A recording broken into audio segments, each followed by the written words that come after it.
measure it flat, it contradicts that. I'm spitting flat facts and that. And I know you don't like that. Google Maps is flat, it presents elevation profiles like that. I'm a spitting flat earth king. Sentence has a ring, doing my own thing. If earth was a big roast chicken, factually finger licking chicken, we just got the measurements missing. I'm spitting eggs and begs, begging the question lesson. I've said it before, time after time. I'm the spitting flat earth king of rhyme. Welcome to Flat Earth Debate, Uncut and After Show. I'm your host, Nathan Oakley, and if you are new to this channel, or you've not done so already, then be sure to subscribe, hit the bell notification icon and join button if you'd like to become a Nathan Oakley 1980 channel member and keep up to date with the Flat Earth Debate. If you would like to support the channel, there is a super chat that runs alongside each of these shows while they premiere, and there's also a coffee, Patreon, crypto and thanks button in the info box below the video. Speaking of Patrons, I'm going to do a quick shout out to all of you who do support me on Patreon. So, a massive shout of thanks and appreciation to Smith Tools and Purchase, Level Plain Poem, Vitali Z, Colton James, Survive the Spin, Effie Patriot, Thomas van der Zander, Measured Flat, Tiers Morgan, Mitch Kennedy, Rod, The Name's Burley, JMails24, Ulamento, Iron26, Retro Bill, John Kays, Patrick Gunnels, Banter, Hairy Blade, Mobile Max 777, Rob W, Del West Watson, Unbelievable Productions, Blue Ridge Ranger, Abraham Mohammed, Skeptic936, Texas Mike, Chow Yun Cat, and Dank. So another massive thank you to all of you for supporting me on Patreon. Links to Patreon are below this video. With that, I'll hand across to whoever is in Discord and Google so you can enjoy their dulcet tones while I set up for today's live show. More concerned with at the moment is getting many people aware of the deception. And from the deception, let's stop the deception in the way of the space budgets, taxation, medical misinformation and disaster, and then remove government entirely. Let's stop tyranny. That's what I'm about. I'm not going to. I don't want to be doing the tracking of the sun. There's more urgent things to be done once you become a flat earther. I'm sorry. When people will acknowledge that the Earth is flat, like even the normies, then. When the lie goes away and everyone knows the truth, then maybe we as humans can go higher. We can know more things that we don't know. Because That's right. You see, the fact is we've been lied to. Let's stop the lie. Let's stop all that money going to things where we know they don't go to space. Let's use that money for ourselves because it's our money. Let's stop the wars. Let's stop the horrible medicines that they're giving us. Let's start to live together, and then we can start to explore these other things. Now we can do it. But at the moment, there's things that need to be done, much more urgent. Okay, humanities, they're trying to they're actually succeeding in controlling mass populations by stupid little lies of that horrible little viruses coming and everyone's wearing 2 masks on their face. Stupid things like that's going on at the moment. So humanity is well lost. We're in trouble. And there's going to be a problem where humans are going to be having children and their children are going to be sick because of this stupid thing that happened for the last 5 years now. Okay? So there's a lot we've got to be dealing with that has to be addressed. And that's what I want to be addressed. All of this shit that's happening, they're doing it on purpose to keep us busy and away from the flat Earth. Yeah, that's right. I would agree to that 100%. Different things to talk about. There's the accident, there's the explosion, there's an earthquake in some country, there's some tsunami, there's some war, there's some... Yes. There's an earthbound asteroid coming to hit the Earth, blah, blah, blah. NASA's not going to be able to go to the moon this year because the Van Allen radiation belts are more stronger, powerful than we thought. We haven't got the technology. All this kind of nonsense coming out. Yeah, exactly. But we as humanity, we need to unite together. Once you realize that they've lied to that level, it's time to take control now. It's time to stop them. And that will require informing the military and the Navy and the Air Force that whatever you are doing, and that we're paying you to do, the result is not that. We're still not free. You're dying, though, because they're going to send you to these wars. We pay for it. You die. We keep paying. We lose. So it's a lose-lose all round. Who's winning? The controllers. So we want to stop that. That means all of you need to join us. Okay? Because that's where you came from, us, society. Get back in rank. let's go out and let's remove this horrible thing known as government. Okay, then you don't need to go to this war that's end up doing war crimes and then dying whilst you're there. And then we get the folded triangle flag. He took it with his boots on. Well, I didn't think he would take it without his boots on, would he? He's going to war. Stupid statement. But there you go. You understand what I mean, yeah? Yeah. Yeah. How many people do you think how many people you think they know the Earth is flat, like percentage? 100%. Oh, the percentage of the population. Well, I would liken it to be maybe 20% of the world's population, because that's how much, roughly, maybe a little bit more than that, know that the moon landings were a hoax. For example, so if you're knowing the moon landings are a hoax and you've come into the flat Earth as well, it's a good number. A good 20% of the world's population would know this flat Earth by now. I would say maybe more, I'm just being very liberal there with this number. 20% is a safe number. In order for a mass awakening to like not awakening but realization to happen, and everything will suddenly flip, like everyone will know. We don't even need to go higher. We just need to go to like a 40%, because we're moving towards a tipping point, we call it. They call that the tipping point. Okay, and we're moving towards it. So ever so step by step, slowly, steadily, we are moving towards that tipping point. And you can tell by the shenanigans that the Globers are doing, the TFEs, for example, right? And then NASA and all the nonsense they're up to, and the new space agencies that are coming in. Even Peru's banging on the door now. Peru, wanting to get into the space agency and start making their space program. So this is what's going on at the moment. But no, it's not going to work, because more and more people are realizing it, okay? And if they stay tuned to people like us, and they hear what they need to be doing, that is questioning everything, and start preparing for a revolution. It's going to be necessary. A revolution is going to be necessary in order to change our lives and to get back our freedoms, okay? That's a necessity. It has to happen. Without it, you're still under tyranny. People will die probably. People will probably die, Not necessarily. Not necessarily. But it's worth mentioning here, Jin. Even if I go by that 20% number that you put randomly, arbitrarily on number of flat earthers, but even if I go by that number, I propose that a good 95% of that 20% would be just flat earth believers. They would not know that the earth is flat. They just have a belief that the earth is flat. I can agree to that to a certain point. They are convinced the earth is flat. They are convinced, but they don't know the measurements. They are just convinced. Yes, that's true. Again, but that's okay, because once they actually realize it's not a globe, you can still educate them. So for me, nothing is going to stop that number of 20% to be eroded. That there, you educate everybody now, and you get them out there to go and have a look for themselves. They will do it, and then they can say they know. So that's not going to be a problem, you see. And like I said, as I was cut off, is that I'm saying that a revolution is going to be necessary, because it's got to happen. And it's got to happen with the military and the Air Force and the Army together. We're going to do this, because they're not facilitating freedom at all. So you wake them up from their indoctrination. I used to be in the Army, so I know what I'm talking about.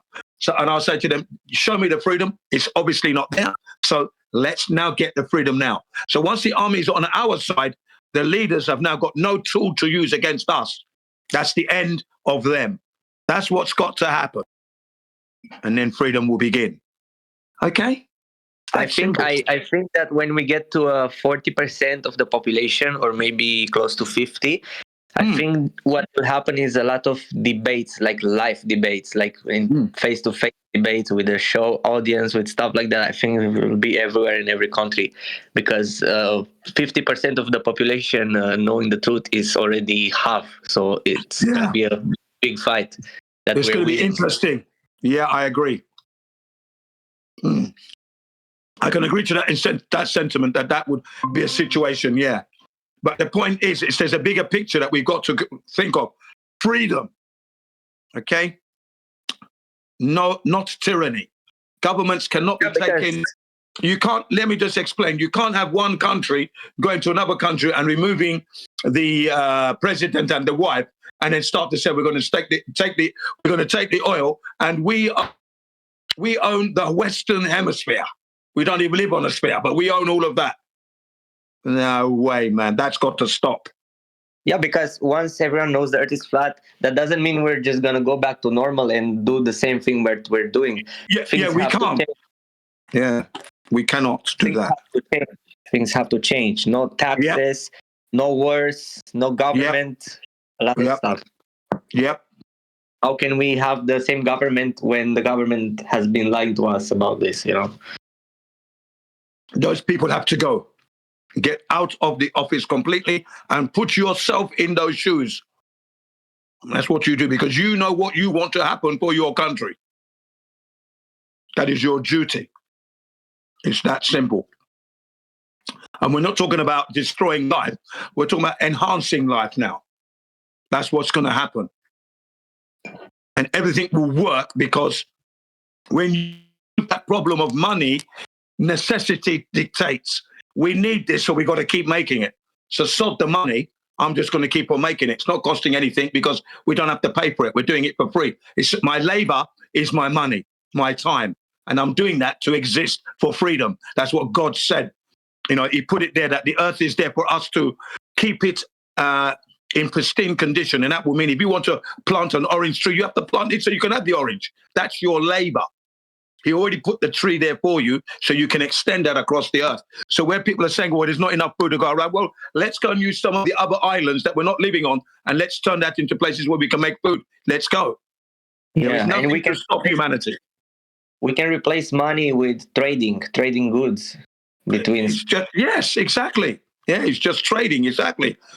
You want this? Here you are. Can I have what? Yeah, because I need that. Thanks. That's it. Just a fair exchange. No money involved. And we don't even need to do it like independent. We can organize like a system online where every country have everything because they share with every other country. Like we give you pineapples, you give us carrots. We give you potatoes, you give us tomatoes, and so on like that. Yeah, that's exactly. There is no limit to actually living together. And then when you want to travel, you're traveling for free. It doesn't cost you any money. You understand? You just go and travel because you want to go there for your holidays now. You go over there, you have a look good, and you come back. It's that's the life that I'm looking forward. If I can be alive for that, that's what I'm hoping for. That's the potential from when you become a flat earther. It wakes you up to the realities that you're under tyranny now. Now, how are you going to stop that? Are you going to be the flat earther that's voting? Are you going to be voting on a ballot box for more deception? Or are you going to stand there with your arms folded and make your demands? Step down. Yeah, exactly. See, your arms are folded. So you're not in any fighting stance. You're standing there, you're looking at them, you say, you've been lying for how many? Yeah, can you now step down, please? And if they don't step down, then you use force. Not with the gun, your hands physical. Throw them out. Put yourself in their shoes. Yeah. And you're representing the people. I don't think they will give up the power so easily when people will go against them. I told you. The worst. I told you, when you have the army and the military and the navy, they have nothing else now. Because those people are our people. They signed the documents to protect the people of this country, your country, any country. Okay? So they now start protecting. We are the people. We are telling you the government is sending you to war, which are illegal, which we don't agree with. Yeah. So we are now going to remove that. You have to side with us because that stops you from fighting, doesn't it? When are you going to want peace? When do you want peace in your life? Exactly. Get with the bloody revolution. Shut up and get in there with the uniform paid for. And by the way, your boots. By the way, your boots are dirty. Make sure they're clean the next time I see you. And get in the rank and join the fucking revolution. Let's go, everybody. Move on. And then we go, I'm in the front. Yeah, they're going to probably use the AI controlling drones or something like that. I pity them because they're going to need people to load that up, and those people will not be there. They're going to be in with the revolution. Anyone thinking of using drones and that's going to be, I pity them because the drones are not going to protect them in the houses they live in. People are going to overcome, they can't kill everybody. Sorry. And we're not out to kill anyone. We're just out to redress, step down, But they're the ones that are causing the problems. And when you've got the military and the Navy and the Air Force behind us, we won't need to fire a single bullet because they'll see the force of the people. They're just going to step down. They have nothing to shoot with. And if they want to kill us with their weapons, well, they're going to be overpowered very quickly. Come on, man. They've lost. I know what I'm saying is true. I know. Huh. They don't have anything. Because they've got the army that's brainwashed. That's why how do you know? You Googled it? Say that again? How do you know? You Googled it? Oh, did you like my Google there for you?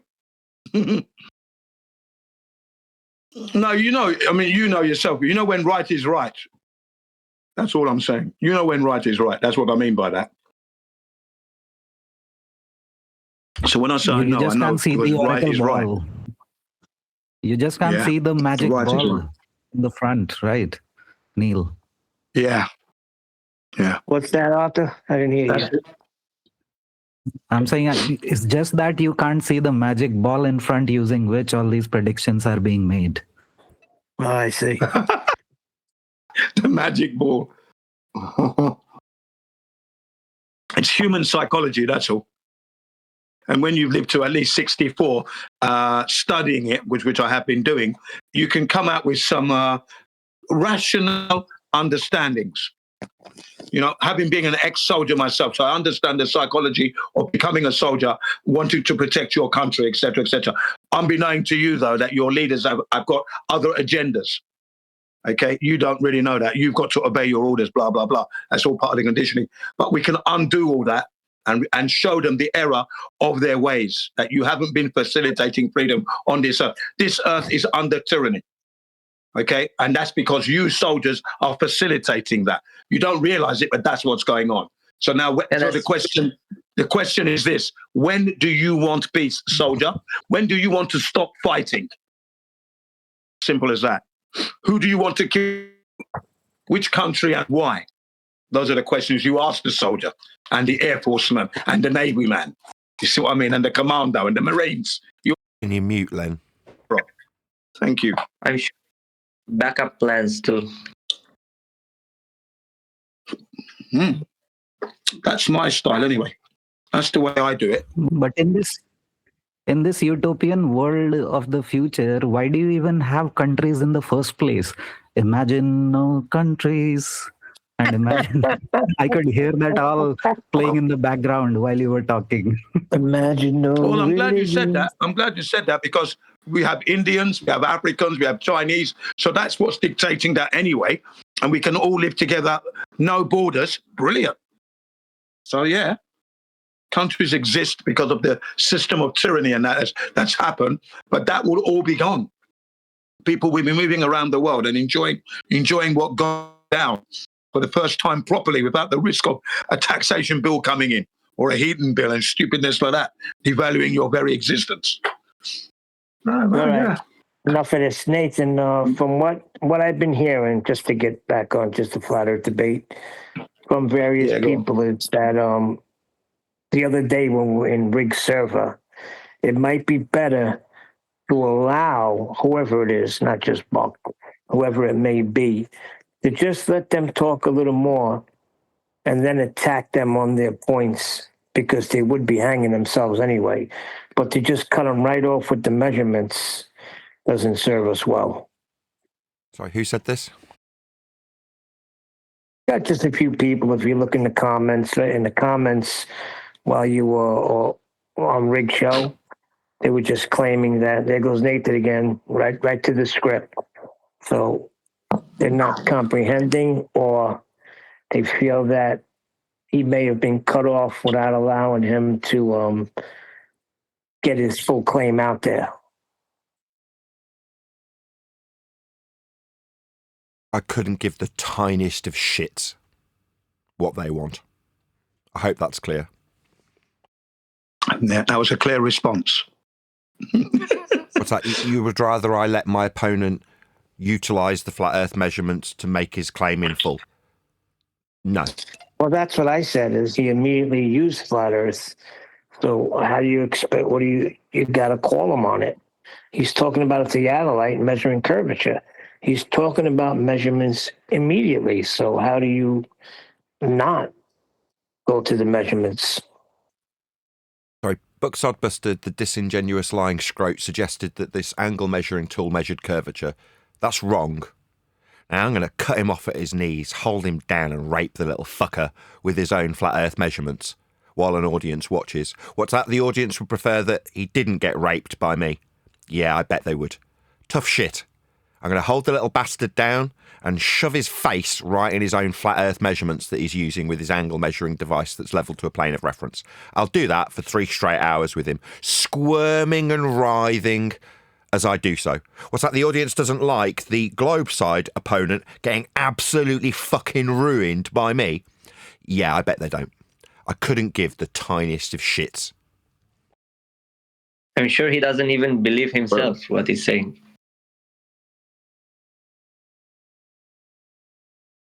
Good morning. That was a nice intro there. You. How you doing? What's up, Refracted? Whose face is going to get shoved in their own flat Earth measurement? I'm sorry, I walked in like a 3-year-old in the middle of a conversation and asking questions now. Talking about Buck Sodbus the other day on Riggs server when we went there, and he wound up trying to debate Nathan on an undebatable subject, like what the Earth is. And just some people were saying that Nathan's just reading from the script right away. The script is measured flat, and he wasn't giving Buck a chance to make his full claim. So then you could really write him through the coals with all his points, because when he speaks, he will be hanging himself.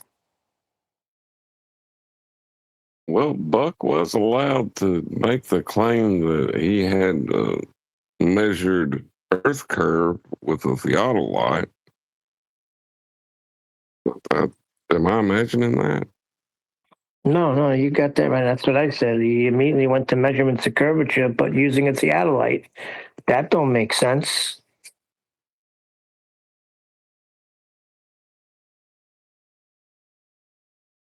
How are you? Good evening. I think everyone should be allowed to make their claims using flat Earth measurements and have their nose rubbed in it. Yes. I think that's only fair. Yeah, what John's alluding to is just before we started the live show, there was a suggestion put to me by Neil based on commenters underneath the Bucksodbuster versus Nathan Oakley video, where it was suggested that I don't stop my opponent in their tracks when they use flat earth measurements and then rub their nose in it repeatedly for 3 straight hours.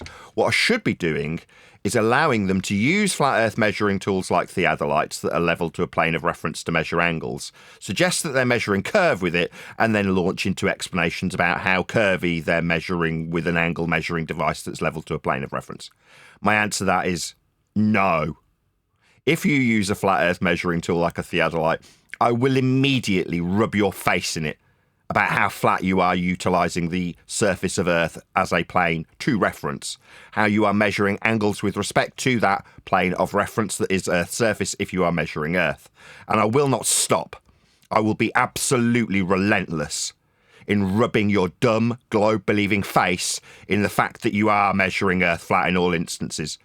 Further to that, there's no exceptions. There are no globe measurements. There are only flat Earth measurements. So if you ever use the word measure in this context that's about the flat Earth debate, which it isn't, I will point out that all, without exception, measurements are of a flat surface. That's how we measure Earth. Always and without exception. So if you think you can use a measurement of any description to measure Earth, you will have me, Nathan Oakley, rubbing your face in how flat you are measuring Earth when you do so. There won't be any let up. There won't be any concessions. There'll just be me rubbing your dumb face in how flat you measure Earth. Because you do. I hope that's clear. Well, Nathan, you might have some people, so I've been told, that don't understand measurements, and they need to, you may need to elaborate a little more on it, so the regular regular Joe can understand what you mean when you say the Earth is measured flat. Right. So we had this discussion yesterday. So there's a certain type of individual that you say, well, Earth's measured flat. They go, well, give me an example. And I go, okay, a compass. And they go, I don't understand. What I will then do is look at that person and go, are you stupid? You don't know how a compass works? Well, then if you're mentally retarded, bugger off to a different discussion. Go and watch cat videos. Go and watch Blippi. As for us here, we understand how a compass works, how it needs to be levelled, how it's pointing in a two-directional manner to north, south, east and west. That's all it does. Now, if you, the audience, are too stupid to understand a very basic tool that's referencing directionality, then get lost. I have no sympathy for the stupid.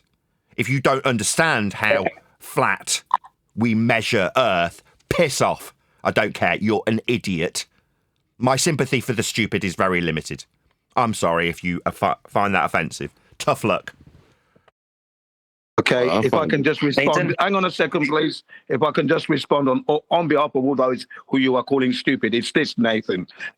What if they've never come across using a compass? You know what I mean? They've never actually held one in their hand to see it, to see the numbers, to see the direction. They've never had one, okay? And they're asking that you can't call them stupid for that. Yeah, do you understand? And then and then you did articulate that, you laid it out level. They may not be aware that that action is proving, they don't even know. Okay. So you cannot be. I got you. I need to respond though. Thank you.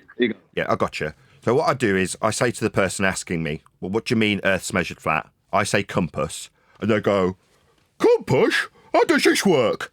I look up in the eye and go, fuck off, you're a retard. You don't know how fucking compass works? Then don't talk to me. You don't deserve my time. Now, if on the other hand you appreciate how frickin' compass works, then you can have a conversation with me with the understanding that Earth's being measured flat with it, because you'll understand because you know how to use a compass. Now, my understanding is if you can grasp the English language, you can grasp the very basic principle of how a compass works. If you can't, then you don't deserve my time. It is that simple. Now, if you're offended by me looking at you in the eye and going, you don't understand how a compass works, dum-dum, tough luck. Hey, Nathan. I find that hard to believe. Maybe what they're saying compass, is not just one word. Neil, then John, then whoever it was with an Indian accent. Neil, then John. No, I yield to John. Go ahead, Reflected. I was going to say, maybe not just the word answer compass, but to say, Earth's measured flat, they say how. You say, well, you use a compass and you level it to the plane of reference. That simple statement has it all. Like, if they don't understand that, as basic as that is, there is no hope that they're going to understand more complex things like logical fallacies and other things. You're wasting your time. Exactly. If you're too stupid to understand a little needle pointing in a direction, then what hope is there? You haven't got a hope in this discussion. So get lost. That's my attitude from this point forth. If you're too stupid to understand, then don't enter the arena and talk to us. Yeah? Because you're too dumb to get it. Yes. If a normie will hear the answer, the compass, then they will search in Google, and then in Google they will tell them that, the compass only works on a globe, and then they will believe what they read there, which is not good. Because, But what you're saying is, you take a tool with a little needle that points north, and you go, how does this work? I'm going to Google it. Yeah, again, retards like that need a manual for the compass in the form of a Google search. Again, piss off. You're too dumb to be here. It is that simple. You need a Google search to find out how a freaking compass works. Yeah, you deserve to be on a ball. You deserve to be indoctrinated. You deserve to be lied to because you are inherently stupid. That's a big percentage of the population. That's a big percentage of the population, probably. Yeah, I disagree. Yes. Hold on. You can't tell me that people, most of the kids go to Scouts, most of the girls go to the Brownies and things like that. As a kid, you're taught how to use a compass. I remember learning it in school, the concept of a concept. I mean, the concept of a compass, and it wasn't anything to do with a ball. They don't do that now. They're not doing that now, though. That's the thing. Not many kids go camping. They're not doing that stuff now. And again, you're going to come across people who don't even know what the bloody thing does, how to use it and put it on the map and get a bearing. They don't know this thing. So I'm always going to be prepared to show them that. You know what I mean? Because I want to help them get to flat Earth. So I'm not in such a hurry that I'm going to ignore everyone and label everyone stupid. I can't afford that because I need them so we can move forward here. That's me. So I don't agree with what Nathan said there. I think that's a bit too harsh. And it's a time constraint. If you haven't got time, then I can understand your position there. But for me, I'm always going to allow the time to encourage people to look into this situation properly. And these are the things we mean when we say Earth is measured flat, compass, for example, and just explain. It's not going to take that long, and they get it. I Googled compass, find compass direction, see your latitude, longitude, all with compass from Apple. There are 3 words right there that if you can't put that together, then I agree.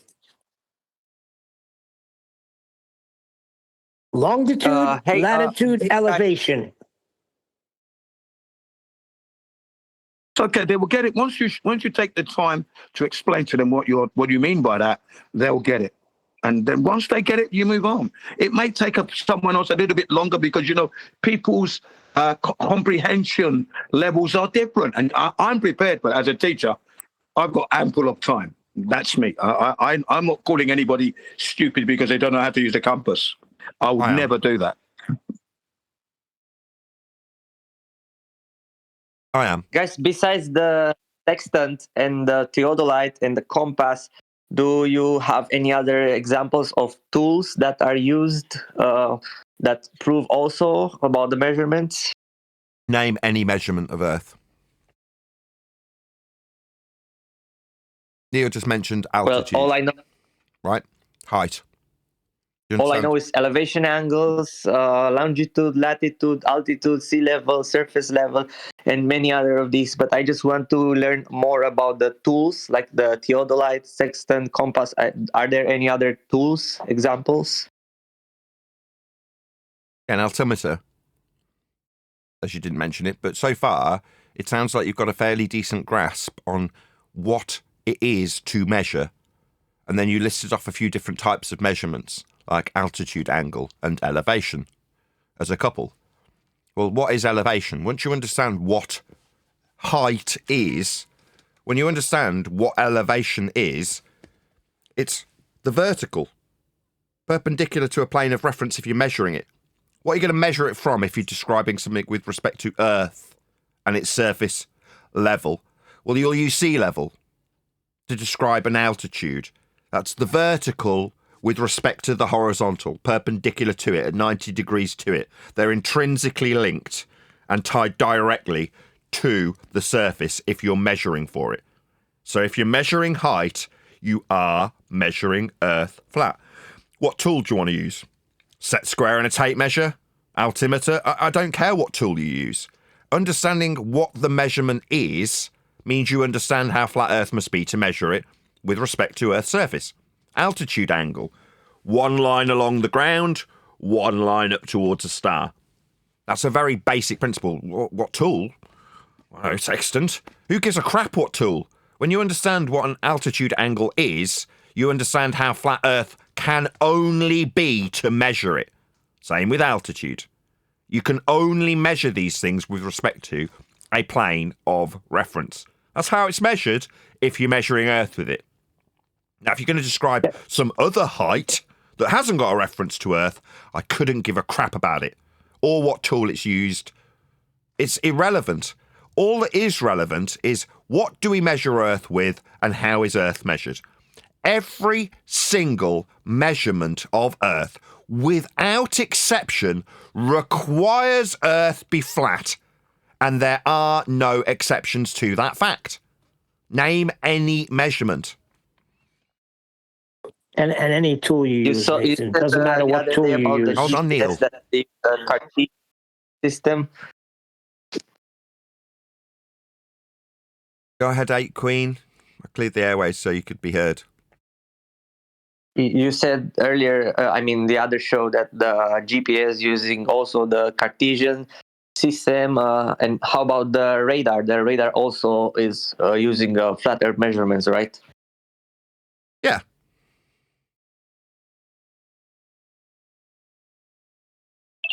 Okay, let me just give you some flat Earth tools. You've got, like we just mentioned, radar, sonar, radio waves, GPS, theodolites, long-range telescopes, short-range telescopes, submarines, torpedoes, aircrafts, hot air balloons, ships, ferries. Take your pick, ladies and gentlemen. All required a flat Earth. What's a telescope measuring?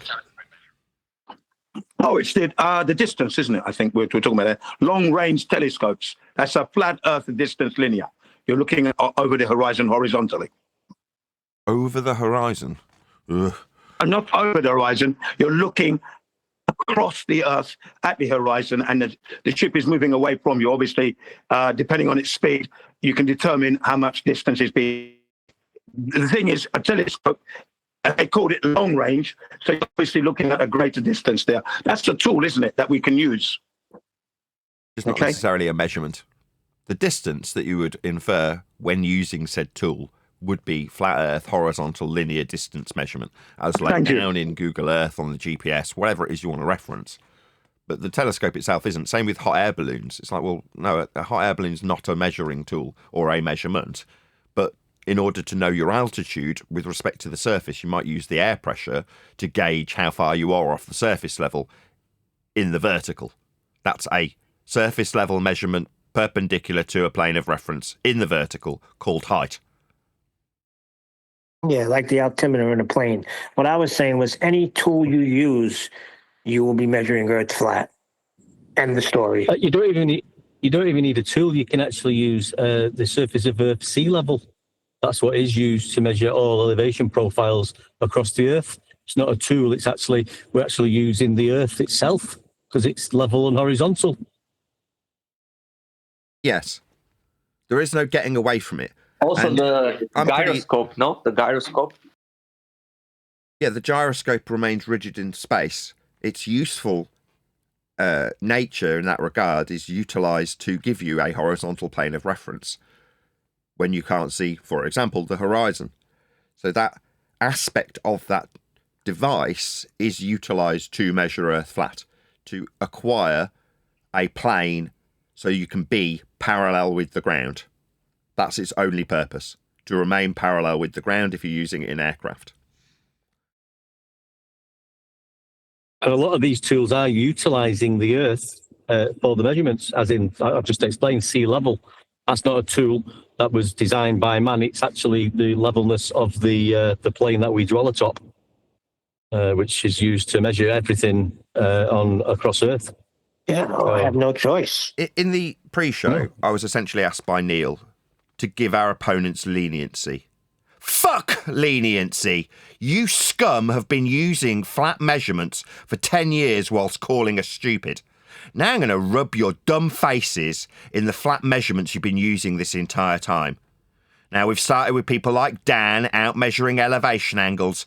Dan, the dumb bastard, measured Earth flat with altitude angles to the sun across the entirety of the planar surface of Earth with multiple participants, 1,000+ people, all at the behest of some dumb shit, measuring Earth flat with altitude angles. Or Dave McKeegan, the dumb, fugly retard, measuring Earth flat with elevation angles to the sun for a 24-hour period. But for the fact he's too stupid to use a tripod. Now I'm going to rub these dumb idiots' faces in it, because what have they done to us for 10 years? Say that we're stupid because we don't understand the science of a ball? No. You dumb bastards are in a category error. When we actually look at the measurements of Earth and its surface, it's flat. As are all of the measurements you've been using. Now you want fucking leniency? No. You'll have your dumb faces rubbed in your own flat Earth measurements that you've all been using, with sea level, surface level, altitude angles, all of the measurements you've all been using.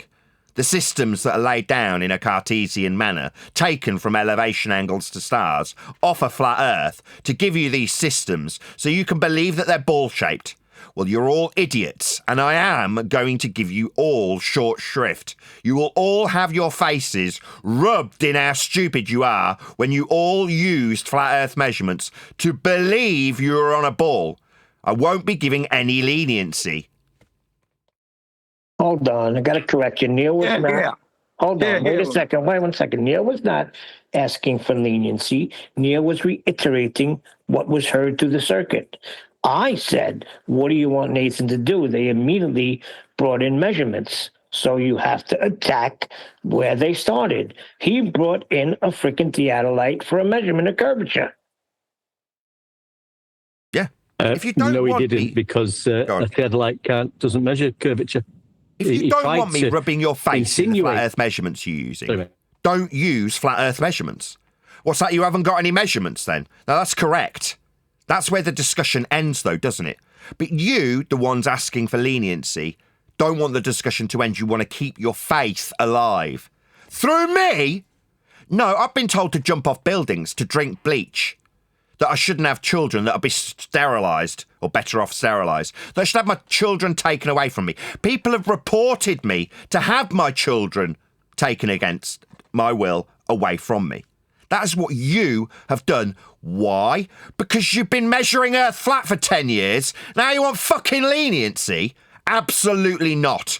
No, you'll have your dumb faces rubbed in how flat you're measuring it. And when fugly dicks like Dave McKeegan go, oh, well, you'll welcome me to flat Earth. I won't welcome you to anything. I don't give a shit what you understand, you dumb fugly moron. You are measuring Earth flat, though, regardless of whether or not you'll be welcomed to somewhere as a result of it. I don't welcome any of you idiots anywhere. What I will do is point out how idiots like Buck Sodbuster, the same guy who gave us the pitch data information, to show how straight and level planes are with respect to Earth's planar surface, went into how he will use an angle measuring device with respect to a plane when levelled. That's Earth being measured flat by you dipshits. And you want leniency, do you? No, don't suggest that I should have my kids taken away. Don't report me to social services. Don't tell me to jump off buildings. Don't suggest I drink bleach. And then ask me for leniency, because you won't fucking get it. How can you be lenient when somebody's trying to tell you that they're using an angle measuring piece of equipment to measure a curve? It's just incorrect. You can't be lenient about that. It's either right or wrong, and it's wrong. You can't do it. It's not used for that. A theodolite has never measured the circumference of Earth. Sticks and shadows and horizontal shadows did that, of course. But that wasn't required of a flat Earth horizontal baseline anyway, with those sticks and shadows in the outset. So even that's wrong. There we are. Yeah, none of them want to talk about that topic for some reason. Dave McKeegan being one of them. And Buck Sodbuster, whatever he's called, Buck Rogers. He didn't want to talk about it either when I asked him to go over it. Buck Rogers. Who is Buck anyway? He's claiming this victory he had because he was given credit because on the fly they said you went against one of the best flat earth debaters out there. So he was getting credit for that. So now he's taking it and running with it. Running to Flatzoid Show, running all show from show to show to show, claiming victory. Yeah, it's just hysterical. It's not that. What would I need to claim in this respect? Do I need to go around claiming anything? No. At the point of the discussion, there was a self-evident flat plane being referenced to level the tool to for the angles to be measured with. Do I need to run around after the fact claiming victory? No. Regardless of whether I am suggested to have won, even if it was suggested by my opponents, it obviously will be because they're disingenuous scum, that I've lost. Will that alter how Earth is measured with a theodolite? No. Will it always require a plane of reference? Yeah. So we've got a plane of reference that's referred to for Earth's surface level measurements. Yeah, that's right. It wouldn't matter if I wasn't here, and I can accept that. I have the humility to appreciate that I have no bearing, no pun intended, on this discussion. But idiots, dickheads, scum that use flat Earth measuring tools want to perceive a victory? No. Upon a recognition that there is no debate, there's also no winners or losers. There's just Earth and how it's measured, always without exception. Do you think the people out there measuring altitude angles to stars are running around calling themselves winners? Do you think the people producing the maps are patting themselves on the back and going, I won, because I measured Earth's surface level for linear distance? No, they just measure the Earth flat and produce maps. They just measure the stars with flat Earth elevation angles and produce positional information on the ground with that data measured flat. Nobody's calling themselves winners, but dicks that are disingenuous who come to use flat Earth measurements to suggest their belief in a ball's correct will tell an audience that they've won. What did you win? Did you get a speedboat? Did you get a house? Did you have your mortgage paid, Buck? No, you didn't win anything. What you did was have the privilege of talking to me for a couple of hours. The only thing you could be perceived to win is my company temporarily. Beyond that, Earth is always measured flat. It's inconsequential what I say about it. It's even more inconsequential what some dumb fuck with a retard's name ascribed to his YouTube server channel name has got to say about this subject. Say, because he's not doing anything. Meanwhile, Earth's being measured flat by professionals on a daily basis. None of them are claiming themselves to be winners, because they're not. They're just measuring Earth flat. That's profound, because and it's true, because that's what they're doing. I mean, they're just measuring Earth flat. But he was claiming that you never even touched a theodolite. You don't even know what a theodolite looks like. That's pretty presumptuous. How does he know? And he was saying that it's leveled off on the vertical. What's wrong with him? Yeah, these people were dropped on their frickin' heads. Dumb, dense, idiots that want to utilise a flat Earth measurement and then justify how flat it isn't. It's like, why do you need these axiomatic principles like level, like vertical, like horizontal? Well, because you're levelling your tool to a plane of reference to measure Earth's surface with it. That's why. But you want to get around that fact by having both the use of horizontality and have it be curved with a curved sea level. Yeah, you're idiots. Yeah, you're trying to square circles. And it's idiotic, in my opinion. Now, these people aren't worthy of our time anymore. These are the same scumbags that would suggest I should have my kids taken off me when I formally declared my belief in a flat Earth. Now I'm not declaring a belief in anything. I'm telling you, scum, how Earth is measured. Not so I can win. There's no winners. There's just Earth measurements and they're all flat. Those are the facts in the matter, and it wouldn't be matter if I'm spitting those facts or someone else's. Me saying it doesn't make me a winner. It just means I understand how Earth's been measured. That's all it means.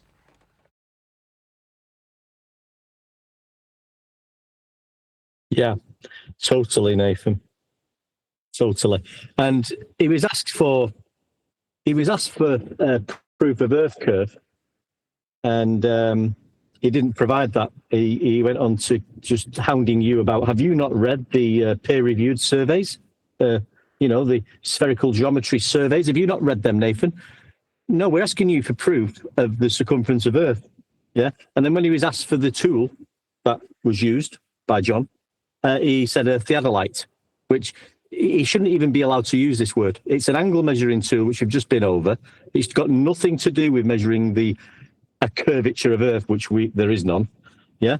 And then he went on with bloody spherical geometry, spherical triangles, just talking nonsense. As long as you can talk nonsense. Spherical access.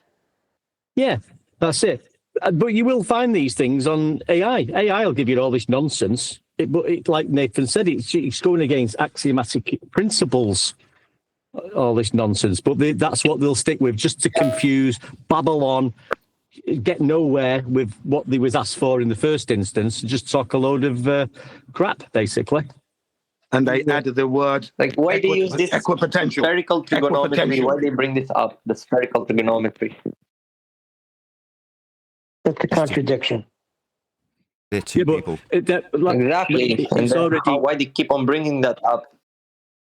Because you will find that, and it is they do account for curvature in, for instance, the WGS 84 model. It's been agreed it's a mathematical model, And once you measure a flat, sometimes in these total stations, which is the advanced theodolite, once you've measured the angles, it's all been agreed for some reason that we're going to be using this mathematical model.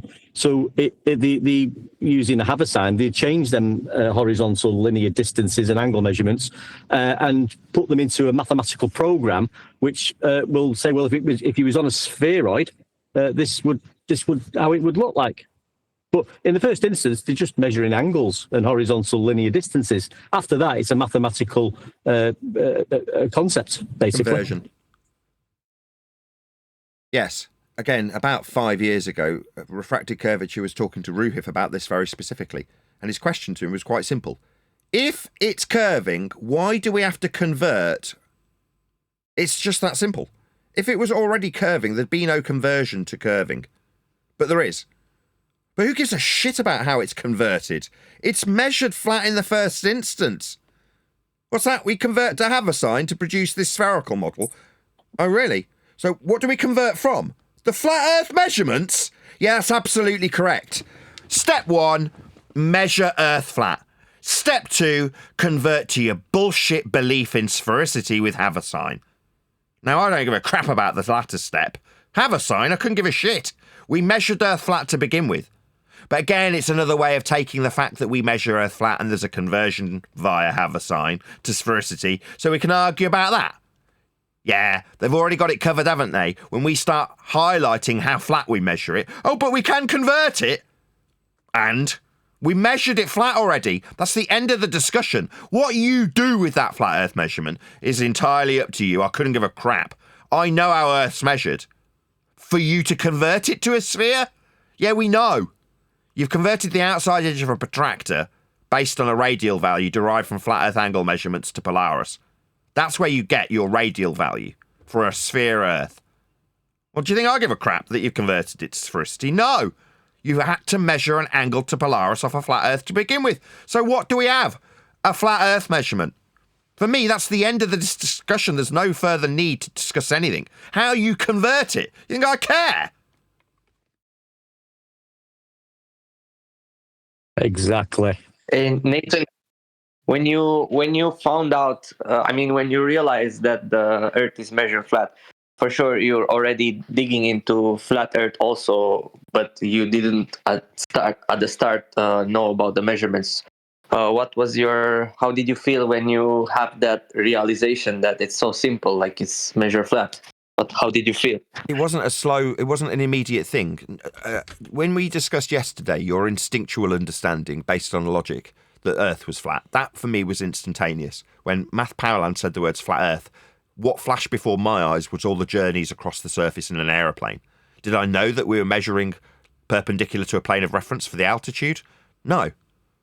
But I knew instinctually what I was looking at and how it was being dealt with by me and how it appeared and all of the things that made no sense in terms of sphericity. In other words, I went straight to the anti-flat Earth rhetoric of, I wish I could go higher so I could actually see the curve that doesn't exist at this altitude.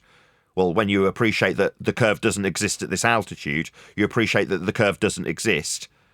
Therefore, you can start your journey into a flat Earth belief. Over time, most recently in the last 5 years, the flat Earth measurements have come to the forefront, starting with elevation angle measurements as described by 10th Man.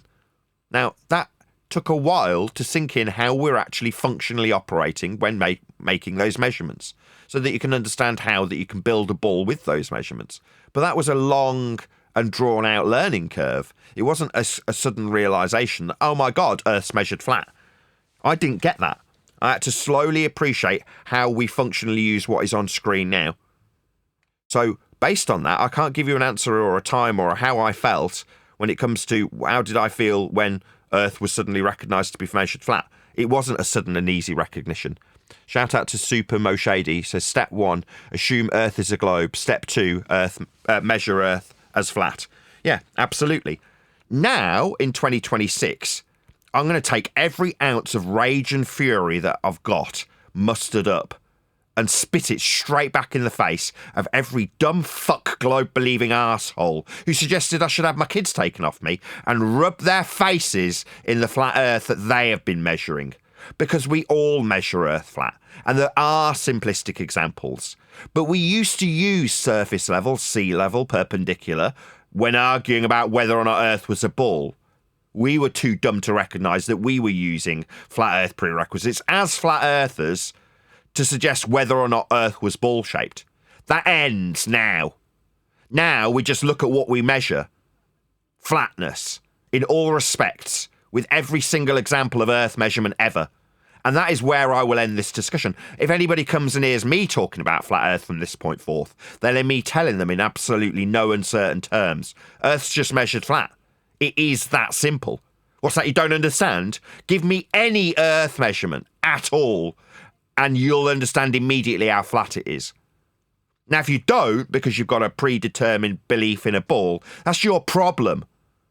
As in, a problem for you, not me. Now I do understand that Earth's measured flat in all examples and without exception. I can start spitting that fact with utter disdain for the people who wished me harm. Yeah? That's what we've had for 10 years. Why? Because we had an instinctual understanding that gave us a flat Earth belief. Therefore, we should have our kids taken off us, our jobs removed, pushed into poverty, mocked and ridiculed. Well, now things are very different. Now I'm going to take the fucking arseholes that have done that to us and rub their faces in how flat they've been measuring Earth as well.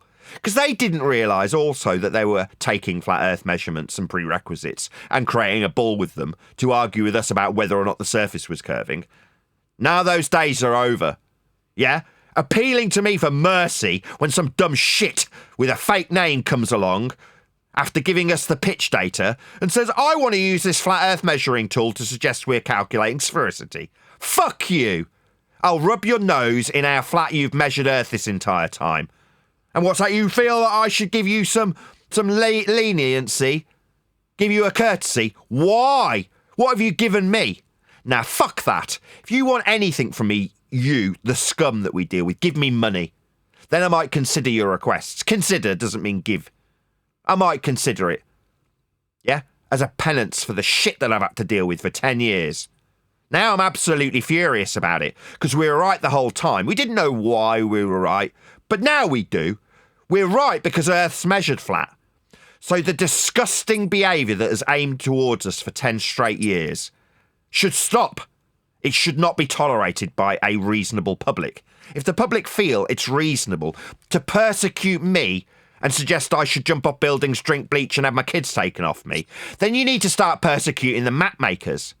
I think heads should roll at Google if that remains the case, because they're all utilising Cartesian grids, flat Earth elevation angles, and surface level measurements to produce the maps that they then bullshit about by having expanded views that are globe-shaped after applying mathematical conversions to the flat Earth measurements they're using too. Now, if I'm going to have it suggested that my kids get taken off me, that I have to drink bleach or get forced off a tall building, then why the fuck aren't the people at the top of Google Earth having the same suggested to them when they measure Earth flat? Now, I don't suggest that this will be tolerable, that if the people who are at the higher echelons of the map makers, the people who create level flight, the people who create tools to measure the surface level, if those people were suggested that they should be ridiculed and have their kids taken off them for simply doing their job when measuring Earth flat as we absolutely always do, then I don't think it would be seemed or deemed reasonable that I should get the same treatment. And it isn't. It's absolutely disgusting that we've had to put up with it for 10 years, even though it was based on belief. I thought we lived in a world that was tolerable of people's beliefs. But no, if you're ginger or a flat earther, then you get every ounce of ridicule that the public can muster. And it's disgusting. Needs to stop. Only the gingers should be persecuted. Well, Nathan, I think hold on one second. Hold on. I think you get a little too hard by calling us too stupid. We were looking for curvature, so that's why we passed right by it and didn't see it. And the leniency is not towards Buck. What they're saying is, if you give a little more leniency, maybe the audience that's listening could understand better if you would break it down. The leniency is not towards Buck. Just say it again. If you are too dumb to understand a compass, Yeah? This is the base from this point forward. How basic can I make how Earth is dealt with as a flat plane? How simplistic can I break it down for your average under 80 IQ retard? A compass. Now, if you don't get that, fuck off. In other words, I don't want to waste my time with you. John's already covered this. What hope have you got to understand how you've been indoctrinated with logical fallacy and category errors, like putting the measurement of Earth and its surface level into a scientific category so that you can pour scorn on people, tell them that they're science deniers, and then suggest that they jump off buildings, drink bleach, and have their kids taken away from them? Because the person doing it is enforcing a category error of science over maths and geography. If you can't understand how fucking compass works, then what hope have you got understanding any of the things that I've just explained in the last 35 seconds? The answer is zero, none, nada. You won't understand, so sod off. We haven't got time for you. Okay. You'll be left behind to be lied to. And I don't care for you being lied to. When it comes to you mocking and ridiculing me for understanding how Earth's flat, that's not going to be tolerated either. You'll get every bit of disdain I can muster while I rub your face in the measurements you don't understand. Okay, all right. That's well said there to a certain degree. But ladies and gentlemen, there's nothing wrong with not knowing how a compass works in relation to how it's utilized on a flat Earth. You can be forgiven for that. That's not a crime. And I will always welcome that question. And I will always be able to explain it to you in the most simplest terms so you get it, okay? It's not a crime. All right. Obviously, Nathan Oakley, of course, himself has been in it for 10 years. He's moved along. He doesn't have the patience for that. That's fine. I will always have that patience. It's not a crime not to know how a compass works. Okay. Thank you. All right. Let me go ahead and lay it out in like 5 words. The compass is labeled with respect to the plane of reference. What don't you understand about that? Yeah, it's very basic. You're levelling the tool to the plane of Earth's surface as a reference. It is as simple as that. Now, again, if you don't understand how a compass works, get lost. There's no hope for you. And no matter where you are, it will point to the north, no matter where you are on Earth. So it's a very big distance. Yeah, I mean, I'd go one step further and just go back. I've got me sea level head on. I would stick to sea level because that is the Earth itself. It's the surface of the water across Earth, 0 degrees for all elevation profiles. That's what a compass uses. So in the first instance, you've got sea level and everything works around that. But we just had it simplified by 8 Queen, even further, right? So he said, a compass points north. Okay. Forget the compass. Do you understand what north is? Yeah? If you're too stupid, I'll even break it down a little bit further. For those of you who are sub 80 IQ and don't understand how compass works, I'll break it down even further for the sub 80 IQ retards out there. Do you understand what north is? Yeah? Point north for me. And if they go, north, again, they're probably sub 50 IQ. Yeah? Because that's not north, is it? What's north? That's north. Now, if you don't understand that at a simplistic level, then again, there's not only no hope for you with a discussion in this forum with me or any of the people on the panel. How do you feed yourself and clothe yourself is the question I'd be asking if you don't understand what north is. That's north. Yeah? Again, if you don't understand what north is, why are you even asking me anything? Why are you even here? Okay, and there are people actually, again, ladies and gentlemen, there are people who are living in their towns and cities, neighborhoods, who don't know which direction north is. Okay, it's there.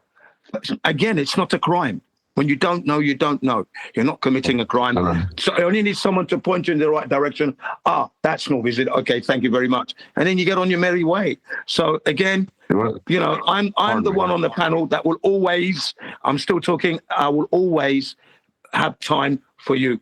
I don't consider you stupid if you don't know what a compass, how it works, whatever, especially in relation to the flat Earth and how it's utilized. My door is always open for that. Never going to shut you out. But I'd like to go on 1 minute. I'd like to make one more point, one other topic matter, and that's Nathan's book. Because today I travelled around some of the servers, and they were very interested in Nathan's book and its developments and its progress. So after John has spoken, I'd like to direct some questions that have come from the people in concern. So John, please go and what you're going to say, and then I'm going to ask Nathan some questions. Go ahead. If someone doesn't know the direction of north, that's fair enough. You would need a compass to figure that out, or someone to point in that direction. But if you point down at the ground when someone asks you what direction north is, there is no help for you. The other thing is you got Buck Sodbuster in the freaking chat telling us to step up. Buck, the door's open. You know where it is. Right. Okay. This is all directed. This is coming from the servers that I went to. They wanted to know the title of the book, so I gave them the title. You know, All Roads Lead to Flat Earth. I'm not sure if that's 100% official. I said, but that's the title that Nathan wants to go with. I think it's an excellent title. I also said I hope the book becomes a phenomenon. They also want to know, Nathan, how your book is laid out. This was from a guy called Pazza. I'm not sure if you know this guy, Pazza. He's been on your server, I think. He's asking how is it laid out? Preface, what's the layout of the book, the glossary, what's in the back? One other guy You'll have to buy it. Well, I mean, no. They don't want to know what you're saying, how it's laid out, the layout of the book.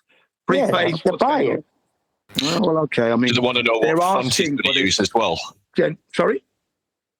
Do they want to know what font he's going to use and what size typeface? Comic Sans. Well, ridiculous. I mean, they might be interested in that, but I think it's interesting that they're inquisitive and they're asking. Do you know what I mean? I mean, come on, man. No, that's fair enough. Right. How will it be laid out? It'll be laid out. It'll be laid out in chapters.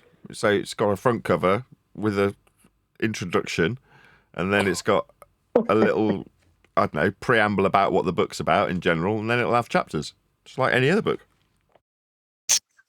What about the back of the book? Are you going to have a glossary or anything like that? Because they were asking. Yeah, there'll be a glossary. They were asking. Yeah, there'll be a whole load of lists of references. Right. These are genuine questions. So Neil laughing, but these are genuine questions from those who are concerned about your book. Also, I think the only one concerned would probably be someone who was a previous contributor that turncoated. No, this is from, I can give you the servers that I'm talking about. That would be the Earth Awakenings, Gem Pandas, and Medicinal Mass.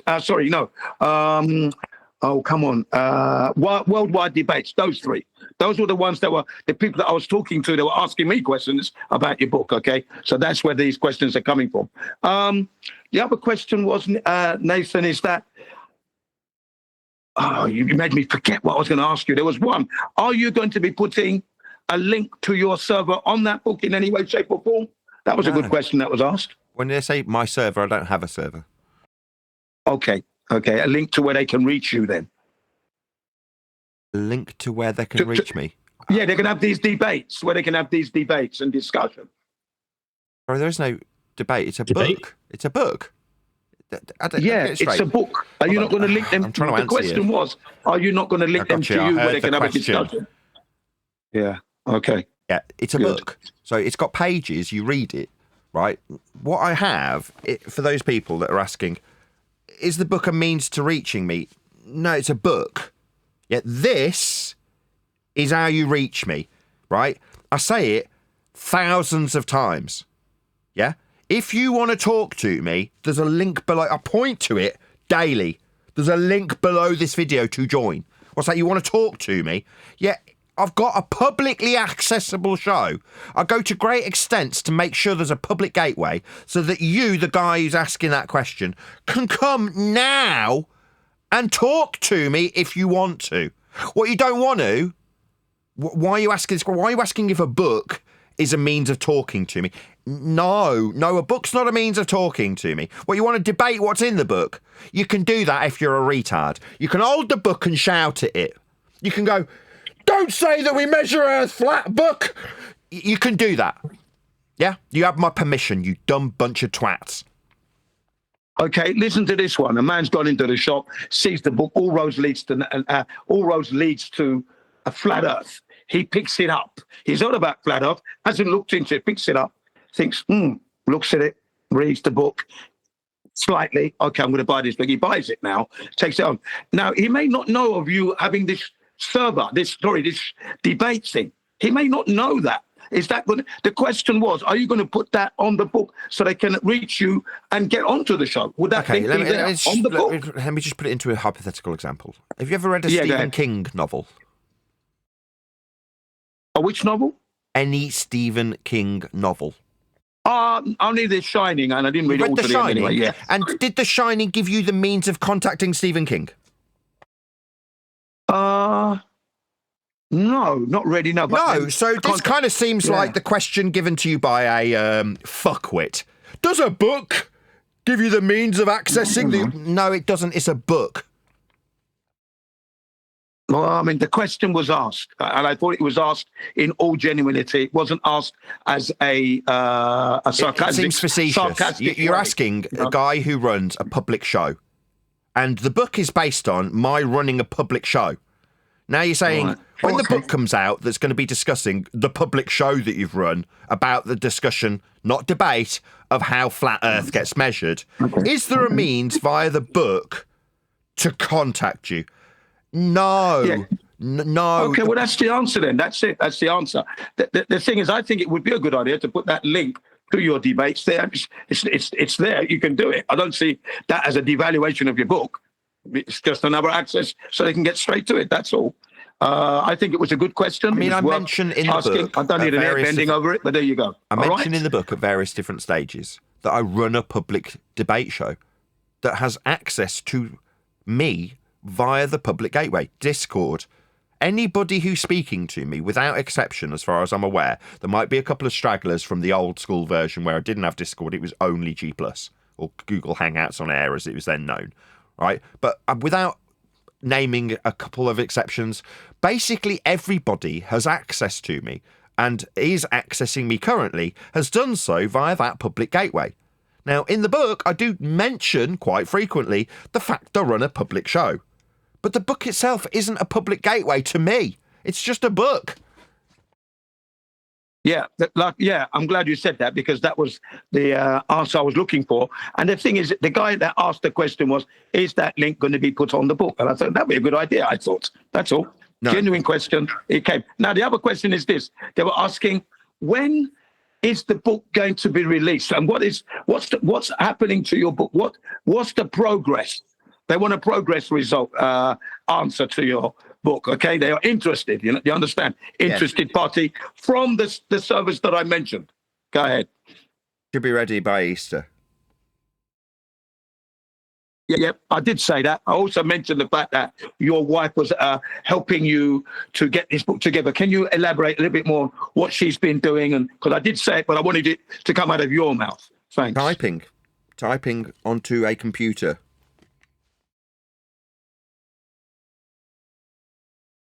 Typing onto a computer. Yeah, is that editing. It? Is she not helping you to... Come on. Can you elaborate a bit more, please? She's an editor. She's editing the book. So I've produced the material. She's editing the material. Simple. Excellent. Right. Good. And then you're saying that your predicted date of publication will be April, Easter. Yes? Yeah. As an approximation, I would say all things being well, it will be out by Easter. Okay. Brilliant. And that's what I said. But I wanted to make sure that you said it for the record so that they don't sound misinformed them. So there you are. Thank you very much, Nathan. That's that they wanted to know. They were asking me all the questions. I answered as best I could, but now they've heard it from you. Brilliant. There you go. Okay. They're interested. The interest is there, by the way, Nathan. And I'm glad for you. Thank you. So to look up the Cambridge Dictionary definition, what is the role of an editor? Editors are responsible for removing irrelevant parts of a storyline. It requires them to fix the smallest errors, rewrite the context, and help the audience understand the intended message, whilst eliminating the unsuitable content. Editors often convey the reason behind the decision to the author. Oh, that's brilliant. I also wanted you to say, elaborate on, has your wife taken time off work to do this, or is she doing it while she's still at work? Because that question was asked as well. Yes and no. They fucking knows it. They knows Why it. are you asking so many questions about that? That's fine. I don't mind. Well, they're interested, aren't they? I don't mind. So no, my wife hasn't taken any time off her regularly scheduled work. However, what she has typically done is overtime and incentivized work that is in addition to her regularly scheduled work. Therefore, by doing the editing work for me, she has not done the additional work that she would typically do, the incentivized work and the overtime. So no, she hasn't changed her typical work schedule. But yes, she hasn't taken on any extra work that she does to earn a bit of extra money. Now, in order to do that, I've been very, very kindly gifted money via PayPal, which for the time being, as that's what my wife negotiated, shrewd that she is, all of my PayPal donations, anything that comes to me via PayPal, immediately gets transferred across to my wife. So if you've, in the last, 2-3 months, sent me a PayPal donation via Ko-Fi or any other means that comes to me through PayPal, that immediately gets sent on to my wife. So all PayPal donations have gone to her, which means that she's incentivized to not do overtime and incentivized work from her employer and instead do editing work for me.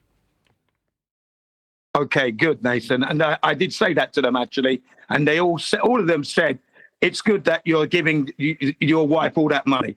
That's what they said. So I've never had good response from them. Well, I typically do okay out of PayPal. I get 10 or 20 quid here and there, right? Which when she asked me, she knew that because I tell her, I'm like, oh, I got £10 from this person. Now, don't get me wrong. Sometimes people send me a right wedge. And, you know you are. I'm very grateful to the people who send me big chunks of money. And in the last couple of months, Len, who's on the panel now, has sent me $100 several times, just out of the blue. Like, thank you so much. It makes a massive difference. At one point, about a year ago, after I'd started buying and selling microphones, I had a certain amount of stock. It wasn't very much, maybe a few £100 worth of stuff, right? Somebody sent me a PayPal donation that essentially covered the entire cost of my stock. Now, that's arbitrary. It wasn't that they were buying microphones or covering stock values. It just happened to correspond with the amount of money I'd plumbed into microphones at the time, meaning that I could then say, oh, well, it's kind of inconsequential. At least for now, I've covered all that money in one payment that someone gave me on PayPal. Now, that aside, in the last 2 or 3 months since I've told the audience that I'll be giving my money from PayPal to my wife, the amount that I've got on PayPal has dramatically increased. That's to say, it's gone up. Not dramatically, but I get more through PayPal currently than I typically do. And mainly down to Len. Just Len alone's increased the amount by about £300 or £400. But there we go. My point is that all of that money has gone straight to my wife. So she's done exceptionally well. She thought she'd be getting £5 here, £10 there. Well, no. There's quite frequently that I'll send her over £100 from PayPal for her editing work. So for her, it's been a nice little earner. She's done extremely well out of it. Obviously, we were in a family, so it's not like I'm going to begrudge her getting that money. But, it's nice that I've got such a dedicated audience that I don't know if it's a direct correlation that they know I'm giving my wife my PayPal money as she walks in the room. But it's nice. It's nice that, I've got the facility to pass that money on to her. Because if it wasn't her, I'd have to pay an editor. Now, why not pay my wife? She sat right next to me when she's doing the work and she can ask me a question there and then when she needs to. At the moment, there's very little questions being asked. She's just taking the work that's come out of my mouth, transcribing it, and then putting it into a formatted order with all the other chapters, along with additional information that I've been producing over the last 2 or 3 months, which is anecdotal information, like stories of events that have happened and things that are a bit more lowbrow. Stories about people as opposed to the measurements or how Earth is being debated about in the housekeeping questions. So from that perspective, Nathan, yes. Did anyone try to bribe you to flip sides? Has anybody tried to bribe me to? No, not directly. I mean, I suggested this yesterday. Was Gerrans falling at the last hurdle? That is to say, there is a power of influence algorithmically that would lead you to tend towards making bull content. That is to say, the people who are playing this game on the Globe side are playing on easy mode. They're algorithmically favoured. If you search for the subject, you're directed to them. They're just playing the game on easy mode. That's all that's happening. Well, if you're watching that, me watching that, you could look at that and go, so let me get it straight. If I make bull content that tells the world, deceives the world into believing the Earth's spherical, based on flat Earth measurements or otherwise, then I'll be algorithmically favoured and therefore financially better off.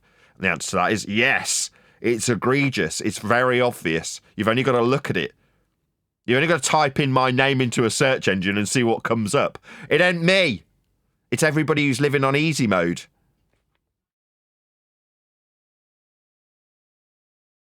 Not sure though. I mean, some people might not have the I'm not saying this for Jeremy, but he's been in it how long? The flat Earth. I mean, I truly think once you've found flat Earth, there's no going back out of that. Once you're there, you're there. Now, whether some people can handle we'll call it pressure or the whatever, the negativity, and they get to a certain point and they just think, well, you know what, I've done this, I'm sick of it, I'm just going to pretend to go back into the globe. But they really still are a flat earther. They just wanted out of the nonsense sort of thing. I wonder if that ever happens to. Was that somebody else has done that, hadn't they? Was it that Rachel 00000 whatever? She sort of went back out, didn't she? But I think she was having a little bit of a breakdown at the time. Yeah, you know these what I mean? are people that did not know Earth is flat. They just believe. But shout out to Len and everybody else, because without them, the book won't be getting accomplished. So shout out to you guys, man. Good job. Yeah, I second that as well, because that's what I was going to say. I was waiting my time to say that. But yeah, it's nice to know that humanity and the charity is there, that's supporting Nathan and his endeavor. Thank you, everybody. And that's from Jin CBR1 and, of course, Neil and everybody else here. Thank you. You are definitely some of that oil that's making this book come out into the public. Okay? Yeah, it's very exciting times for me personally. It's just very stressful. I mean, I'm in an absolutely foul mood because yesterday I had 2 microphones arrive. One wasn't what I was expecting, and I had a useful job for it to do. That was to say I was buying it for myself. So when you're buying something for yourself personally and you don't get what you were hoping for, that's irritating. So yesterday I bought a little lav mic that I was supposed to put on my person for moving around freely instead of sitting in this chair, and it wasn't what I'd ordered. Now the guy who's selling it didn't realise he'd marketed it wrong, and I didn't notice that the pictures didn't match what it was being advertised as, so it's kind of just as much his as my fault, but still irritating because I had a job for it to do. That is to say, I wanted to wear the thing and move around freely whilst making coffee or going outside or taking deliveries. Anyway, that didn't work out. Then I got a ribbon mic that was from the 1950s that had just failed. It just didn't work, so that ended up getting sent back, which is now winging its way back to the seller. And then the same thing happened today. I ordered something and just didn't pay close enough attention to what I was purchasing. And it ended up being something that I hadn't anticipated, that's far less saleable and far less valuable, and I can't test. Irritating. So I've had 3 things in a row, and especially while I'm sending my wife all my PayPals, I'm now utterly dependent on flogging these stupid microphones, which I'm getting sick of. I thought it would be a couple of months where I could generate a couple of £100 in each of those months in revenue just to top up the ad revenue discrepancy. So my ad revenue money from YouTube, I don't know if anybody noticed this, but about 12 months ago, YouTube changed something. Now, it wasn't just me affected. It wasn't just censorship of flat earthers, but lots of YouTubers suddenly went, hang on, all of our numbers have suddenly dropped. YouTube have made an alteration and the numbers have all gone down. Well, that was true for a lot of YouTubers, me included. I'm already subject to quite heavy and egregious censorship, though. So for me, it had an unbelievably devastating effect where suddenly I'm several £100s down on YouTube ad revenue, and I couldn't afford to pay my mortgage. Now, at the time, I was producing a book to mitigate for the already egregious censorship that was in place. So I had a book ready to come out, and then I had people telling me, oh, this isn't good enough standard, we need to make this better, and blah, blah, blah. Now, those particular individuals, a couple of them decided that they wanted to try and thieve the book off me and get their names on it, rather than what they'd suggested, which is that they would offer me assistance in producing a better product. Now, that didn't happen. What did was 12 months of very little getting done, my book not getting released, and me having to lean more and more and more into buying and selling microphones. So when I have a couple of bad days or buy a couple of bad purchases, and I'm like, well, I need those to make money. I need them to make profit. If they don't, I can't pay the mortgage this month. Now, like I say, because I've been paying my wife to edit my book, I haven't been getting my own PayPals. So it means that I do pay the mortgage on this apartment, as I've always had it in both of our names, but I'm the one who pays the mortgage on it. And when I look at the numbers and go, I can't afford to pay the mortgage this month, I start to shit my pants. Now, like I say, when I look at, as this is a tail off from the question I was just asked about being bribed to the other side, no, it's made obvious that the people who are on the other side don't have those concerns. Yeah? Simon Dan's got enough free cash to be paying for skydiving lessons. That's what Simon Dan does with his dollars that he gets from all of the YouTube searches directed at him, even if you type in my name. Yeah, in other words, he's living on bleeding easy mode. So you don't need to bribe a YouTuber. If you're covering this subject and you go, my God, I get 600 views on my live stream that I do daily and have done for 10 years. Meanwhile, Dan will get 150,000 views and all the ad revenue that goes with it, because every single search that's ever pumped into YouTube as an algorithm, it'll pump him out the other end. So he gets to pay his mortgage with ease as a YouTuber. Me, I don't get that privilege. I have to sell stupid microphones. You thought about reselling P900s secondhand?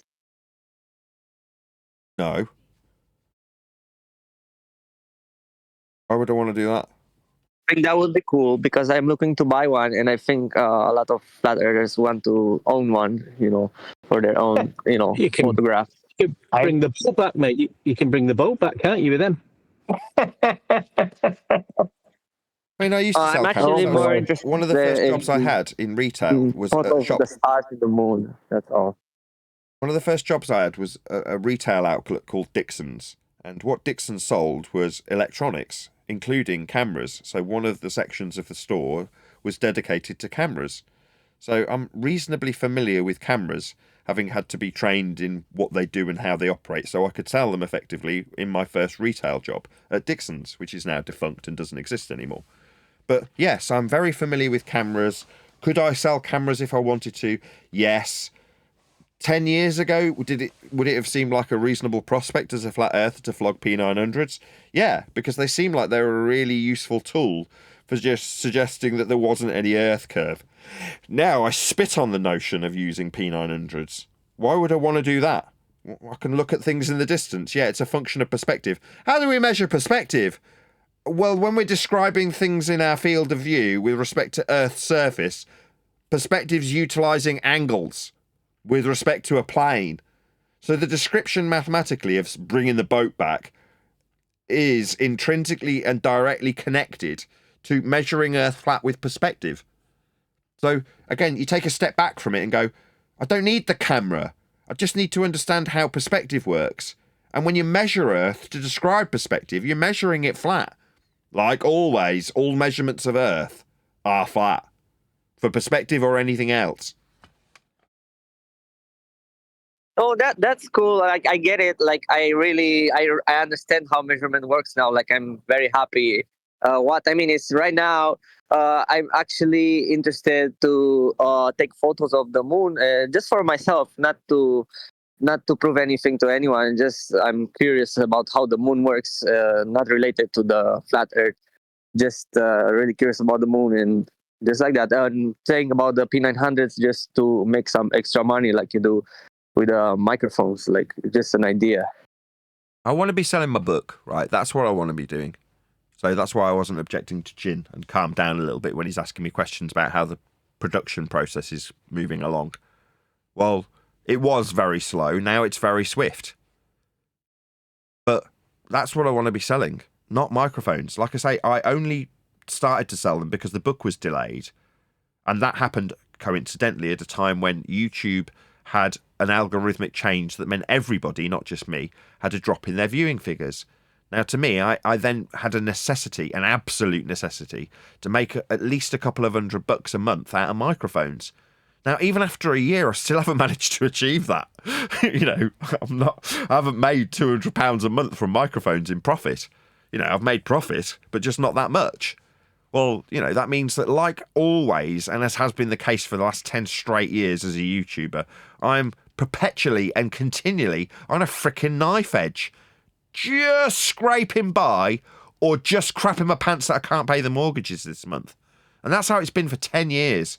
Now, alongside that, you've got the look at this guy making videos. Look how he appears when you type my name in and how carefree that guy's life is.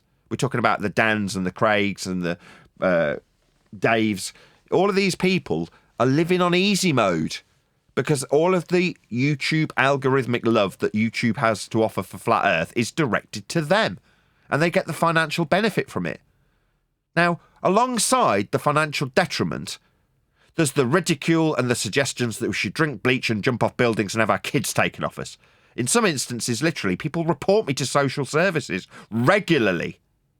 Yeah? Now I'm fucking tired of it, right?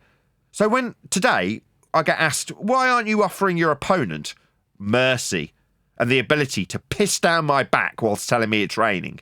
That really aggrieves me. It really annoys me. Like, no. Do you not understand the shit that we've put up with for 10 years in the face of being right the entire time? Now you want frigging mercy and a bit more time.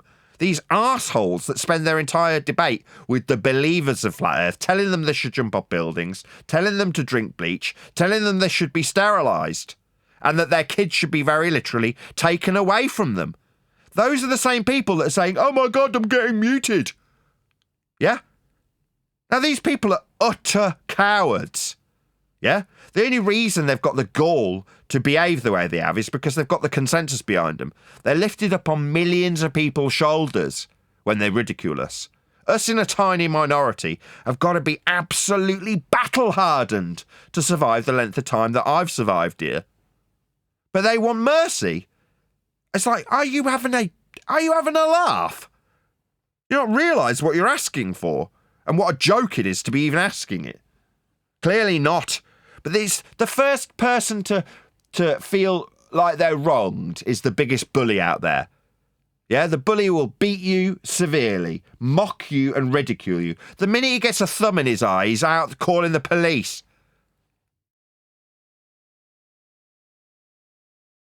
I was thinking when your book comes, we want to help you post stickers on the streets in many cities, any country, with a QR code with a link to your book and other like Flat Earth introduction to your book, like that. Yeah, I'd love that. I mean, hopefully people will be keen to publicise it. There'll be an incentivised methodology for people to sell it. That is to say, they'll be offered 30% of the book's proceeds if they manage to sell it via an affiliate link. So for at least the YouTube community, people who say, oh, I really like the idea of flogging your book, but like, contact my publisher and he'll give you 30% for every book that you sell, which is the same amount I get.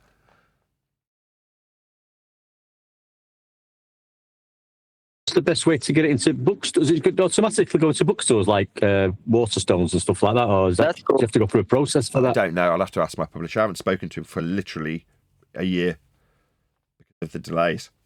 I mean, I did speak to him. Because I think I think it'd be good to phone, if we start phoning libraries up and Waterstones and other book places and asking them to source it for us, and they've got to make an effort then to find it, and then it could go on the shelf there and it's readily available in these bookshops on the high street. That'd be great. Yeah, like I say, my priority at this particular juncture is to actually just get it done.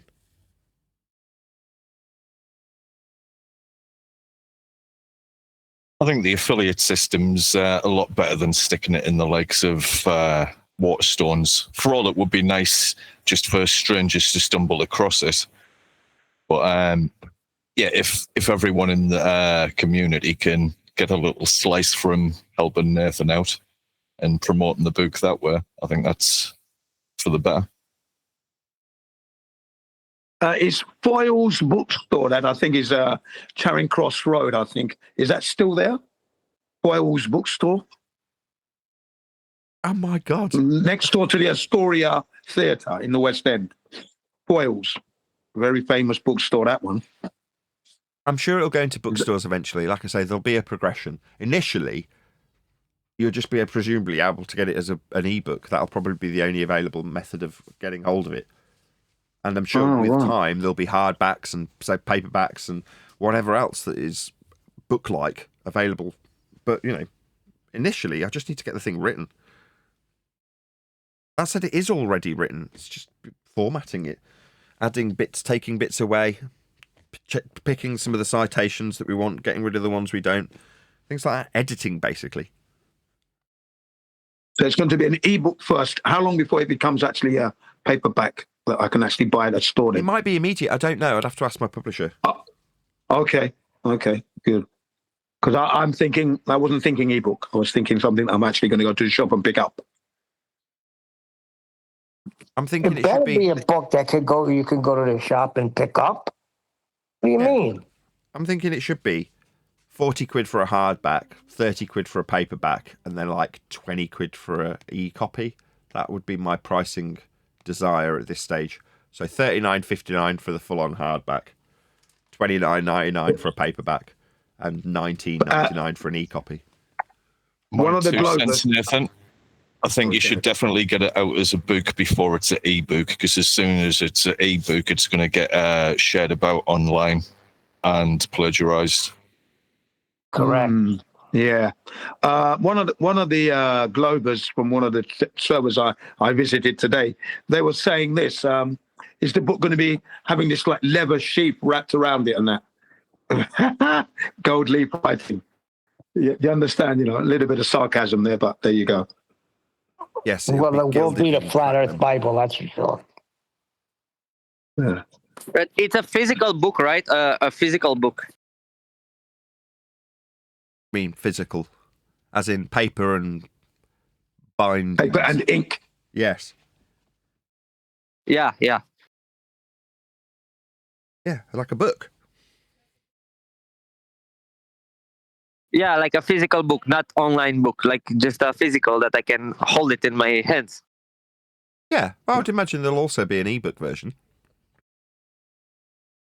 Have you thought about using recycled paper to make the book, or is that going to be a problem? I don't know. That'd be cheaper. To be honest, that aspect of the publication is the least of my concerns at this point. Right, getting it into a working book, like formatting it and turning it into something coherent to actually read, is my priority as the author, not whether or not it'll have a gilded cover. Right, or recyclable paper for the environment, Yeah, etc. I don't care about any of that at this stage. That would be nice, if it were. I'll just bear that in mind. That's low priority for me at this point. Yes. A book with integrity, it's a book they've used recyclable paper to put this. That's very good. Yeah. Can we have it printed in Simon Dan's blood as well? I'm trying to think of something. No, all three of them. Look, I don't blame these guys, right? Up until this point, living on easy mode via the YouTube algorithm, fair play to them, right? They've got their belief, YouTube favours that belief and pumps it out to the masses, they get the financial benefit. Good for them.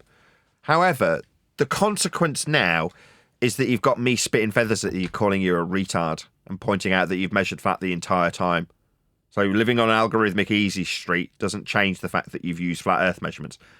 Dan likes the fact that he's taken elevation angles 1,000 times from a flat earth to suggest he's on a ball. Do you think he likes that? No. It's immoral earnings, and the public will frown against that, because that's immoral earning. They're earning their money immorally because they're lying. So that's the difference. Yeah, don't forget that. Yeah, I think you're rather lenient with them, to be honest, Nathan, for how they've misrepresented you and slandered you and made money off your name over the years. I think you're very lenient.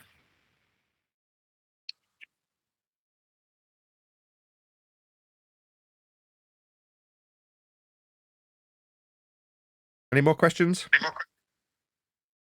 Do you think after you publish the book and you're no longer that busy, do you think you can do some more videos of this Omegle, like talking to random strangers about flat Earth? I'd love that. Yes, I really quite enjoyed that. Far from being as stressful as buying and selling microphones, just doing what I do, naturally well, which is perform on camera, was Omi TV, right? That's what I do. So yes, I'd much rather be making Omi videos once the book's done and out, and hopefully generating a revenue stream, then I can focus on videography. That's cool. That's cool. I really enjoyed it too.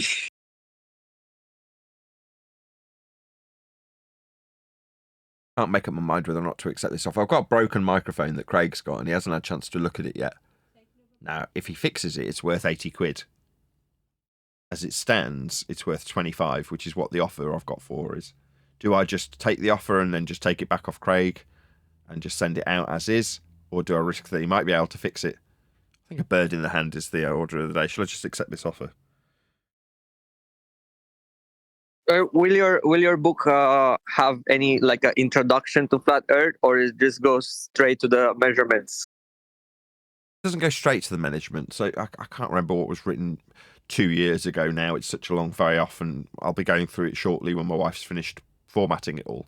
But in the most recent months, what I've been writing is anecdotes, and in those anecdotes, often I will suggest that it is ludicrous looking back that we were having discussions that whistled past the fact that Earth is measured flat.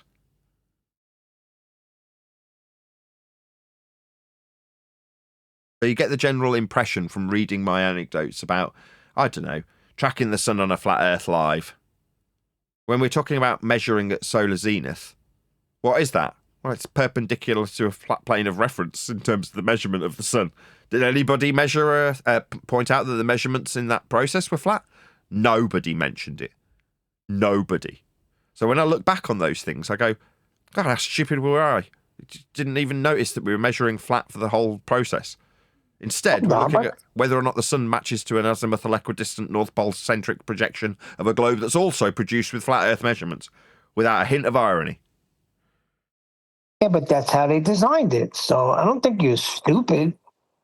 I think we just, like you said, we were always looking for curvature because that's how it was designed. We were presented a certain way to look, and we looked that way.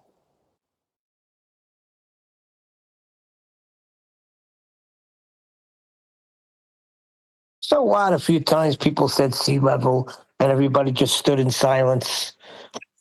The penny didn't drop. Yeah, I guess he was stupid. Huh? If you want to feel stupid, check out what I used to do. I used to say that the differential between eye level and where surface level appears to meet the sky is a measure of curvature.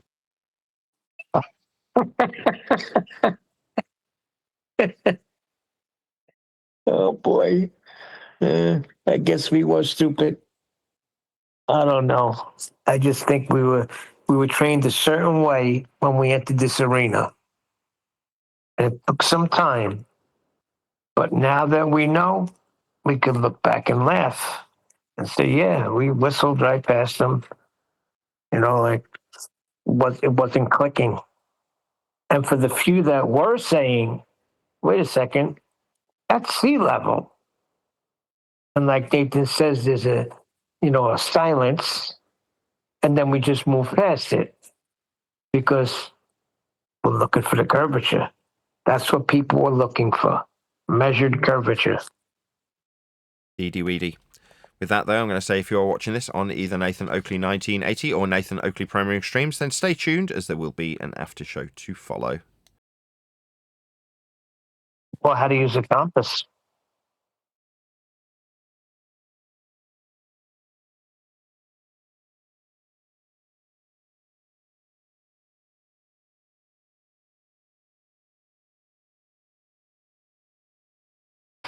Plus, it's true, it's on your phone now. It's like right on your phone, a compass. So I don't buy that. Everybody knows how to use a compass.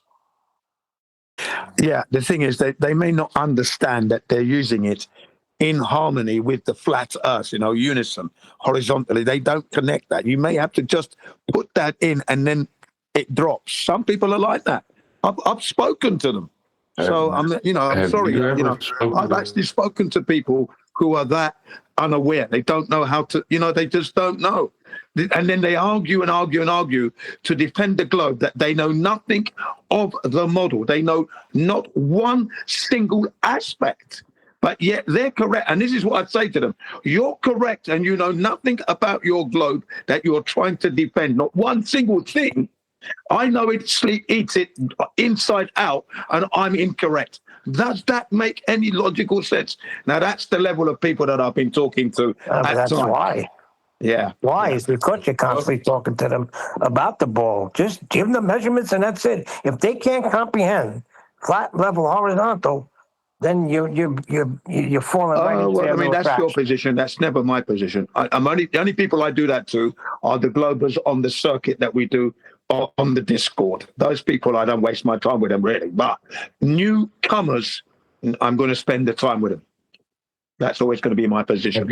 It's always been my position. Do you know when you use your phone, your smartphone, and then you flip it to the right or like that, the screen flips?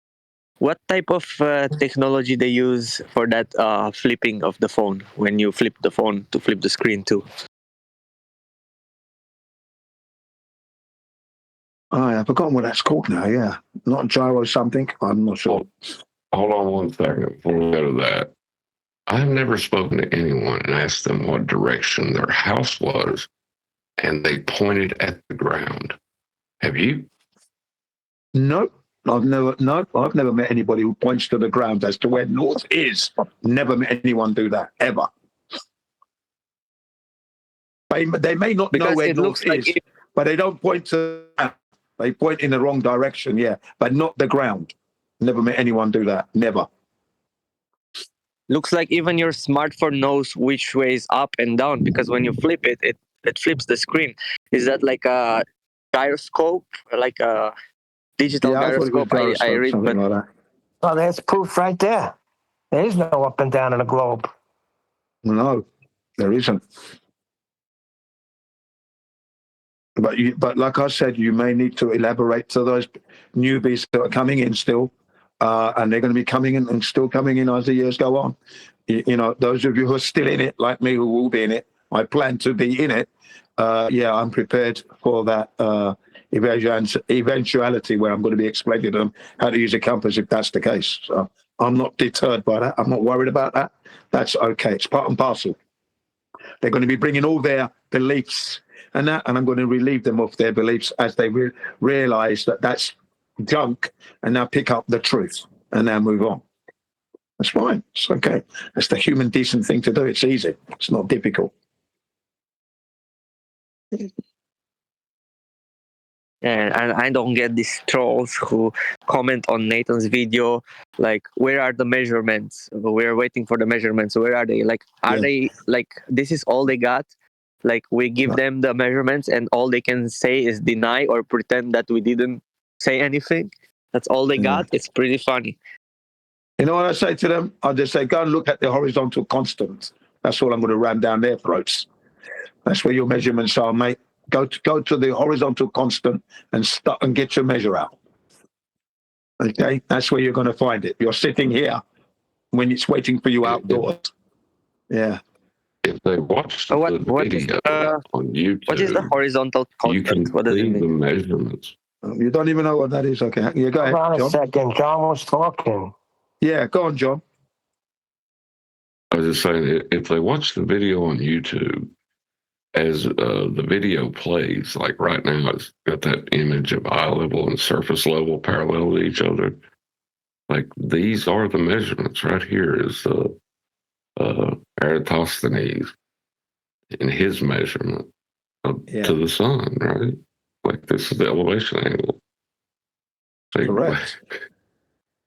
That's correct. What are they talking about? We're not showing the measurements. They're whistling past their own stupid stories. Yeah. And the horizontal constant is the constant horizontality that surrounds us. Go ahead. Right. I was saying that the horizontal constant, as the question was asked, what is that? That is the the constant horizontality that surrounds us 360 degrees on this flat Earth as we exist on it. Okay, and that's what we're measuring. Mean sea level's a better description. Yeah, well, I'd say horizontal constant because it's there, and it's derived from mean sea level, but it's there. It's a constant horizontality, of course. That's what it is.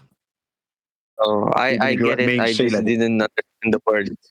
I just didn't understand the words, but I get it. The logic. Yeah, you get it now. Exactly. Because the horizontality is constant. It's not deviating in any way or diminishing. It is a continuous, constantly there. It's never going to go away. So the horizontal constant, which replaces the gravitational constant, which was never there. Okay, there you go. I'm always going to be using that. I used it today several times. Even the Globers are getting it now. Yeah. Yeah, because I'm going to annoy them with it. It's the year 2026. Remember what I said? The year of the horizontal constant. I'm constantly going to be reminding everybody of that. I mean, they've always been using it anyway when we look at it now. You know, yeah. Because they've had no choice but to do that, because that's how we measure Earth. That is how Earth has been laid out for us by the Creator. So they've had no choice. Yes. Yeah. So all the whistling past that they have done has just been a massive mistake there, because they've always measured the Earth flat. Yeah. Yeah. And if to deny the horizontal constant, then they've got no imaginary mathematical globe. Yeah, they're what are they doing? They're what's the word? They're taking off their nose or cutting their nose off to spite themselves. That's what they're doing. Yeah. There you are. Yes, I do love. Like I said, I love this flat Earth truth. You know what I mean? It's just been wow. You know, it's as important as the air I breathe. I'm loving it, mate. Really am. I'm enjoying the fact at the moment that there's a couple of main heads out there who are not wanting to talk about how the Greeks measured angles across the surface of Earth. They don't want to discuss it because it's they know the tactics with that one. It's instant electric shock. That's why. Yeah. So that, and I've said it for ages, that they're going to go to any flat Earth proof. Give them Al-Biruni and Eratosthenes. Psychological as well, you see. Yeah. Yeah. There's your flat Earth proof. It's your globe proof, and I'm quite confident to tell you that. What are you going to do about it? No way out of it. Sons of Navarro, what's happening, man? It's been a long time since you've graced us with your vocals. You don't even say hello anymore. Who's talking? What up, y'all? What's up, D? I was talking to Guns, but... Yeah. Hello. Sorry, I was busy. It's kind of busy there. Happy New Year, everyone. Good to hear. I was chewing. Sorry, I was busy. Food. Anyway, hello, everybody. How you doing, Guns? Hello. Hello. Everything's pretty good. Had a good Christmas, good New Year's. Yeah. I've been keeping busy. I've been following the show there. There's been a lot of good topics going on there. You guys like long shows, 5-hour shows. It's pretty good. So I have to watch them in segments because I don't have enough time to just sit and watch them. So they're pretty good. How are you guys? Just regarding the shows, or what's the one thing that's sort of catching you, making you think? What's the one thing jumping out at you? Well, I'm sorry. Yeah, the closure. It just seems like there's a lot of closure now. Like the end. It's the end, right? Yeah. Earth is measured flat, and that's it. It's closure. It's done. Finished. Kaput. You got these page shields. They come in there. And... Exactly. We still have the page shields, those goofballs that still come in here, and they just ad hom, and they don't even let Nathan talk. They just, yeah. Anyway, you know the game, guys. Yeah, that's the game I play. When they try and stop me from talking, I talk louder, and they die where they sit. That's me. I just drown them. Yeah, Jim. You know, Jim. When you're talking about like we use flat Earth measurements all our life, right? Yeah. Like I drive across the prairies, thousands of miles. Before I knew the Earth was flat, I knew the prairies were flat. I could see like for 20 miles, right? But I still thought I was on a wobbly, tilted ball. I still thought I was on a ball. I didn't even cross my mind the Earth was flat. That's right. That's right. It didn't at all, even though you're looking at that right there. That's where, like I keep saying, Stanley Kubrick's title of his last movie, Eyes Wide Shut. Now that's everybody. Yeah. Everybody's walking around with their eyes wide shut, open, but they're shut because they're not registering what they're looking at, and that's the flat Earth. You see what I mean? Right there. Yeah. Yeah. That's why I love this topic of flat Earth. Oh, sorry. Yeah.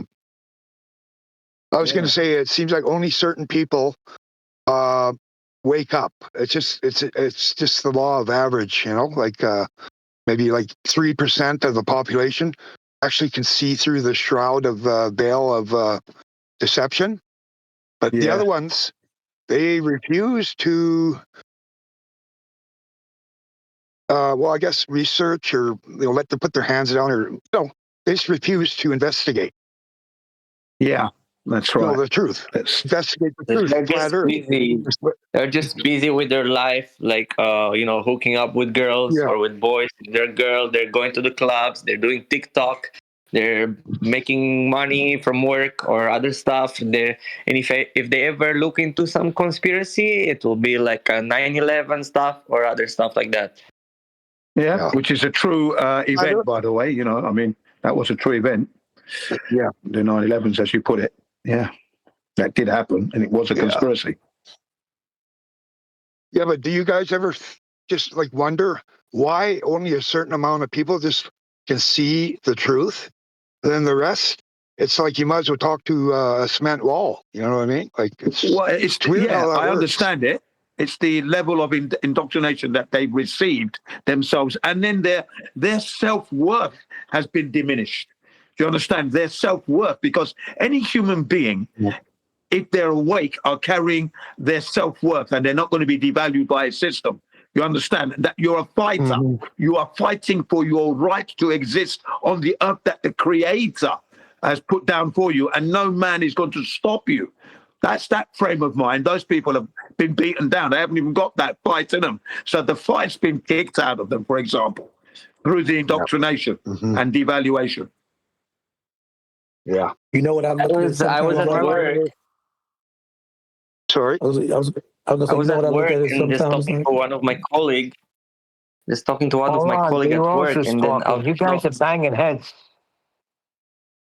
Yeah, I tried to squeeze sorry, didn't realize. I'll be brief. I was just gonna say, what it kind of reminds me of? It reminds me of like we were all told about Santa Claus when we were little, right? And it's like instead of growing up and realizing that there's no Santa Claus, they try to evolve and make excuses with the false piece of nonsense by saying this. Well, he doesn't deliver them like he used to. There is no sleigh, and there's no Rudolph. No. They deny all those things, but they got to hold on to that lie by saying what actually happens is that he still builds them in the North Pole and ships them to Walmart and the Toys R Us and all the stores. And then, your parents go in there and buy them. But they just to keep hold of that Santa Claus, just they don't want to let it go. They want to always try to put the but. However, with the Santa Claus, that's what they do with the globe, because they don't want to come to face to the truth. So they're gonna do everything they can. They're gonna hold on to every aspect of something to make it alive, just like a child that never wants to grow up to be an adult and realize there is no Santa Claus, there is no North Pole with no Mrs. Claus. Let it go. Earth is measured flat. Let's just grow to up. mention the Santa Claus. Are you going to tell to the kids about Santa Claus or not? Like, are you going to lie to them about the Santa Claus or not? Right. You don't lie to them from the jump street. You don't lie to them. See, but that's the thing. People think it's okay. They're just children. They think that lie is okay. It's excusable. Is it? Is it? When you take them to see Superman, you're expecting them to buy into a lie as well. This is what you hear. Christmas is for the kids. Well, I never see me personally. Hold on. Me personally, when I had my daughters were growing up, I was not sharing my blood, sweat, and tears with no jolly red man. We stood up all night, and I told them, if Santa Claus comes with gifts, you have every right to believe in him. And they stood up with me all night. And around 6 o'clock in the morning, I went to the closet and started putting the gifts under the tray. And I said, who's Santa Claus? And they said, you are, Daddy. And that was it. But that's me. I choose to do that. A lot of people choose to keep the fantasy alive. It's for the kids. It's for the kids. Yeah. Notice when you put a kid on Santa Claus's lap, how they cry, right? Yeah, I did the same, Neil. I did the same. My children did not believe in Santa Claus. They knew Daddy was the one messing around. So that was it. There was no Santa Claus to believe in at all. And I don't even give them any presents anyway. I give them the presents and the money in the new year. I gave them nothing at Christmas. Not one thing. I've never given my children any Christmas present, ever. Why would you? You're Muslim. I don't. There you go. There you go then. So I've never done that. Yeah, well, I always give them a New Year present. And I said that to say generation after generation after generation after generation, just like the globe, that's how it's passed on to the children. The difference is you got to grow up. Just like you grew up and let go of Santa Claus, you got to let go of the globe. It's a fantasy. It's not real. It's just like the tooth fairy. It's not real. But is it okay? Is it okay this to? generation Is it is okay making a to tell difference, to though, my kids because that Santa Claus is real? Go ahead, do that again. I started speaking. Go ahead. Is it okay if I will let my kids believe in Santa Claus at until a certain age? Like me too. My parents also did this to me. They told me that Santa Claus is real, and then I discovered it on my own when I saw my gifts a day before Christmas. I found my gifts in the cabinet all the way up, and then the next day under the Christmas tree, I saw the same gifts. That's how I realized, and maybe that's helping you to realize that sometimes you can get tricked and to not believe everything. Maybe it subconsciously help you for the future. I don't know. You tell me. Well, the system is making money from that. The system itself is gathering a lot of revenue from the deception of Santa Claus, basically, is what's going on. And you're helping that to continue. That's all you're doing there, really. So That's someone like me that doesn't give the children anything, and then in the new year, you give them money. And I say to my children, this money, make sure you buy something that's going to last so that when you see it, you know, Daddy gave you the money to get that. Okay? Longevity. Don't buy junk. That's what I said to all my kids. Well, that's you because, like you say, you're Muslim. I'm Christian. So when I give my kids gifts, I explain how God gave a gift with his son, according to scripture. That's why I'm giving these gifts. It represents when they came and presented Mary with Jesus in the manger gifts. So that's where my Christmas comes from. I don't care what else anybody else says about Saturnalia and all the other stuff. This is what I do on Christmas. Because God gave us a gift through his son, Jesus Christ. That's why I give my children gifts. Amen. There's no Santa Clauses in my house. You may see snowmen, but there's no Santa Claus. It's just all Christian. My Christmas tree is loaded with manger scenes and things like that, angels and stuff like that. But it's no Santa Claus because I choose to do that. Now, if somebody else chooses to allow their children to believe and find out on their own, that's up to you. Like for example, if the kid will go to the kindergarten or school and he will have a different belief about Santa Claus, then do you think that will affect him? Like other people will know Santa is real, will believe that, and then my kid will know differently. And you know how kids are, they cannot keep their mouth shut with secrets, and for sure maybe it's gonna affect his social life. Well, no, not really. No, not really. My kids knew it wasn't real. It didn't affect their social life at all. They enjoyed their games and playing all through the year. They had a good time.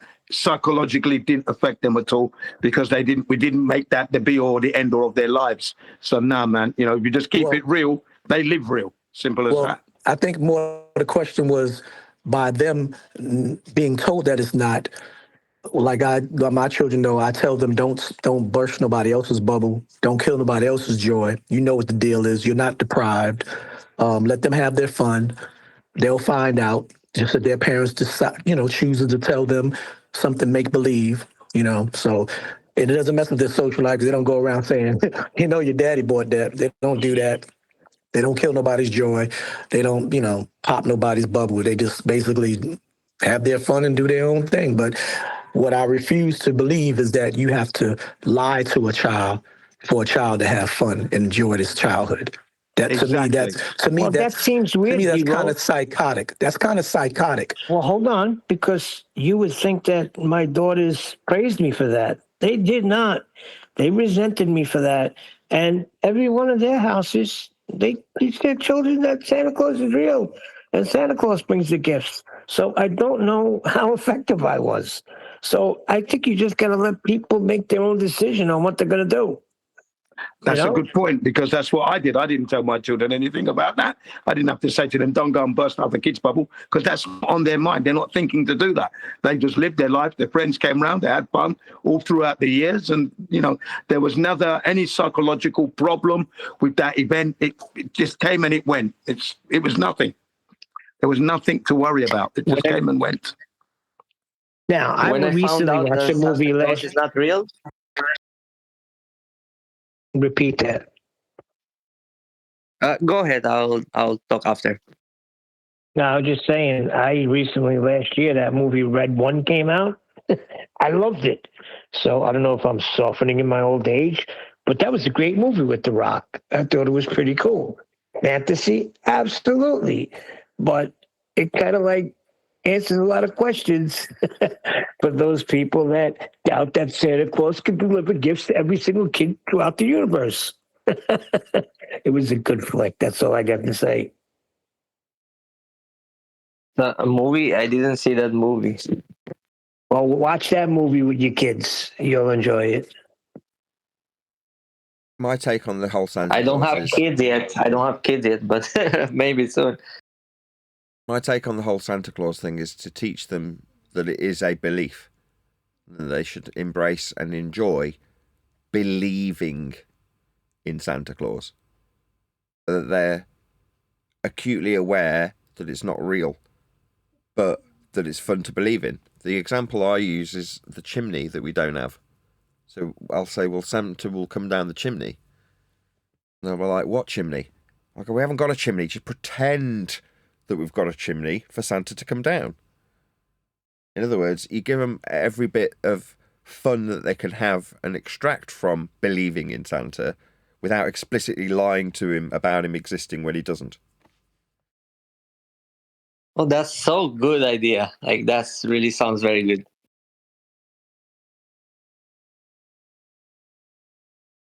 Even in doing that, though, my youngest daughter still turned around literally this Christmas and went, Daddy says Santa's not real. I'm like, no, that's not how I put it. But because she understood it at a base level, she broke it down to its most simplistic terms and then put them back to me in that context. You said he isn't real. I'm like, no, I didn't say that. I said, we believe in him coming down the chimney. You're like, well, we haven't got a chimney though, have we? So you say he isn't real. I'm like, no, I didn't say that. And don't say that in front of other kids either. You'll spoil it for them. When I found out that Santa Claus is not real, because I told you earlier, I found the gift on the cabinet very high up where I couldn't reach it, but I climbed there. I found the gifts and then found it under the Christmas tree the next day. I realized, and when I found out it's not real, the first thing I did when all our family gathered, all my cousins, I told all the cousins smaller than me that Santa Claus is not real. I told to them all, and all the mothers and parents were going crazy. They said, "Oh, shut up! Don't tell them." They were calling me to keep it secret for their kids. It was, yeah, I felt bad, Okay, but listen. I thought it was the thing to say. Listen, Saint Nicholas was a real historical Christian bishop from the 4th century, born around 280 AD in Patara, modern-day Turkey, renowned for his deep piety and generosity and defense of the poor, which inspired the legend of Santa Claus. He inherited wealth but used it to help the needy, famously saving 3 sisters from slavery by secretly providing them with dowries. He was also a respected church leader, imprisoned for his faith under Emperor Diocletian, and attended the Council of Nicaea in 325 AD. Did you know that about St. Nicholas? Yeah, I knew that about St. Nicholas. I read it as well as heard it. The thing is this, I've always known that Santa Claus or Father Christmas was never real. I knew, no one had to tell me that. I knew that. So I just didn't buy into it as a kid. Didn't change my lifestyle. Well, I found the gifts under my parents' bed, so that stopped believing in that, and I lived in an apartment. Yeah, I just knew that Santa Claus was not real. That was it. We freaking found every gift. Me and my brothers looked through all the closets. We found that we knew we were getting every Christmas. Yeah, I just thought that it was weird that everybody was like looking to say, well, Santa's coming to my house. I go, yeah, is he? Well, okay, good luck. I hope he does, but he's not coming in our house. That's what I said.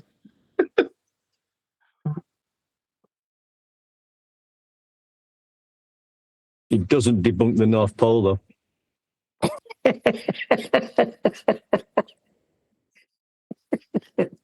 One deck is stupid sometimes. Which way is that North Pole? What distance would that be going? You say south? It'd be going up, obviously, in the compass direction. We're going straight up. We got to teach people how to use a compass. Then they'll be able to prove that the North Pole is real.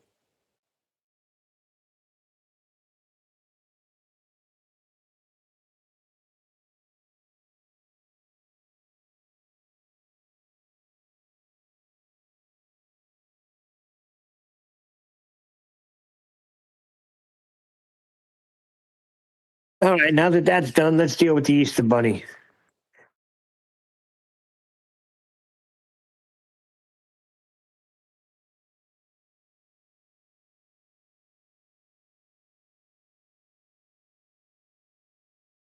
Funny though, isn't it? Like we're talking about the father, because the kids who, the parents who, pretended the Father Christmas story with the kids, and then told them it was a lie. Then, even yourself as a child, finding out that your parents had lied to you, and this Father Christmas isn't real, and it was just a hoax. You feel gutted. You can't believe it at the time.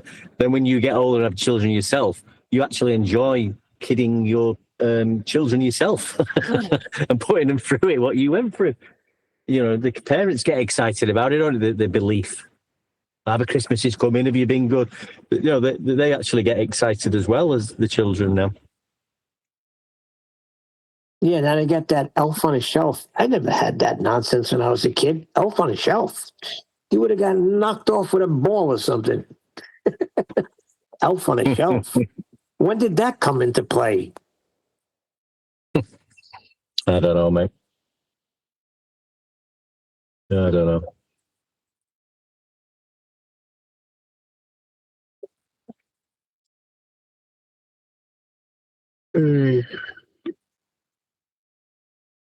But a bit of snow. Had a bit of snow over this side of in Manchester the last few days. Been at minus 9 the other morning when I was out walking the dog. Nice. You get a little snow. That's bone shattering cold. That is, isn't it? You don't want to fall on the floor at those temperatures. Wow. Mm. It's the coldest it's been so far. So the heating's on a little bit longer and been turned up a little bit. Yeah, we've had -2 here in Japan. -2. Yeah. I think it was -9 the other morning when I was out. Today's been a little bit warmer. Is it -5 today?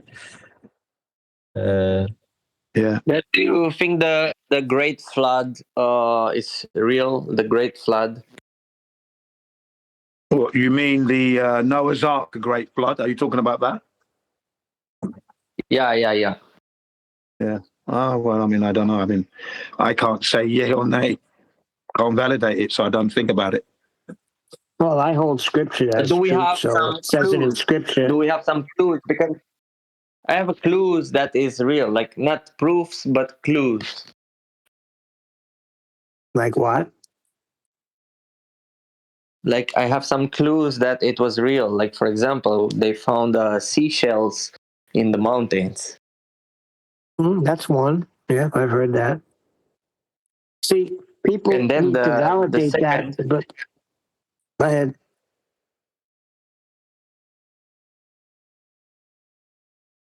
sorry? Go ahead. What's happening is when we're talking, you start talking, and then we hear you. So I stop so you can go. Go ahead.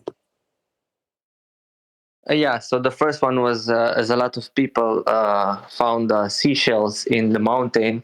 And also the second one was pretty interesting. The pyramids shape, you can see them in the tip of the pyramid. The pyramid is more complex, more detailed in the tip of the pyramid, but in the lower base, it's like it's destroyed, and maybe that's because of the water. So maybe it's giving you a imagination that the water was almost at the tip of the pyramids. That's why the tip of the pyramid were not that affected by the corrosion from the water. No, that's not. See, the seashells on the mountains. I've heard that one, and like you don't know how high the water's covered. You don't know. These are things I don't need any proof because I hold the Bible as proof, and it was spoken about in the Bible, and Jesus reiterated it. So that's how I hold it to be true. And I think there's certain things that you're never going to find. You're never going to find Noah's Ark. You're never going to find the Ark of the Covenant. And the reason is because people start worshiping it. It's just human nature.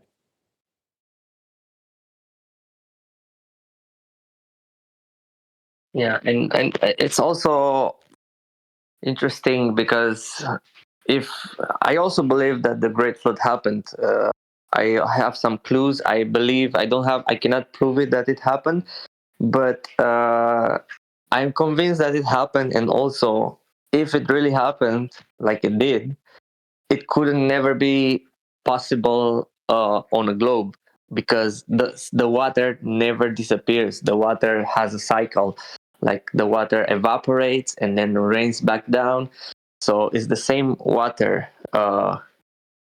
There's no way water can come from any other way in the globe system. What happened? If there was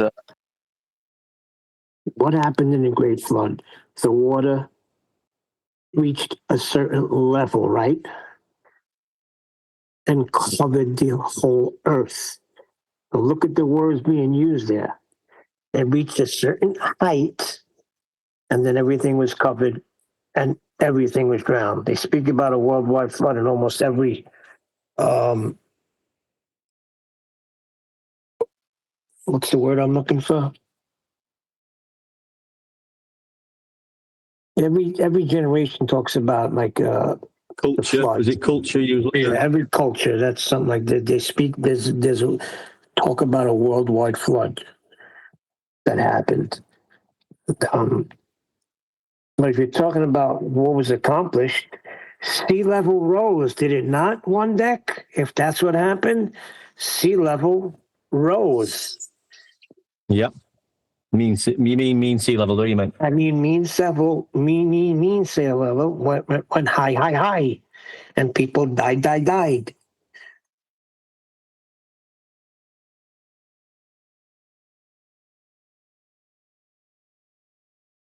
Yeah, sea level's a good one. Like we were discussing before about even the sextant, the sea sextant. it has to rely on sea level. Yeah. You know what I mean? Yep. It's been designed around that fact. Compass, okay, yeah, you're holding it horizontal, but it's in reference to sea level. Everything's in reference to sea level. But their sea level is equidistant to the center of a ball, which is a contradiction. Well, they're just thinking about a radius when they say that. We're not talking about a radius. They're describing a radius, aren't they, from a center of a circle out to the inner circumference. That's just a straight line. It's a radius. It's good. That's got nothing to do with a level surface. I don't think it's there at the moment, except it's locally flat, but still believe it's a ball. But there's still the acceptance of the locally. You can't have a water level rising on a ball. It's got to be perpendicular to a plane to describe it rising. Correct. That's what I was trying to get at when I said rise.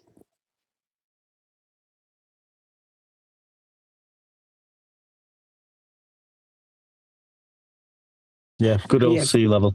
If water's rising, it's coming from a flat plane of reference, not from a globe. It's an impossibility.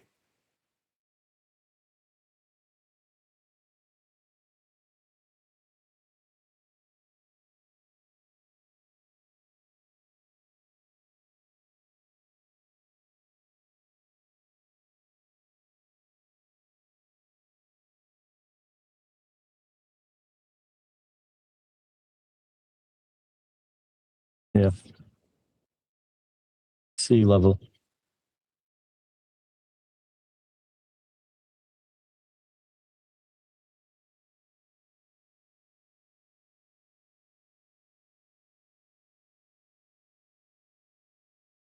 Everybody tuck it out? I'm sort of doing two things. I'm just sort of... Show yesterday, Nathan. Sorry. Go, mate. Yeah, what happened yesterday again? It was... we was talking about... always knowing the Earth was flat, wasn't it? Yeah, that's right. Yeah, that was a good show. Today's show was pretty good as well. Today's show was also good. I thought it was pretty good. Nathan got to explain his book and that, so people who are listening to the show today would learn a lot more about the book now and that, and be fully versed what's expected to be happening. So that's good. I think, yeah, good show today. Maybe we'll go through a video again soon. Yeah, but that would be nice as well. Critique one of them lovely videos that we used to watch. I did deliver. I call it delivery. I delivered the material that you sent to me one deck. So I've delivered that to the servers again today, just to remind them. Remember, horizontal constantly in their face, so they can't ignore it. My elevation angles and all that. Yeah, it's all there. And the guy measuring the Earth flat, and then talking about using curvature maps because it's easier to do it this way first. Yeah, all that's been. Yeah, thoroughly enjoying it.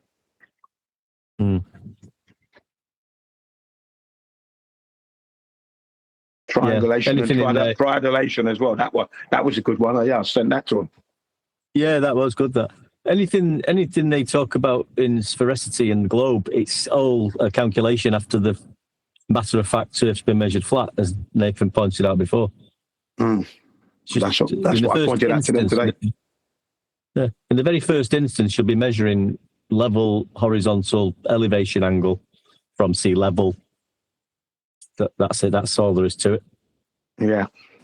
And right there, a big glove should come out and punch him in the face. Right there it is. Got to keep jabbing them with the facts, the horizontal, constantly jabbing them in the face with it. Boom, boom, boom, boom, boom, boom, boom. Yeah. That jab will become annoying. So. Hey, Len, there's a good concept for an AI, mentioning the fact that we'll always be using horizontal sea level and all that. and yeah, and then like D-Rose said, a boxing glove comes out and hits him in the face, but maybe like somebody holding a sextant and hitting him with a sextant, something like that, and then smacking him around the head with a curval. You mean like a sextant falls off? A sextant falls from above and cracks him in the head. Yeah. And then the theodolite sort of, comes and destroys it. Yeah. I don't know. Len was asking for some sort of ideas of an AI flip.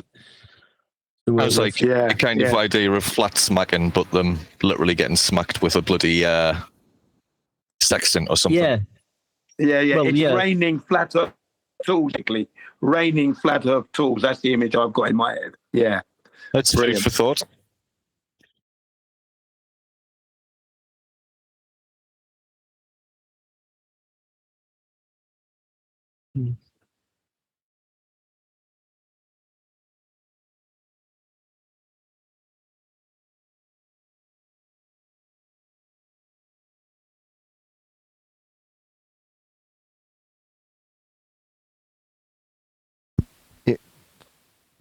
I feel it's incumbent upon us to recognise how the language itself infers how flat Earth is. Now, if we're going to believe in a God, and we want God to give us a life that's easy, well, not a life that's easy, a truth that's recognisable, there you go, that's the terminology, then you've got to believe that everything about how Earth is dealt with is going to be incorporated into every aspect of how you describe it, measure it, and in this case, verbalise it. So when you talk about sea level rising for Noah's Ark, whether or not I believe in it is irrelevant. The description is rising as a level, perpendicular in an upward vector. So going up, the water itself, like filling a bath, is the description of the vertical axis increasing with respect to the horizontal axis of the flat water level. Everything about every part of that description is reliant on Earth being flat. And wouldn't that just be the case? If that is God wanting you to recognize his own handiwork and design, why would he leave it in any way ambiguous? Now, it would take somebody equally as determined to want to make it otherwise. That is to say, to hijack the seemingly abundantly obvious and turn it into something it isn't, invert it.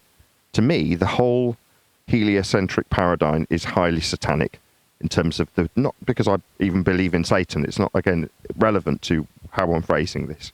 To take something that is intrinsic and obvious, like in this case, the level of the water going upwards. Every single part of that statement infers flatness. So to take that and have your minions say, well, that means it's bending, is demonic, it's satanic. Nathan, you're right on point. Yeah, I agree with that. You're right on point with that, Nathan. That's what I was trying to get at. And you explained that perfectly. And it is satanic, Nathan, because I read Isaiah 14 all the time, what Satan says. I will exalt myself above the heavens. I will be like the Most High. That was his desire, to exalt himself above the stars of heaven. And today, we live in a heliocentric world system. And it's totally contrary to everything that's written in Scripture, to God's creation. Everything is the opposite. The sun moves, but heliocentrism says the earth moves. That's a contradiction. Right? You're right on point. And you're not wrong to say that it's a satanic system. It is.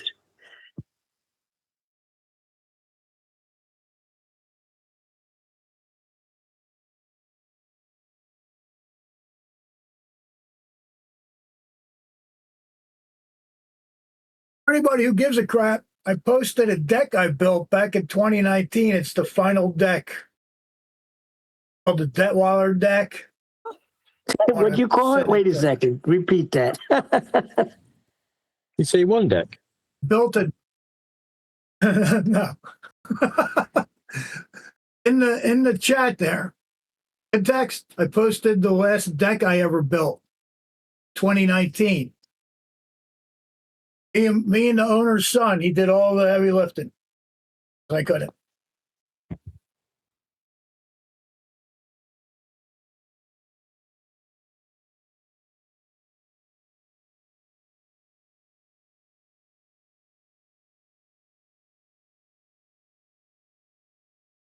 you the quality I give you when I build something.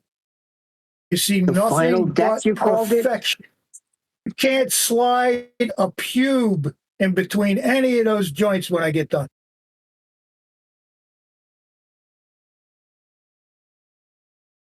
So I just put a deck up with this guy, right? And what he was doing on the floor part of it, the floorboard, he was putting, you know, them Home Depot pencils, the flat ones that they sell. Yeah, that was a mistake. Yeah, Unless it was vinyl deck, pencil. that's a mistake. Let me just finish. He The was wood telling me shrinks. that's how it had to get done. He was telling you that that's how it had to get done? Yeah, like you put a pencil between each, so there's a pencil gap between each floorboard. Oh, stupid as hell. See, 1983, I started building decks, and the guy who out for Alpine and wherever that was, and he wanted us to put a 12 penny nail, same thing, 12 penny nail in between each space. So the 12 penny nail would be the space. Now, when we came back on those decks, that space had opened up twice that. What you do is butt them next to each other, and then they space themselves, period. As you can see in this deck, everything is pushed together, all the flooring. Oh, I see what you're saying, because in the space. floor. I see what you're saying, because the wood expands and contracts, and because it's a deck and it doesn't have any wall to go against, it's never going to buckle in the middle. It's just going to naturally separate the way it has to. I got you. The only thing you space if you want to, and plus they have their own, like, put it on before you actually put the flooring on, is the vinyl, like the timber, or, I forget the names. There's two of them I've seen. Extremely expensive. I like wood. The problem with the wood is you got to keep up with it. It's not a big deal if you just treat it. Yeah, you got to treat the wood. Yeah, you treat the wood firsthand. Yeah, because you got to. It's going to get wet and all that in this. So yeah.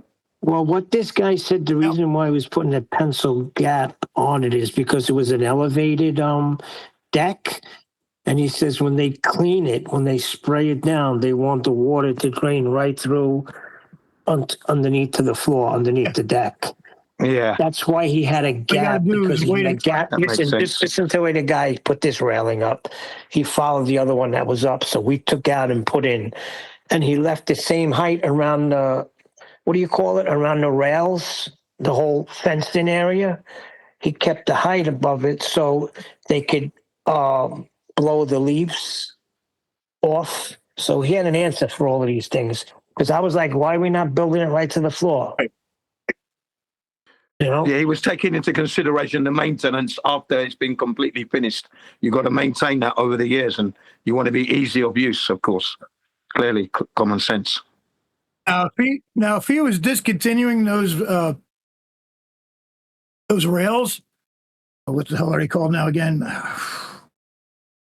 Those 1x1s, my balusters.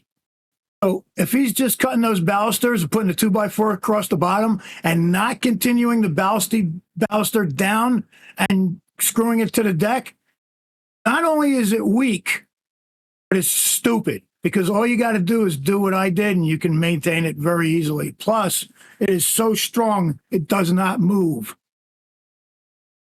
Does not move. I understand you watch the logic that video, from leaving you see how it's built. I understand both sides. For strength and whatnot, have it to the base. But for the maintenance, and I do a lot of maintenance and blown loads of leaves out of large decked areas, it always builds up where it's going across the floor. Plus, it also rots up from there if it's wet and in shade. Yep. But I get it. I understand it all. I guess it depends on each one. What we did was, in other words, the old deck was there, and we just started taking it out and replacing it with new. So the posts that were there, all the posts that were there stood. We did not take them out. That was the foundation of it. and we just added on, took out the old wood, put new wood in. Were those posts buried into the ground? Yeah, they were into the ground with concrete. So they did that right. If they weren't, we would have had to redo all the posts. They were dug in and cemented. So the wood is in the ground, not above the ground. Yeah, the wood's in the ground, it's a dugout hole. It's no good. Wood in the ground and then cemented in. So the whole thing, because it's an elevated deck, it's elevated to the second story, right? So those posts were in solid, and we didn't change them.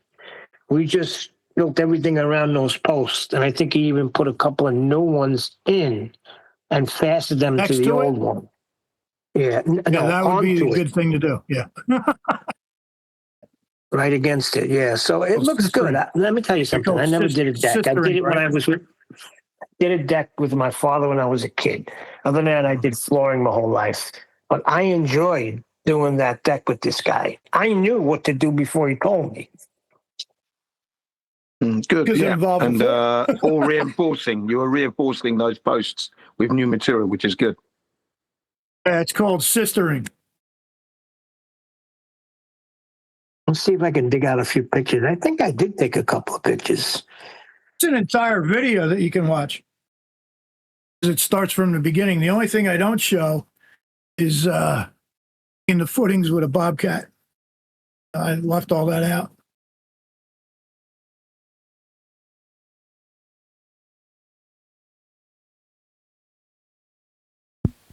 Well, finally I had some good news. A mic that I was umming and ahhing about selling for cheap. Somebody else put an offer in that was much higher, even though it's a broken microphone. So I've sold a broken microphone and made a decent profit on it today. Very happy I am too. Now, this guy, Buck Sodbuster, is really getting on my nerves, man. He's looking to you for pain relief. Tell me I don't know how a level works. He's looking for you. He's looking to you for pain relief, right? These people are in an exceptional amount of pain. Now, while I'm on the live show saying, no mercy, well, these people are in pain and they're trying to achieve pain relief from people like you. So when he's telling you, no, my religion's really real, look, let me show you. Why is he trying to convince you? Well, I'm telling my audience currently, I don't care. That's my general demeanour, is I couldn't give a crap. What's that? They want this, I don't care. Right, why? Well, because I've become indifferent to it. Why? Well, because I now know for sure and without a doubt that I'm right. So it's now become inconsequential. I don't need to appeal to Buck Sodbuster to convince him that Earth's flat. Because when you're unsure, you rely on others being convinced the way that you see things. So you go into debates to convince people that they should see it the way you see it. Now, do I need Buck to affirm how flat Earth gets measured? No. Do any of you now feel compelled to convince a baller to believe as you do in a flat Earth now that you know it's measured? Do any of you feel compelled that way currently? No, absolutely not. I only go in there to wind them up and tease them. That's why I go in there. Give them a kick in. I'm not really talking about even flat Earth. He's just talking about how I don't know how a bubble and a level works. He doesn't know. Why? He thinks it's off the vertical. He's probably got gravity tagging on it, right? Of course. That gravity, you put the level and he on the says base, it's off the vertical. You move it back up and down to find out the level. If you put the level on the wall, you plummet. You move it back and forth. It's the same action. Just moving the bubble. You're leveling. Yeah, it's designed so you can do that, actually. Yeah, that's why it's there. So you can plumb as well as horizontal, vertical and horizontal. It's designed. I mean, what the hell didn't they understand about that? Buck is a perfect example of a wiki searching guy, and whatever he finds on there, that's what he's going to stand by. Look, it says gravity in here. Oh, it says it also with flight too. So what does that mean? It's just retarded. You know, you tilt a glass of water, but gravity pushes it down? No. Glass is the only thing tilting. Water stays there. That's the same principle as the level. Move the bubble. the level. That's it. Got nothing to do with drilling gravity all That's how over the it. first levels were created, were in water.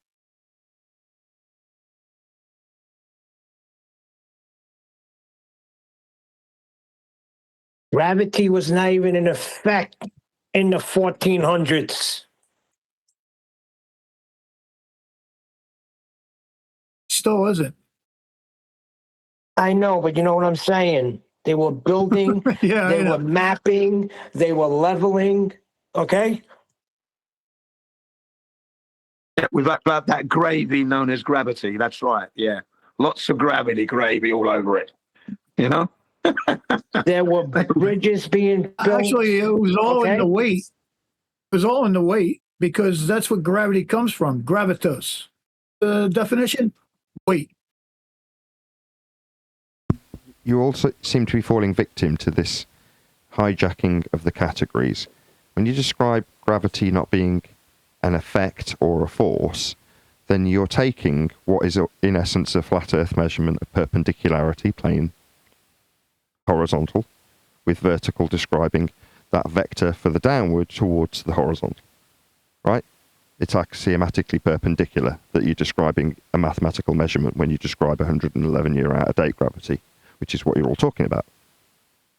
So why are you asking whether or not in the 1400s it was a phenomenon to observe, an effect? It's a category error.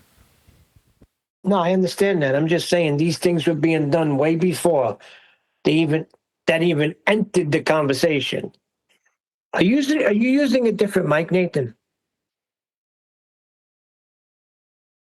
Yeah, I'm on my radio mic, so I can make a cup of coffee while I'm still involving myself in the conversation.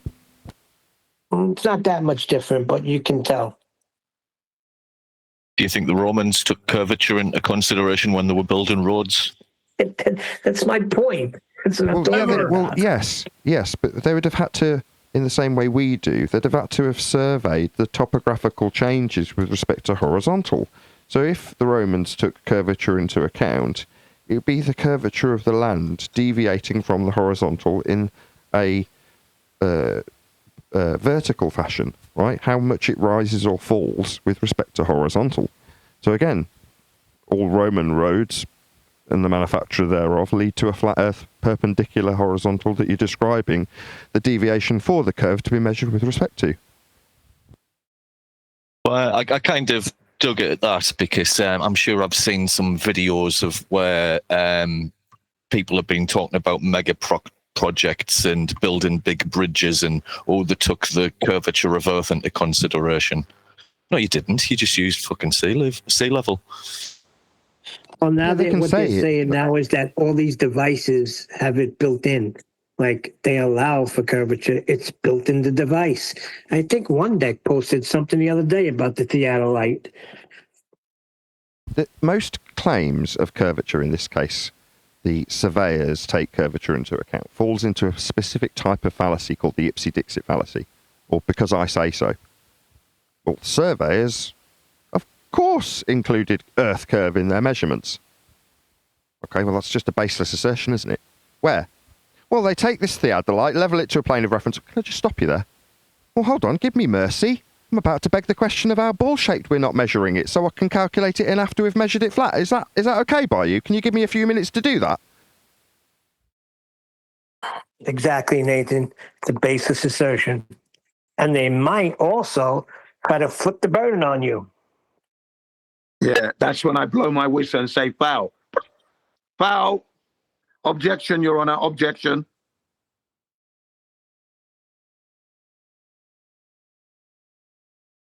Oh, you Who's show me running with it. water in the background? What are you doing? Who are you talking to?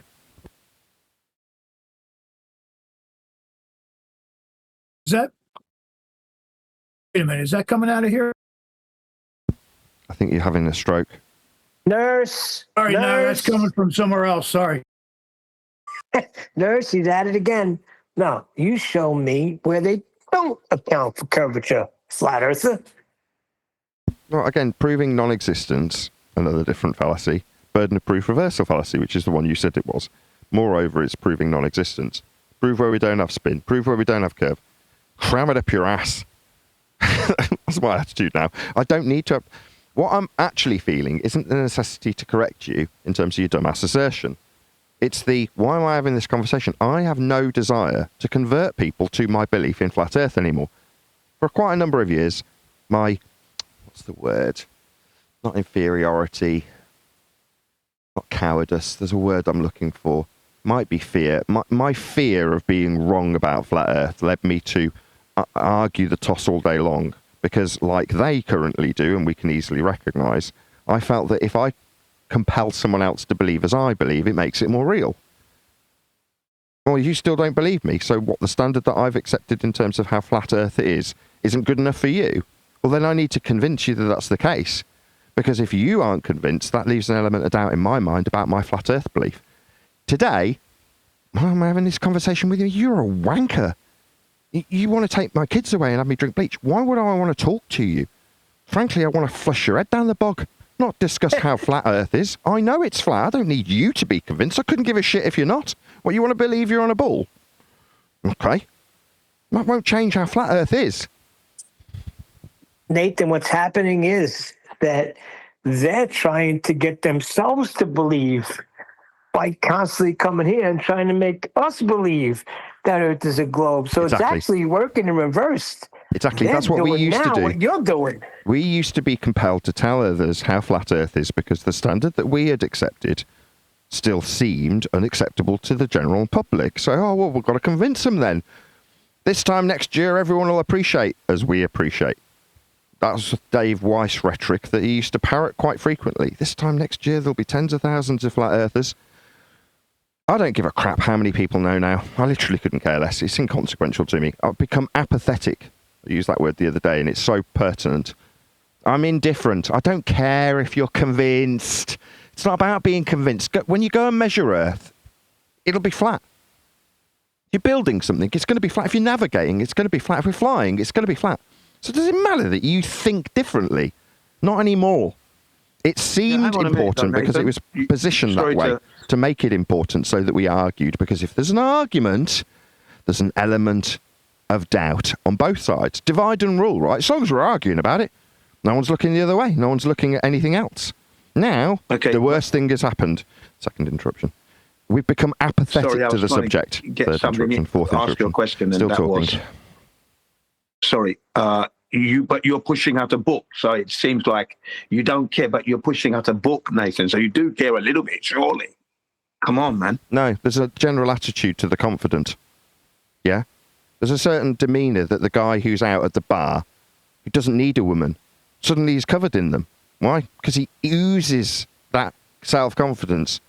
The guy who's out there sweating and dribbling and terrified that he's going to end up alone, he reeks of it. That's what our opponents are like. Some pathetic little single guy that's reeking of desperation, that's the word, in the bar. And the women around that guy who reeks of desperation, they can stink it from miles away. And you know what it is? It's repellent. People want to keep away from that guy because he's desperate. That's the equivalent of these ballers. They're desperate to try and convince you of their belief. Me, I'm that alpha at the bar. I don't need any of you women. That's much more attractive to you. You ever heard the term treat them mean, keep them mean? Yes. Right. Nathan. Right. What that means is the guy that doesn't care about you, the girl that is, and it's, I don't care. What, you want to go? I don't care. That woman is like, well, I want you to want me. I really need you to want me. Right? The minute there's a whole queue of guys, I really need you. Go away, you desperate little tosser. That's their attitude. Weird how it works that way. Well, it's the same in this regard. You want people to believe in a flat earth, know it balls to bones, to the point where you're apathetic of those who don't care. What's that? You think it's a ball? I don't give a shit. I don't care. I've got better things to do than argue with you, you self-indulgent tosser that's concerned about your belief fading away. What's Buck doing? He's desperately trying to cling to his faith that's slipping him away. He's got a lot invested in this faith, and he needs to convince random strangers on the internet to believe as he believes. That's like the guy, the sweaty dork at the bar that no woman wants to go near. That's him. You know something? There was this particular, this is true because I've seen it happen in real life. My cousin invites me out to this place. This is years ago, and he's telling me about this one girl, and everybody wants her. She pays nobody no attention. So when I went there, I was having a serious conversation with another guy about a job. So I was not paying attention to what was going on around me. Who did that girl come up to? Me. That's who. And my cousin was like blown away. He's like, I don't understand. Everybody's going after her and she comes and talks to you. I said, you know why? Because I didn't pay attention to her. I was seriously talking to this other gentleman about a job that was going to pay me a lot of money. So obviously you don't pay attention. They're going to want to seek you out, the one that's not paying attention to them, and ask you why you're not paying attention to them. Because that's what she asked me. Really? She didn't tell you that you had toilet paper stuck to your shoe? No, she told me that later. Well, that's the point, isn't it? And That's just the point. I felt bad because I was like, I didn't realize I was involved in something. Oh, I'm sorry, true, my dear. saying. Should I have been paying attention to you and telling you how fuckable you were? Oh, I'm sorry. Did I have other things on my mind that weren't concerning you? In other words, if you say those things to her when she's like, you didn't pay me attention, why not? You're like, excuse me, miss head up my own ass. Do you know what she'll do? She'll want you even more. That's the reaction. Yeah, probably. She'll drool. Right. Now, I've tried to draw this comparison previously when it was Red Rhetoric taking the piss out of me actually having a sex life. Like, number one, I've got 2 kids. Where do you think they came from? But he's trying to shame me over these things. And you're like, what you're trying to do is the dweeb sweating in a corner going, I really want that girl. She's so beautiful. Yeah? You're taking the piss out of the alphas. That's what we all are here. Let's make no mistake about what's befallen us over the last 10 years. We have become the battle-hardened men that we are in this arena. The ones that have survived. Not the cowardly cucks like Jaren, chasing after the sniffling little pathetic scraps that are left over from Dan and Dave. But the men that have hung around because we've got balls. They're the guys that are now going to sit at the bar inconsequential. Yes, we know all about our Earth's flat. What's that you want to argue with me? Oh, go away.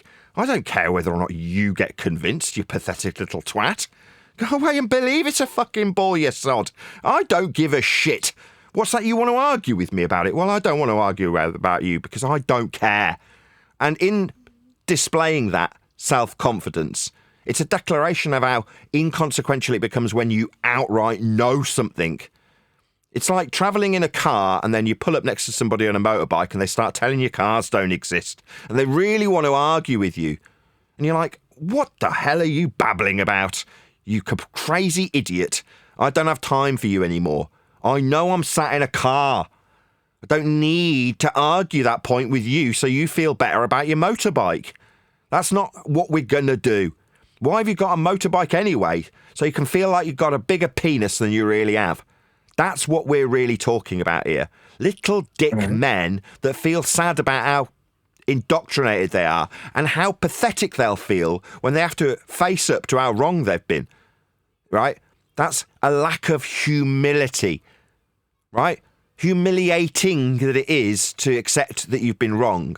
Well, pathetic little men can't do that. They would rather waste 10 years of their life arguing to convince people of their belief.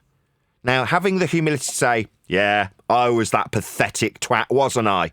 Now, having gone through the mill, I'm like, no, well, I was that guy, past tense. Now I'm a battle-hardened cunt who's rubbing your face in these facts as I walk away in disdain looking down my nose at you, rather than pitying myself for not having any money. All right, well, I've had to do the other thing. I've had to flog a few microphones to pay the bills. Does it change that I'm right and you're a pathetic, snivelling, sweat-ridden twat, lusting after every woman who's ignoring you because you're pathetic? Yeah, you are pathetic while you believe in your sad little ball, because you need it to be correct. You need not to be wrong. You need not to have been indoctrinated by somebody smarter than you. You need the government to have not been in control of you, lying to you. You want to be in control of your own destiny and feel like you're the big man, whereas accepting how wrong you are in this instance means accepting the snivelling, pathetic facts of the matter, which is that you're an insignificant little twat.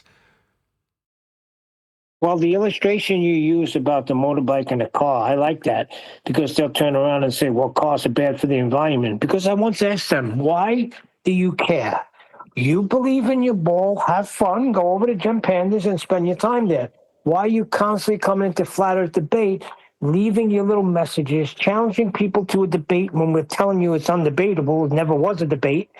He said, because I want to make sure that humanity is not being dumbed down by flat earthers that don't know anything about science. What they mean by that is they want to make sure that the world agrees with them, because then they don't have to feel dumb. So it's not about the society at large being dumbed down. It's about them being wrong and being made to feel dumb. It's never about the world at large when these lying cucks profess their declarations to the globe allegiance. It's never about the society at large. It's always about them as an individual, the pathetic little self-loathing cucks that they are. It's always about them. And in this instance, it's about them feeling stupid. So when you say, Jin, earlier in the live show, well, you don't agree with me about making people feel stupid. Well, if you want to have them wake up and smell the coffee, that's the only way to do it sometimes. To rub their nose right in their own stupid nonsense. And laugh at them, so they get a demonstration of what the opposite of being a pathetic, snivelling, sweaty cuck is. And I want to allude and piggyback on the key words, believe and belief. It doesn't take anyone intellectual intelligence to believe, okay? So to believe doesn't put you on the level of FED and us. To believe puts you on the level of, back to the topic, the child that believes in Santa Claus and the Tooth Fairy. To believe doesn't put you on any type of gradient or variant of intellect or intelligence. You just believe. I can believe that there are little micro walking elves floating in the air that I cannot see, but they're there. They're called atoms, whatever you want. You can believe whatever you want to believe. It doesn't matter. The fact of the matter is that you're measured 72 inches, six foot, whatever. So that's what your height is. You don't have to say, but you can go around and say, what height do you believe I am, or how much do you believe I weigh? Yeah, you could do all of that. But when you get on that scale, or when you get up on that height thing and you're measured, it's a fact that you weigh this amount of kilograms or this amount of pounds, and you are this height, inches or feet. So we know measurably. We're not even talking about observably, navigably. We're talking about measurably, the earth is flat. We know this. We're the Gnostic intellects, intelligent ones. Believe on. Believe all you want to. You're not on our level. Exactly. If you're going to describe weight, perpendicular to a plane of reference in a downward vector. If you're going to describe height, you're talking about the parallel plane described from the surface level. Height is dependent on a flat earth. Weight is dependent on a flat earth because they're measurements. So you're going to describe all of these things with respect to a flat earth. That's correct. Can't get around it. So there's no faith needed. There's no belief anymore. And when I can't remember who it was in the Discord server that was being approached by Buck Sodbuster. He's the woman. Why is the woman going up to the guy that isn't paying her attention? Because like the people, the cucks that I just described in the same scenario, what's going through the woman's mind? The one that everybody likes and everybody fancies. Secretly, that woman has got a very low self-worth and requires everybody around her to pay her attention so that she can know that she's right about her own worth, that she's got a low value for. Look how many men like me. They all like me. I've got to be worth something. Because why is she asking that question? Because she doesn't think she is. So when a guy comes in that isn't paying her attention, she says, what's wrong? Why isn't this guy paying me attention? He should be. Is it because I'm not worth anything? I need to find out. I better go up to him and discuss this with him. Because it should be the case he's looking at me, and if he's not, something's wrong with me. So it's a low self-esteem issue that causes women to behave like that. And then they peacock and they flirt, and then all the guys want them, and that vicious cycle continues until someone like Neil walks into the bar and doesn't pay them the slightest bit of attention, and then the illusion they've created to dispel their own low self-esteem is shattered in an instant. So that guy gets the attention. Now, if that guy can figure out that actually this girl hasn't got a very high self-esteem, that can be played on very, very easily. Well, the same is true for our opponents. These people have got a very low self-esteem. Buck needs a little bit of reassurance that you believe as he does. So he needs to now convince you as he believes. So he's approaching you. You're the guy sat at the bar, indifferent to him and his fairly pathetic cuck belief. But you don't believe as he does. You're not glancing in his direction. Then he needs to find out why and convince you to do otherwise. That's why we proactively get approached.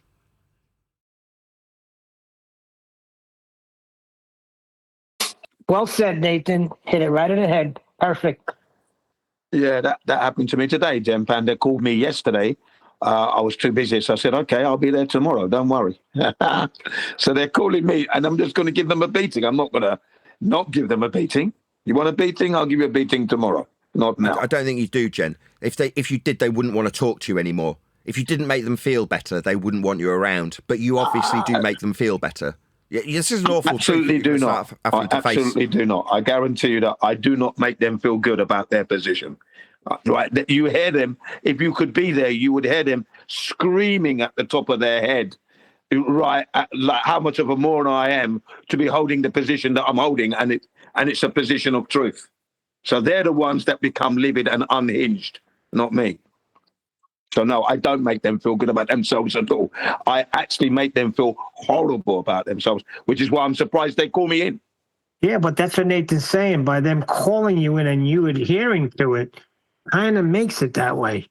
Instead of just ignoring that girl in the corner.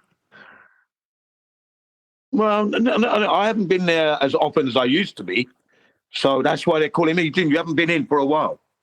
You haven't been clearly looking over. Been going in there. You haven't been looking over at this side of the bar. You haven't noticed my long blonde flowing hair, have you, Jin? Why haven't you noticed my long blonde flowing hair? Well, because I'm not busy looking at your hair. I'm out there looking at other people's hair. There you go. There you go. So they have to call me. So I'm doing the game correctly. Everything you've said applies to the way I've been operating. And I guarantee you, I'm not making them feel good when I'm in their room. I guarantee you that.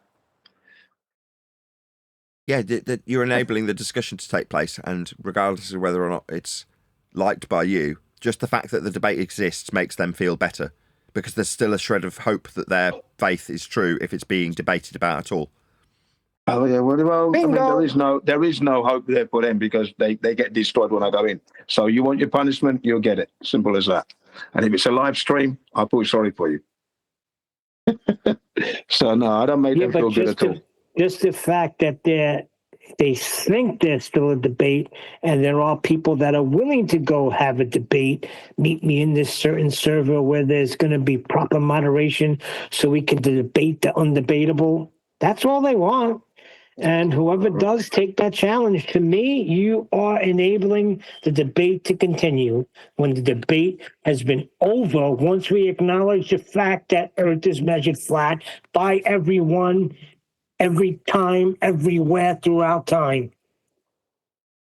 That message comes out loud and clear to them, and then the people who are listening in the live stream, newcomers, they get to learn that, so that's what's been going on all this time. Yeah, so I like going in there and giving them a spanking, and whilst the people in the newcomers in the live stream, whoever they may be, they're learning. So there you are. No, I'm loving every minute of it. Sorry.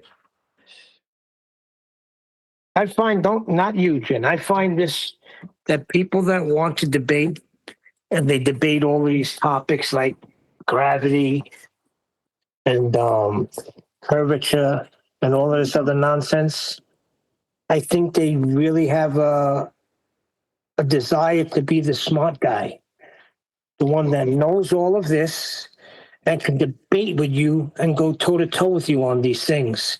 When a simple thing like measurements knocks it all out of the box, it takes away the need for them to even be around. That's how I feel personally. That's what it looks like to me. Yeah, that's for me. It's the people who are listening undiscerned. They don't realize that the deception is there, or they're hanging on, and I just knock them off their seat. And then the ones who are coming in fresh, they're learning because the deception is there. They're lying, and I'm not going to allow them to lie. And the gravity thing, yeah, I do feel sorry for them with that as well, because that gets dispelled. send them the links, tell them where they can find this information that I got. But I want them to know, they have to know the truth about what's going on out there in the world they live in. And then people like this in the Gem Pandas or whatever the servers they hang in, they're there to deceive you. But whilst I'm here, that deception stops immediately. Now listen to the other side of the coin. You heard one side, they hear the real side, the true story. Go to this link, go to this channel, go to this server, go here, go there. You're going to learn the truth. And the globe is kept alive throughout the whole process. And Sorry? They're not kept alive. Throughout the whole process. They're not and everything kept alive. is still being talked about. And everything is still being talked about and discussed as if it's a thing when we have the measurements. Oh, you could be 7 feet tall. No. The measurement says that I'm 5'7". Well, you could be even shorter than that. No, Neil, this is what it is. No, you say you're Italian. Well, it says back in the ancient books that the Italians average the height of blah, blah, blah. They get all to all that crap. I don't care about that. That don't make you intellectual. It does not. That makes you argumentative. You're argumentative. That's all you are. Yeah, well, I'm not even argumentative. All I'm doing is ensuring that the people who are listening into these servers, listening to the lies, are realizing that they're being lied to. And this is where you go if you want to learn the truth. Thank you. That's it. Doing a service. But they really haven't been lied to. If you showed them how they measured Earth, they didn't say they measured it curved. They said they measured it flat. So I don't even know. That's what they're learning now. That's what they're learning now. They're learning that the Earth has been measured flat and has been for eons. There is no curvature there to be found. It was never there in the first place. So they're learning this, and then they want to know where to go to learn more. So you give them the sources and the links, because they still have to learn more. Still haven't got it completely in their head, and that's what I do. I do that service. I will always do that service. Whilst I discombobulate these globers, I enjoy doing that. You don't want to do that? That's okay. You don't have to do that. I like to do that, so I do that. No, what I'm saying is there's no debate, so why keep a debate going if there is no debate? The thing is, right, people are lying about that. So those people in those servers are lying about that to their fans and would-be newcomers, and I'm there to ensure that they don't lie. Or if they do lie, expose that lie. There you are. Simple. It's got to be done. What's the lie? That they're living on a spinning ball hurtling through the universe. What I just demonstrated is that person how it's measured flat, and they agree with me. Yeah. Some people will get that. Great. Others won't. A little more elaboration. Good. They'll all learn. Yeah. Can't stop a man from delivering a message. You just can't. Be the same with the people in Christ. You know what, Neil? Jen's point is this. Just like the old Flat Earth Society with the pizza. There's some people at Flat Earth that'll say, granted, it is flat, but it's still spinning. Some people may say, yeah, it's still flat, but it's within the universe with other planets spinning around it. Yeah, but that's where flat. Hold on, wait. Let me interrupt you 1 second. No, that's where it's wrong. Once you show them that it's flat, you are no longer a spherical planet in a solar system. That knocks that all right out of the box. I know that, but Flat Earth Society created something opposite of the globular spherical Earth in the universe. Right. Okay? The ones who ridiculed Flat Earth created the Flat Earth pizza pie in the universe. Okay? So what I'm saying to you is they'll say, I see your Flat Earth and I raise you all the other bullshit. So I see why Jen has to always interject. People like Jen have to interject because sometimes measurements don't calculate as far as ruling out the other stuff. Because they'll say, okay, yeah, it is flat. When we say you measured it, did we say anything about shape or a pizza or anything like that? Or we just say it's measured flat? With distance, a shape is globular, a shape is spherical. So the argument is flat versus the shape of globular or spherical. So if they're not smart enough to put the 2 and 2 together, like, well, they never said they measured a pizza. No, not a pizza. But people believe they have done it. Flat Earth Society has gotten away with it. Google has ran with it. The internet runs with it, that there is a flat Earth theory conspiracy, and they show you that diagram. Period. Now, there's no argument that it's not flat. That is Earth floating in space like a pizza pie. I'm not going to go over it again. I already said it once. Yeah, there you are. That's it. Okay, Whereas I will continue to drive that message home. That's what it's about with me. It's called the Flat Earth Psychological Barrage. I've been doing that since 2015, hitting it hard. I'm not going to stop. Okay, I even used to grab groups of flat earthers. Let's go to Gem Pandas. Let's go give them a flat earth psychological barrage. You ready, guys? Let's go. Come on, boom, get in there. Yeah, it's the difference between measuring an aspect and ascribing a shape in a category error. That's what they're doing. So when they've described flat Earth like Sabine Hosselenfelder does, or Vsauce does, that's creating the flat Earth that they need to brace against, essentially setting us up for the feast of nonsense. There's only one way to control the opposition, and that's to lead it. So if you need flat Earth to be about shape, not aspect, science, not geography, then you need your side to create the argument for the people who find their way to the subject matter. So first thing you do is say it's a theory, category error. Then call it a conspiracy theory. So that what Neil says holds true. All conspiracies lead to flat Earth, because people of a conspiratorial nature will be led to the subject matter. Then you've got the perfect storm.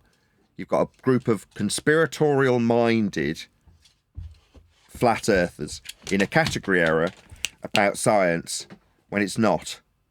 It's maths and geography. But you can have them not realise that there's maths and geography at stake, be called science deniers by a group of people who also don't realise that Earth's being measured flat, while they assert how their ball faith works in the face of people who say how it doesn't. Then you've got the perfect storm. Everything's set up so that you control both sides of the discussion, and the discussion isn't about the actual subject matter. And if it even gets close, put another new category error. Don't make it about aspect. If they realise it's about maths and geography, make it about shape. It's not about perpendicularity. It's not about the level with respect to the vertical when describing height. It's about whether or not the shape of Earth is spherical or circular. Is it the pie in space, or is it the ball in space? Let's not look past the fact that we've got space. No one's going to mention that because they're controlling all sides of the discussion. Well, we need to become Nathan, and that's why people like Dave White survive. We need to become. Me, I'm a wrecking ball because I don't allow them to have that position. I come in as I call myself a wrecking ball. I wreck everything. So and then I start to rebuild by telling them no flat earther will ever tell you the shape of the Earth, ladies and gentlemen, because we don't know that. We don't get that God's eye view. Earth is measured and utilized flat. It's always been like that. And who knew, ladies? Listen, when I say I'm a wrecking ball, I'm a wrecking ball. A wrecking ball takes the foundation and destroys it. It doesn't rebuild it and then destroy it again. You need to remind them that flat earthers are not saying that we know the shape of the Earth. So you have to put that in there. We don't know the shape of the Earth. No human being does, ladies and gentlemen. There's more to be told. Flat isn't a shape. Flat's an aspect. Exactly. But we have to let the people know that. Of course. I was about to say, no, we don't. We need to become apathetic to it. The alpha's not concerned about telling everybody at the bar how cool he is. He's just sat there. Not the alpha. Go on, tell us how wonderful you are over the top of me for a few minutes. Go ahead. There you go.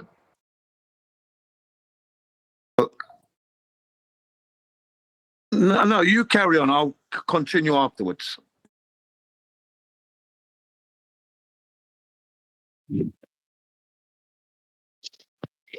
The reason the blonde approached Neil was because he was indifferent to her.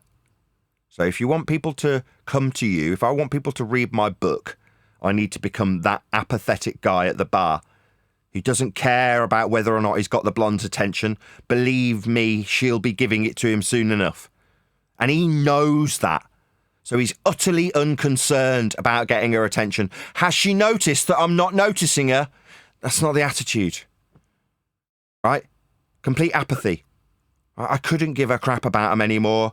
As the days go by, I care less and less about these egregious dickheads. Now, my own self-pity's leaking out of me at the moment because I'm slightly aggrieved that they've got the gall to ask for special treatment. They feel like they're aggrieved because they're not being allowed to beg the question of their stupid belief in my presence. Now, that to me is just as egregious as the foul treatment we've suffered for the last 10 years.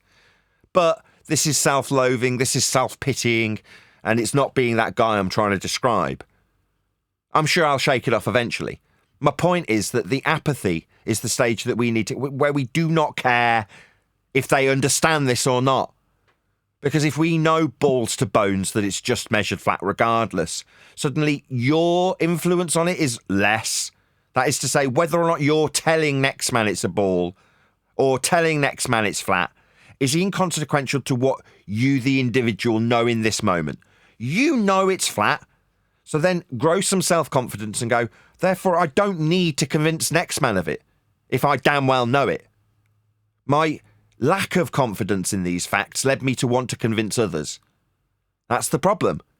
If you're not 100% convinced, it's very important that someone else isn't mocking you for what you know and understand, because you don't know and understand it. Therefore, you're concerned about whether or not they're mocking you, and the chances are that'll be exploited, so you end up being mocked. But when you reach the point that you go, get lost, I don't care. What's that? You want to tell me how I'm wrong about these? I don't care. Not because I'm trying to create an air of self-confidence so that you question me. Not so I get the blonde's attention. Because I literally don't care.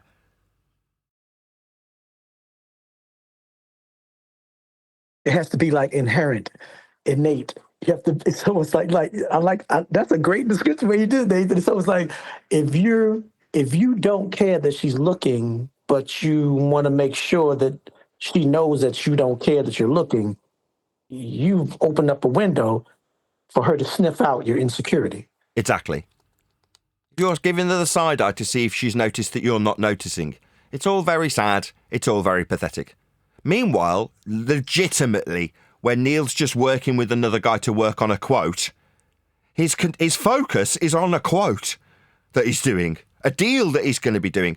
So legitimately, it's on something other than her. She can tell. So she wants to find out what are you paying attention to that's more important than my beauty? Well, this quote. You're telling me that quote's more important than my beauty? yeah, you reek, love. Get lost. I'm doing a quote. And off she slopes like a little snail.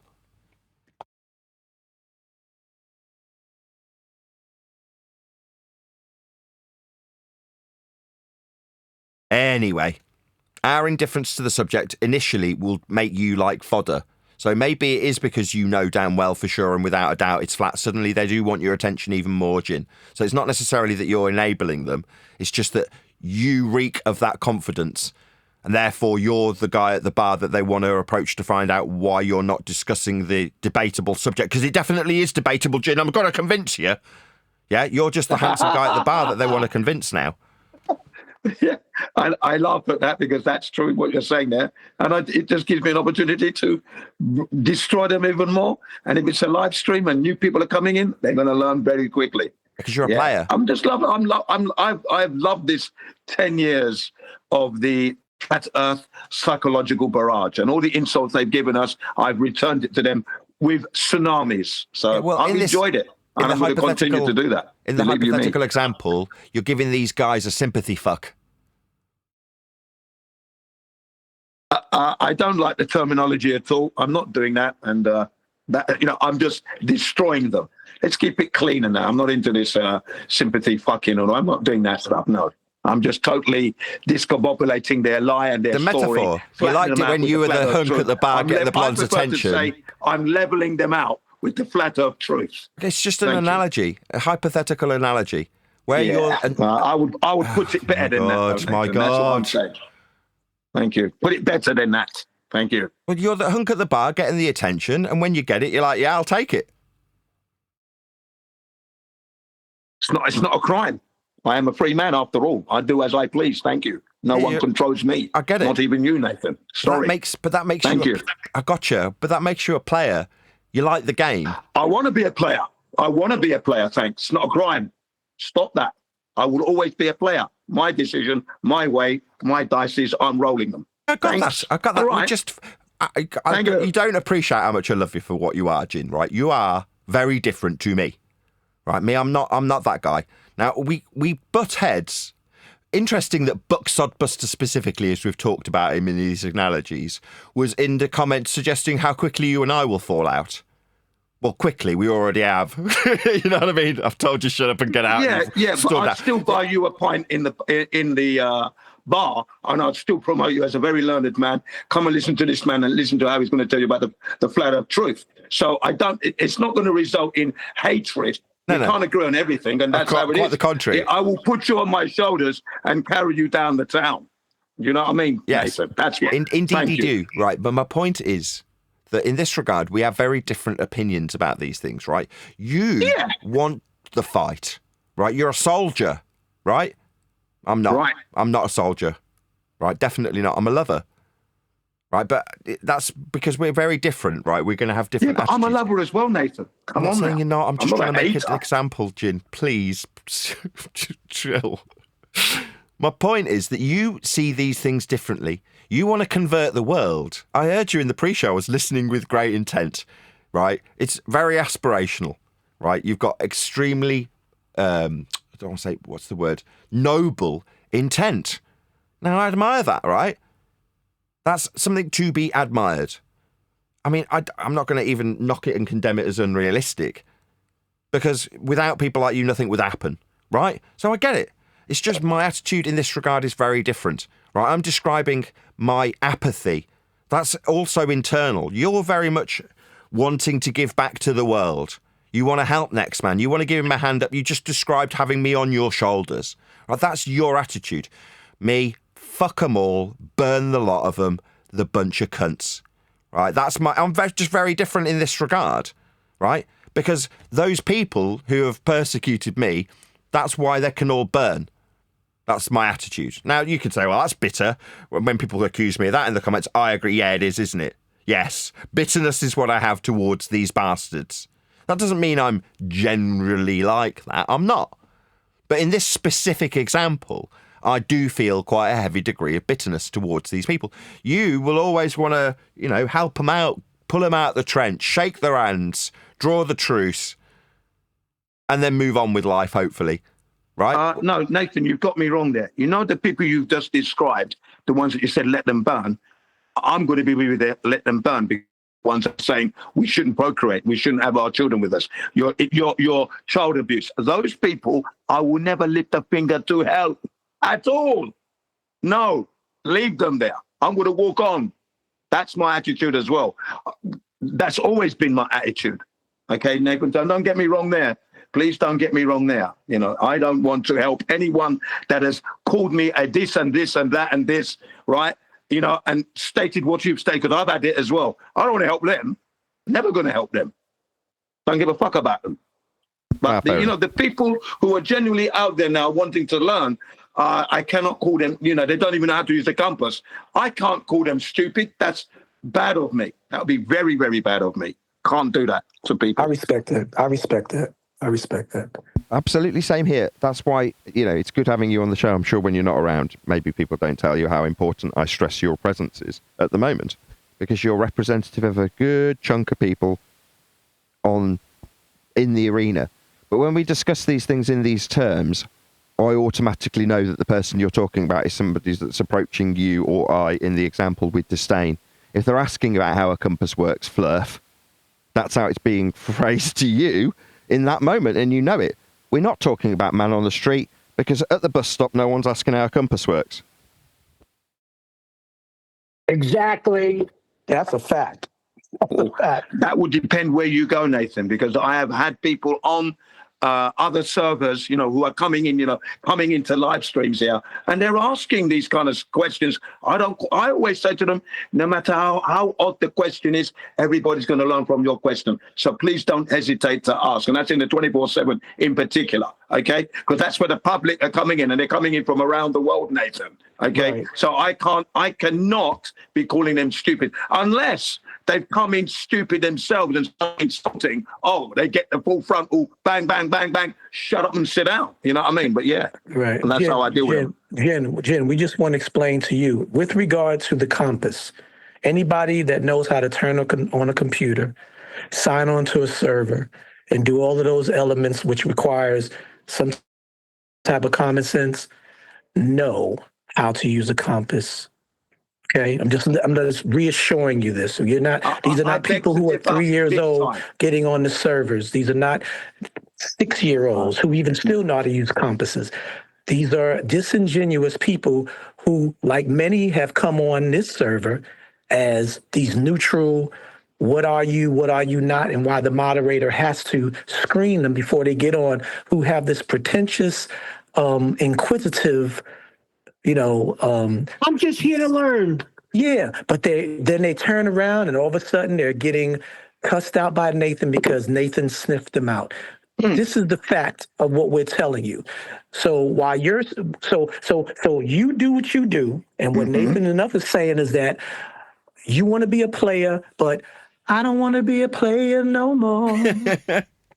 Yeah, I'm going to be a player. Okay? And we're done with it. We're done with it because they play games. Original. They play games and they waste my time. And if I'm going to aware get of paid, those game playing, Nate, original, and I deal with that when it happens. What I'm saying to you is that I'm always going to be careful not to be calling people stupid when they don't know how to use the compass. Those people exist. And I'm not going to be, because they don't know. They've never even held one in their hand. Hold on. Okay? Hold on. I'm not Let me going to just call them reiterate his stupid. standard for Sorry. you, Jin, because he put it to you in a very specific. I listened to his standard. I just had a super He's saying question about the first day letter. The Next Bank just reached out to me. They can't access the IT attachments in the IT first day letter. Do you know if There you go. Just hot micing. The standard he put to you was the guy that can sign in with a password and get onto a Discord server and achieve voice verification. That is a person of a particular standard. And they've made their way into a flat earth server. That person is unequivocally of a high enough intelligence to use a freaking compass. Aren't they, Jin? Correct. That's the people on the server. I'm talking on the street, not on the server circuit. Yeah, I'm but that was talking the about standard. the ones from the street. Hang on, from the street that have come into the server, for example. Hang on, they've come into the server and they're from like Asia. Please hang yield, on, please, English. please. Oh, I can't even speak now. That's because you've ignored the standard. It's not what you're standardizing. De-standardized it with the guy on the server. So when you say, well, I'm not saying that, I'm saying the guy on the street. No. D is describing this standard, and his standard was the guy in the server. Now, when he's excusing it. The reason I've piped up on his behalf is because he's putting it to you to justify my disdain in a very unambiguous manner. It's 100% disdain all of the time because it's standardized with those people we encounter, and the people we encounter aren't necessarily the guy on the street. Now, I don't need you to launch into, but I do. Yeah, I'm sure you do if you do, but that isn't the standard we're talking about when we say apathy for the people we currently have, in my case, disdain for. Hopefully we'll reach that point where we can demonstrate that confidence to next man on the street, where you are utterly indifferent to how flat it is. Yes, I don't need any confirmation from you or anybody else. Why would such a thing even be required? You need to ooze that sentiment without saying it, and it's a difficult place to see after 10 years of ridicule. There's a reason things are positioned the way they are. Eventually, though, just to bring this full circle, we will get to the point where it will become pertinent to how the man on the street responds to this, because there'll be a turning point where suddenly there is a general public's mentality. Are they one of the people that know it's flat, or are they one of the people that might potentially pour ridicule me on because they say that it's a ball and want to start convincing me in their greasy, sweaty way? Am I going to end up in that conversation at the bleeding bus stop again? You know what I mean? So there we go. Hopefully I've brought it full circle. Yeah. I am able to discern, the ones that are competent in up to 9. I can tell by the use of the English language and how they're carrying themselves during the discussion / slagging match or whatever. But like I said, I'm always prepared to explain to people everything. And that's how it's going to be for me. I'm always ready. I'm not going to be calling people stupid when they're genuinely not knowing how to do that. I've got time for those people. I need those people. So there you are. Let's see if I can get Flat Earth Cafe's attention. Flat Earth Cafe, can you just mute locally, please? Your phone call's unmuted you. Mm-hmm. Flat Earth Cafe. No, he's on a different call. Hey, I'll put him back on server mute. Hopefully he'll figure it out. Oh yeah, and yesterday you, Nathan, you said that I was reversing the burden of proof and I'm making a baseless claim. Well, I wasn't really making a baseless claim, but what I did do after you said that was, okay, let me just put the source into Neil so he's got it. So I did that anyway. Sorry, the reason I didn't want to do it because it was going to take me a long time to get it all done. I couldn't be bothered, but I did anyway. It was a baseless assertion, and it was. I didn't hear what you and said. I'm not going to get into it now because this is a debate. No, I'm not going to get into it at all. That wasn't my idea. Just that I posted you the sources to where I got my information. I got my sources, Jin. I spoke to people that put their kids in the school CDC. system. Yeah, it's an official site. No, it's not, Jin. It is. It's the They're CDC. not mandatory, Jin. They're recommended, not mandatory. Recommended. Read it. Read it clearly. Jin, I spoke to people. I even called the freaking school. Read the schedule. It shows you the schedule. Jin, if you get everyone they recommend, yes, you'll wind up getting 72. Thank you. And people do get it. You said they were mandatory. They're mandatory in your country and in the states that where you live right now. They're not. No, they're not. No, they're not. Holy shoot. Jen, anyway, let's not go there anyway. Jen, you got to fall back, bro. You got to fall back on that, bro. This is our nation. We know it's rocking. We got children. He has adult children. I have children. It is not mandatory. Okay. It is optional. Now, when you take the option of not getting it, then they'll try to give you some type of repercussion, meaning your child cannot attend school. Still, you have the freedom. No, that's not even No, listen to me. Listen to me, Neil. Let me finish. Not even true. Let me finish. That's what they will claim on you. They will try to claim that. However, that is the whole legality. No, it's not lawful or legal for them to do so. But people either fearfully take the vaccine for the children to get to school, or they end up homeschooling. Whereas my children, they're going to school and they're not getting anything done. And they're fine. We're not talking about the specific one that just happened. We're talking about in general, putting your kids through school. It is not mandatory that they get every single thing they suggest. Not mandatory at all. They even have a sheet. That they give you that says, check box as an option if you want the following. Yeah. It's an option on the paper. I have the paper. I received the paper. And we just basically, that's my only beef, that it's not mandatory. We balled it up and threw it away. My children are going to school with no problems. Exactly. Okay, well, that's news to me. COVID was totally different. That was unprecedented, and hopefully will never come back again. Hold on a second, D. Yesterday, right, your dogged determination, I listened to for about 30 minutes in this regard. And at the end, because I had no skin in the race or care for the discussion, I just pointed out that baseless assertion, burden of proof reversal. Yeah?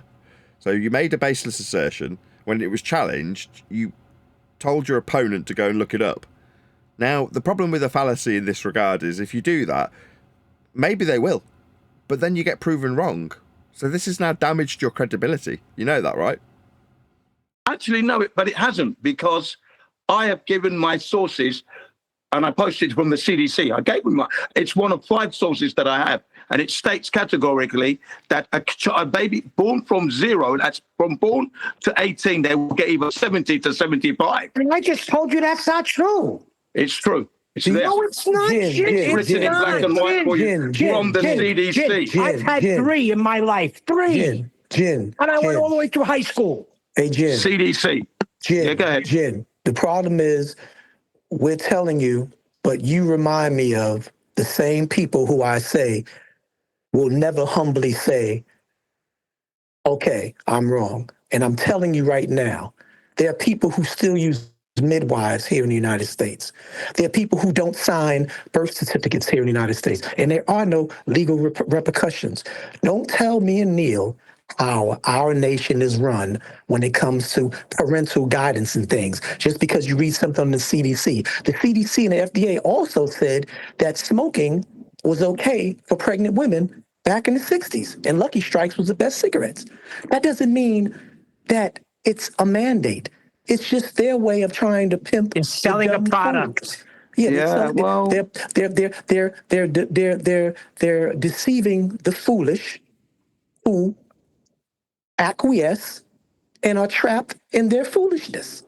But I'm reassuring you that there is nothing that mandates or requires a child from birth. Matter of fact, Candace Owens just had her last 2 children and walked out of the hospital postpartum with her husband.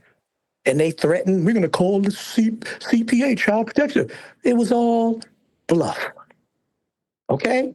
They do these things out of control. And you, being a human being, have the right to turn it down, call them on their bluff.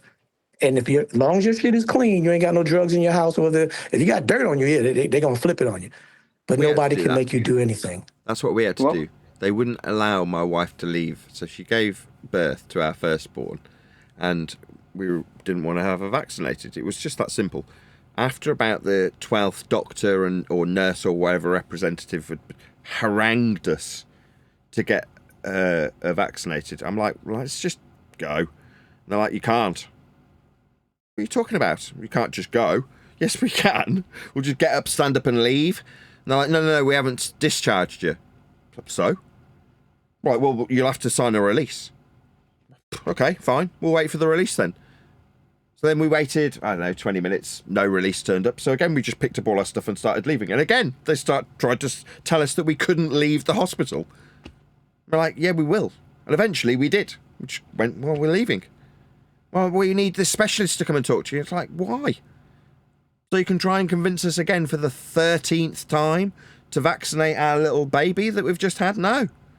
So eventually we had to leave the hospital under what was perceived as duress. Like, we were told, no, you must stay. Because what they wanted was us to stay until she was vaccinated. And until if we'd have given her 3 or 4 or 5 jabs or however many they wanted to give her, I'm sure we'd have been released immediately because we'd have just been in the way then. But until that time, they didn't want us to be released. They wouldn't sign release papers. You're like, I was at the time, I'm like, because my wife's getting stressed about it. And I'm like, you don't seem to understand. It's like a no entry sign. Does that mean you can't go in? Watch me. No parking. Exactly. Do you see my car? Do you see it parked here? What do you mean there's a sign? Let me read something. If a child gets every recommended vaccine by the age of 18, yes, they would receive 72 vaccines. Are they mandatory? No. But Jin, I'm just trying to play devil's advocate though. What Jin's suggesting, and in terms of how the schooling goes as well, right? They would suggest to us that unless they're vaccinated, they won't go to the nursery. Are they vaccinated? No. Did they go to nursery? Yeah, they did, yeah. Exactly. But that's Jin's point. So he's making it seem like, well, along the road, your average Joe normie will get those vaccinations because they're being told by the school that they can't go to the school. Now, they need the kids to go to the school because they've got to go to work today. Yeah? Yeah, that's not what he said. There's a scene with, who's the guy from Roseanne, the fat guy? Is it, I've forgotten his name. John Goodman. And he's describing having fuck you money. Enough money to tell your boss to fuck off and just walk out. You've got to have enough fuck you money to be able to say to the hospital, fuck you, I'll take my daughter and I'll leave because I've got a set of legs. I can stand up and walk. You think your paper's going to stop me? Are you having a freaking laugh? Are you delusional? You think whether or not I've signed a piece of paper will stop me walking out of this fucking building? No. You don't seem to understand that I am in control of my own fucking life. And you telling me that I haven't signed your sodding paper won't change anything. Now, they're all concerned, the reality is, that you'll sue them for whatever goes wrong. So if they suggest that they're not going to administer care to you when care's required, they won't. They don't want to be sued. They're living in perpetual fear because they're adhering to a system that they want you to adhere to. Now, when you go, I don't give a crap how many pieces of paper you require signing. I've got legs. They're like, no, you've got to sign the paper or you're not released. By released, you mean you can file something in a filing cabinet. That's not whether or not I'm released because I'm not under duress. I'm not a prisoner. I can stand up and walk. Now, when they hear those sorts of terms, they go, oh, this person's not for being fucked around by us anymore. He'll just stand up and walk out because there's literally nothing stopping you. Now, they try and explain this to you when they show you on crime shows, that if you are not under arrest, you are, as they tell you, free to leave at any time, to stop being questioned, to just stand up and walk out. Now, the smug, fart-sniffing lawyer who's responding to the video of a guy who's being given the impression that he's detained and being questioned, when in reality, if he only knew he just had to stand up and open the door and walk out, yeah, most people don't. Most people don't recognise their own autonomy, that they've got a set of legs and they can pretty much do whatever the hell they like. Now, there's other extremes where people go, I can literally do anything I like, and they start breaking God's commandments. Now, that's a very different extreme to saying, no, whether or not I'm signed on your release papers that require her being vaccinated to get them is inconsequential to whether or not my legs work. Yeah, your paper doesn't control my legs. They will stroll off in this direction. But you've got to have that attitude of, fuck you, then I'll do the other thing. And in the case of us, fuck you, I'll do the homeschooling thing then. What's that? If they're not vaccinated, they can't go to school, then they won't go to school. Now, that isn't actually my fuck you scenario in this case. We didn't want them in school.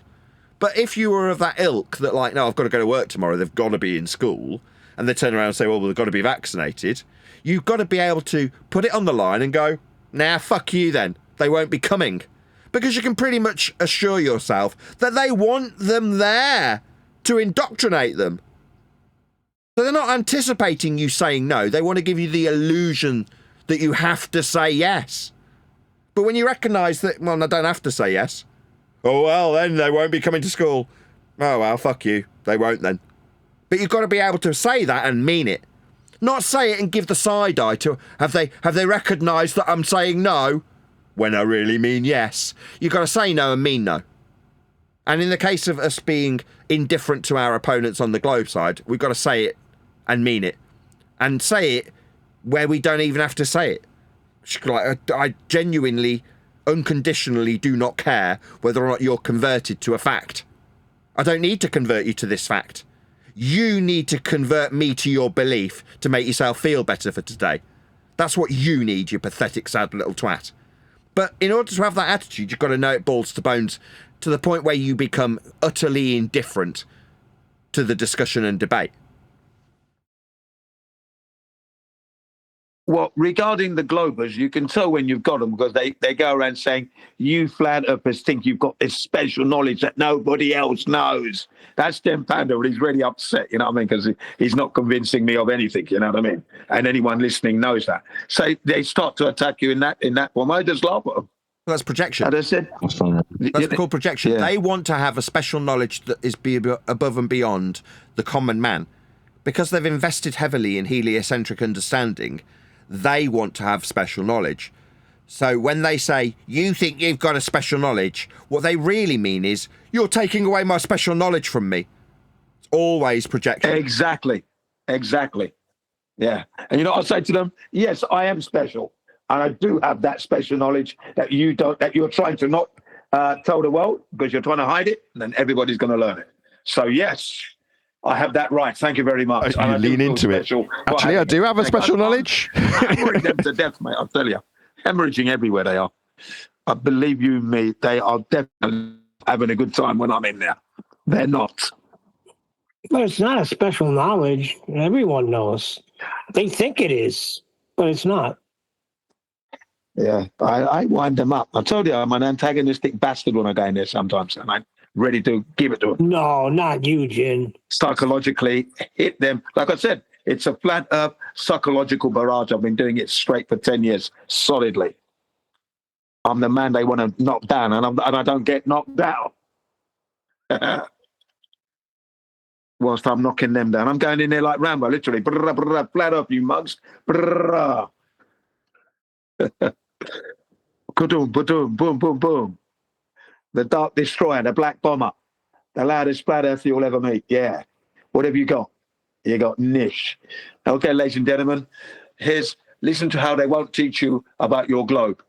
They won't prove it to you. Listen to how they can't do it.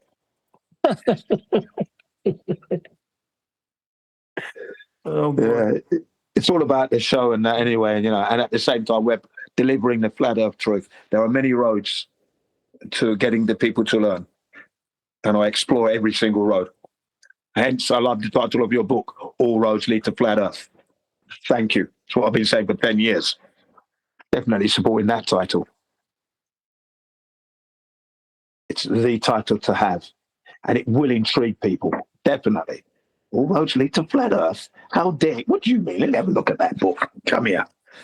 Oh, yeah. Really? Yeah, I'll buy this. This looks interesting. Yeah. So, yeah, wish you all the success for that, because I think it's going to be a good one. It may take a little while, perhaps, at the beginning, but I feel that this is going to be a phenomena. Yeah. Yeah. What's the independent variable for that phenomenon, Jim? Well, the independent variable is whether or not Nathan's wife is definitely going to be keep on editing it and getting it correct.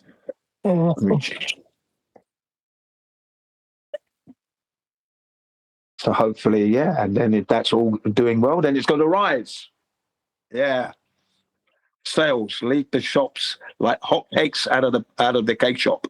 Change the medium, and the book will rise, right? Right on.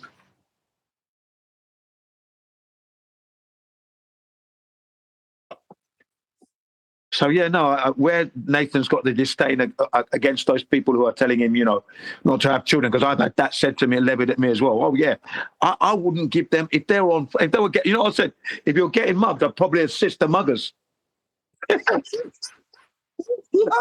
Yeah. Well, do you remember that? Oh, you don't think gravity is real? Jump off a building, flat earther. Yeah, that's what they say. Yeah, why don't you jump off a building to prove gravity? Things like that. You're going to give them a drink in a bar when you see them? Perpendicular to a plane of reference for a downward vector. So again, it's intrinsic to the language. Again, this should leave you in the position of feeling indifferent to it. Like, even when they start insulting you by describing a downward vector perpendicular to a plane to kill yourself with, which is what they do, which is why, like, at the beginning of the show, I was so annoyed at Neil saying, oh, right, well, they feel like we should give them some dispensation for their need to acquire a globe belief from flat earth measurements. And when we don't offer it them, they feel like they're wronged. You're having a bleeding laugh, right? Wake up and smell what we've endured. Wake up and realise how scummy you actually are with what we've had to put up with. But you feel like you deserve some dispensation for your need for flat earth measurements. Now we're starting to recognise it. I think you misheard me, not them. What was said was that if you allow them, this was suggested by people, not Buck. If you allow them to finish their whole claim, it'll help the audience, because the audience was typing in that Nathan's just reading from the script of Earth Measured Flat. I did not ask or even request that you give them any type of leniency. This is what was brought to me. And I said, no, I disagree, because right away they went to measurements. So where's Nathan supposed to go? Hang right there in the measurements. That's where the proof is.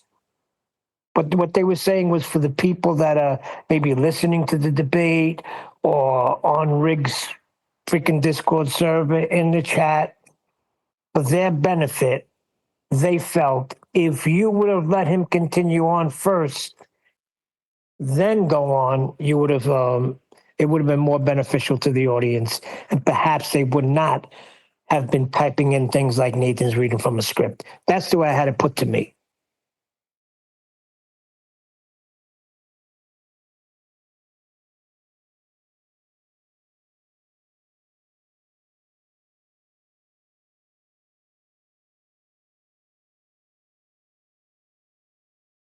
So no leniency for Buck or any other clone that comes in his like.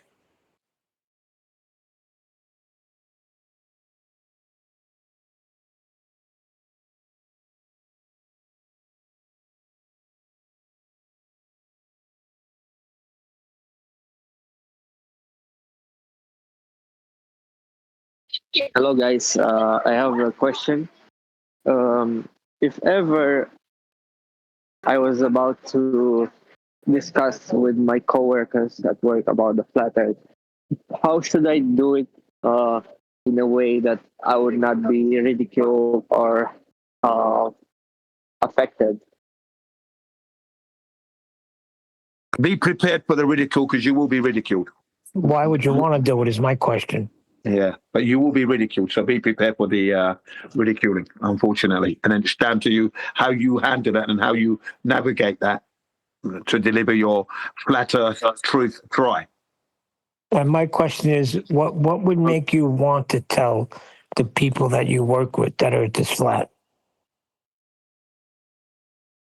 I think it's because stronger than social media is real social life, and I think this is the fastest spreading truth by talking to people face to face. No, but why? Why is it important that you tell the next man that Earth is flat? Because we need to spread the truth.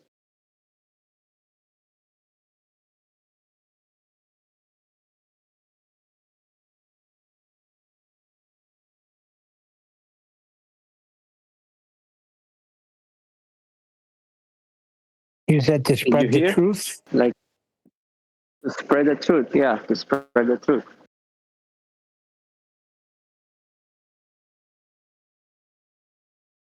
And the best thing about spreading the truth face to face with someone is that there's no censorship. Nobody can censor you for doing it. It's like just real life.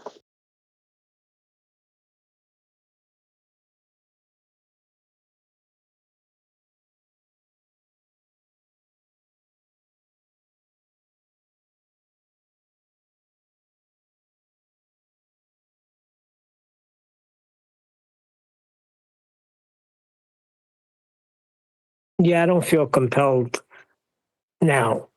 In a church setting, when the pastor's talking about heliocentric nonsense and glorifying God, I hold a different standard.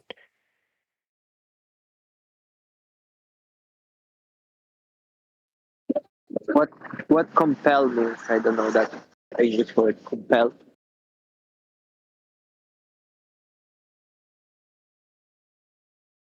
I'm sorry, what was that?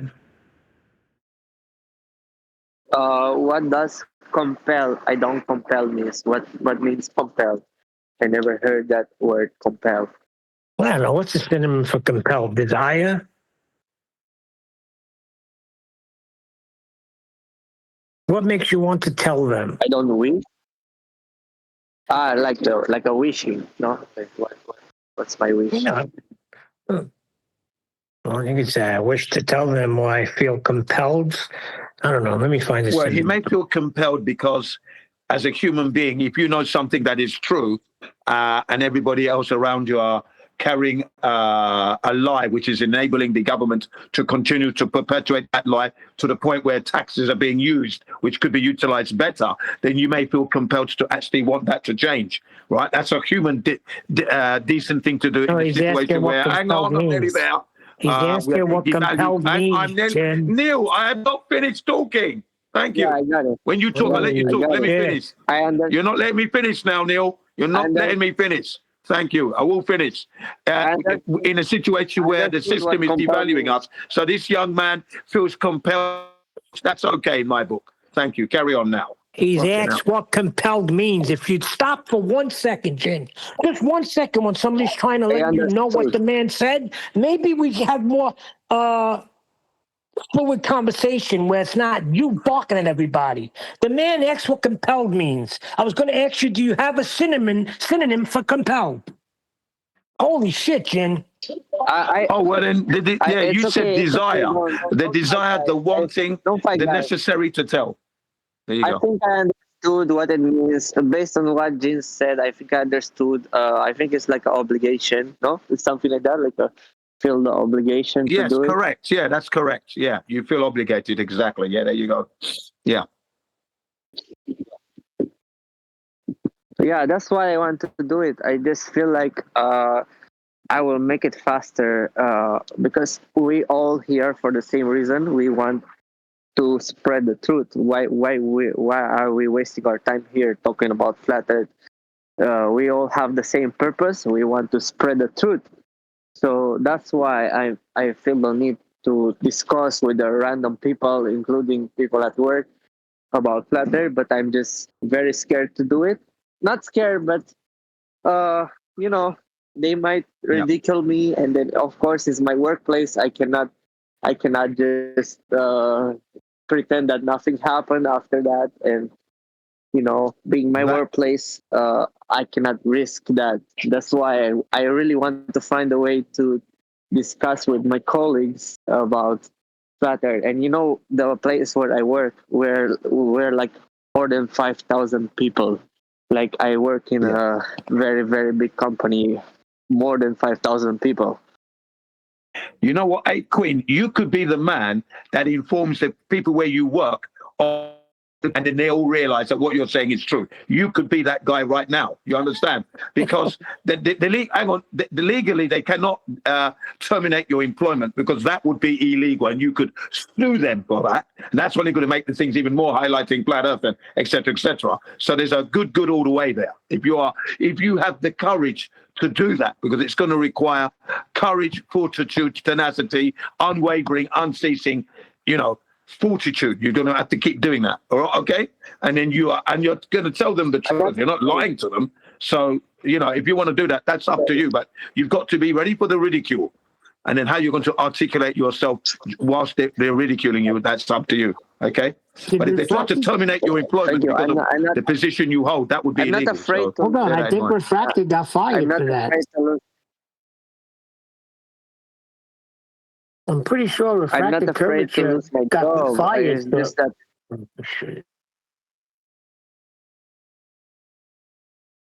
Yeah, go on, Queen.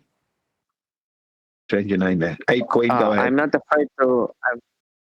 afraid to lose my job. It's just that I'm afraid to be looked at in a different way, where I cannot promote to a higher level. Well, once you've articulated to them that Earth is measured flat and it's utilized flat and has been for a long time, and you've explained that to them and they fully understand, and then you may answer some of their silly little questions that the globers, these people who do not understand and believe in their globe, puts to you, and you articulate all of that, and you leave them with no doubt that the Earth is indeed flat and measured, and they haven't been able to prove that to themselves yet. Yeah, I think you're going to be a winner there.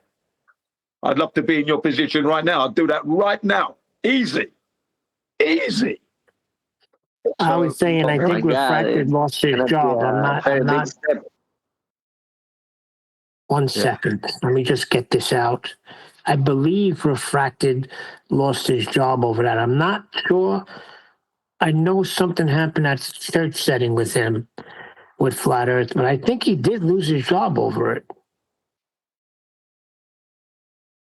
Yeah, that would be an illegal act in Britain. You could not be losing your job because you're a flat earther, and you could easily sue and then have your job reinstated, by the way.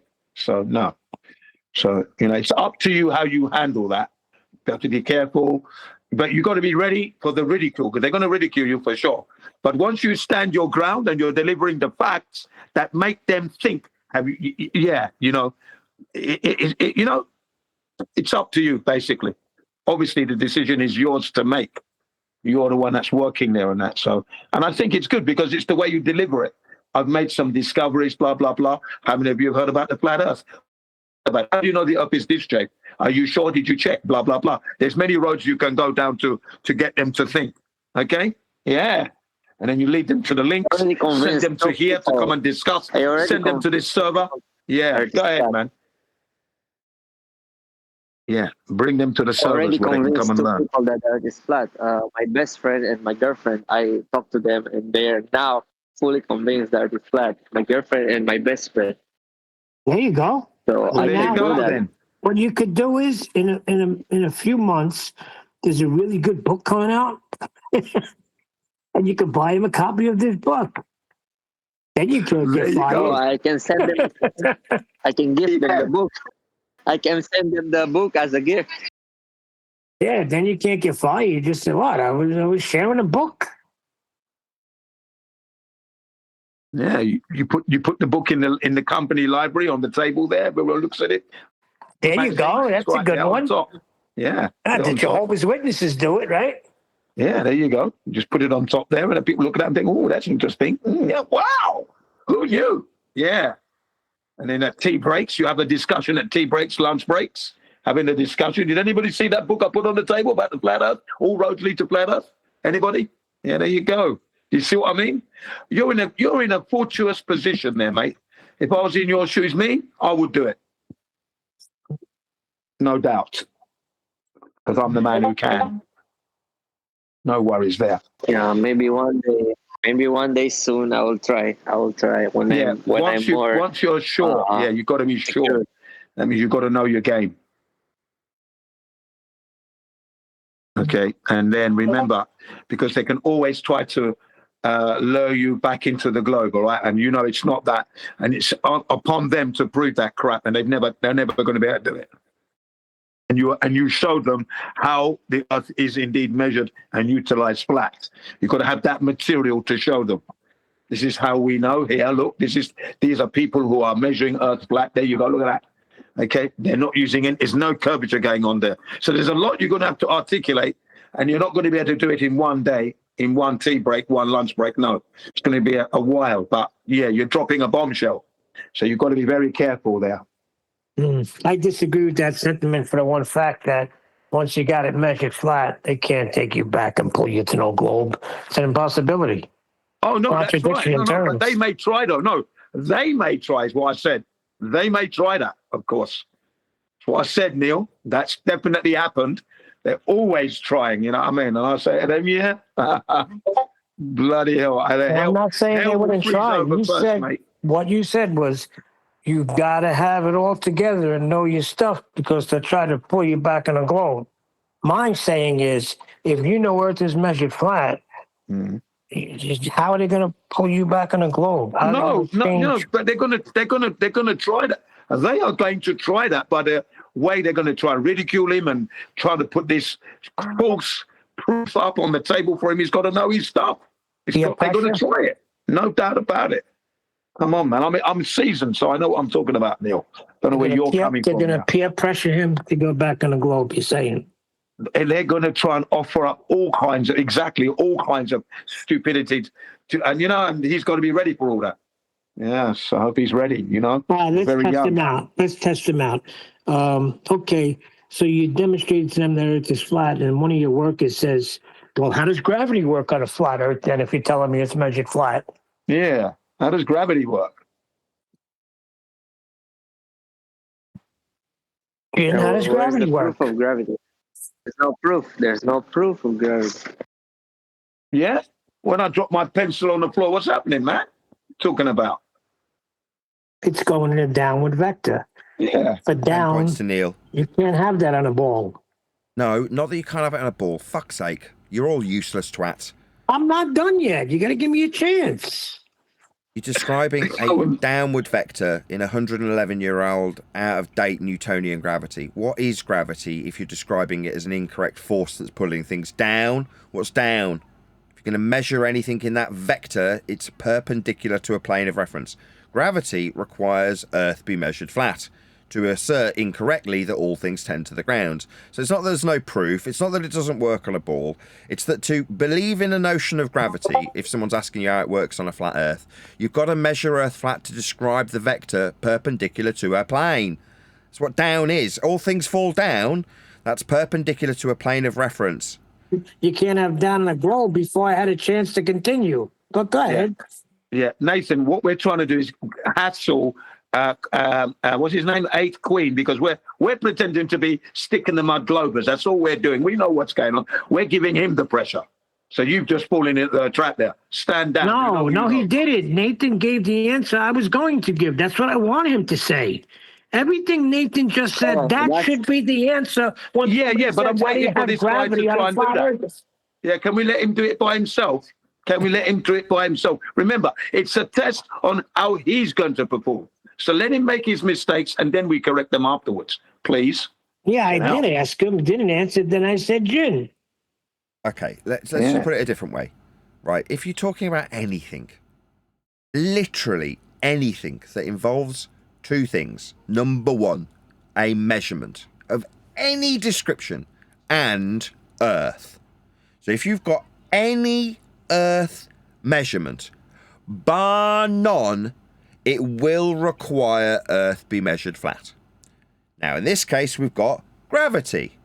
Okay, do we need to highlight that they're incorrect when describing all things going down towards the surface level perpendicular to it?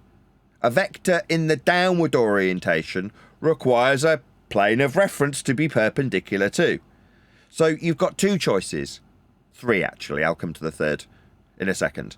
Number one, tell them that gravity's not real or that it doesn't work on a ball. Number two, point out that you've got perpendicularity with respect to a plane of reference for the downward vector. To have down, you need a flat Earth to measure. Or three, go, piss off, I don't give a shit. Believe whatever the hell you like, sweaty little twat. But he's trying to convert his workplace of 5,000 people. Again. Yeah. Own it, man. Know it. What I'm trying to convey is that you should own this to the point where you don't care that your whole office is ballers, right? Wear it with confidence. Like, have it oozing out of you when they're like, well, how does this work on a flat Earth? You need to know it to the point where you're just suddenly like, you what? Why are you even asking me this? Why do you need to... suddenly you're questioning why they need to reaffirm their ball belief. It's like, haven't you got any confidence in your ball then? You need to question about how this gravity thing you've been taught about. Don't you already know about this? Isn't this automatically affirming your religious belief? Why not? Suddenly you're questioning them about where their lack of confidence comes in their belief, rather than trying to justify yours.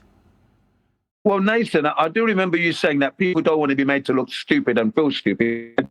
With what's his name? 8 Queen. I think he's going to have to be walking just a little bit gently because it's where he works, and he doesn't want to spoil the relationship that he has with his colleagues. He's just trying to introduce them to the truth. He's got to be walking carefully here. Doesn't want to start making them look stupid because you've said people don't want to be made to look stupid, and I happen to agree with that, actually. Let me ask him something. So there you are. 8 Queen, why do you want to introduce your colleagues to this? There you go. Answer. I just want to be alive when the big flip will happen, like when it'll be the mass awakening and people will realize that there is not that. I just want to be alive when that happens, and I just want to make things faster. Doesn't answer my question. Why do you want your colleagues to know? Nathan, I asked him that before. He just answered you, Nathan. It's not about he the gave you his colleagues. answer. It's not about the colleagues. It's about anyone that I can share the truth with. I will do it. Like, I want to do it, but I'm just afraid to be ridiculed. So don't do it then. There's two problems. One, you want to be the guy that's told them. Two, you don't want to be ridiculed for it. Correct? No, actually, Nathan, it's a bit more than that, Nathan. I wasn't it's asking a bit you more Jim. than that. Yeah, well, English is not his first language, by the way. 8 Queen, am I right in my summary that you want to be the guy that told them? You want to be a special little bitch? No, Nathan, that's not what it is, because I spoke to him yesterday. Jin, second His time. sentiment Your is name to is not get 8 the Queen. whole world to know. Nathan, Jin, I'm trying to tell you something. I'm not asking you. I had this discussion with him yesterday, Nathan, okay? Did I ask you for your opinion on what I discussed? Bloody hell, Jin, I asked him. Yeah, but he's not able to tell you properly, is he? I'm trying to help him. He can't help to tell you. He can't. There's no gap because you're answering for him at the moment. I'll try again, third time. Let's see if I hear Jin's voice. 8 Queen, you want to be a special little bitch that's told them, correct? It's not about only me. I hope that more people will do the same like I do. I hope. I cannot know if they will do it. At least I can do it. So you want to be the one that's doing it then? Like you do, end quote, you. Yeah. Maybe I can break the barrier. Maybe there's a lot of people who thinking too much and they never do it, and I just want to do it to see what happens. Maybe it will help others. Okay, so you simultaneously want to be the one that tells them, but you don't want them to mock you for being the one that tells them.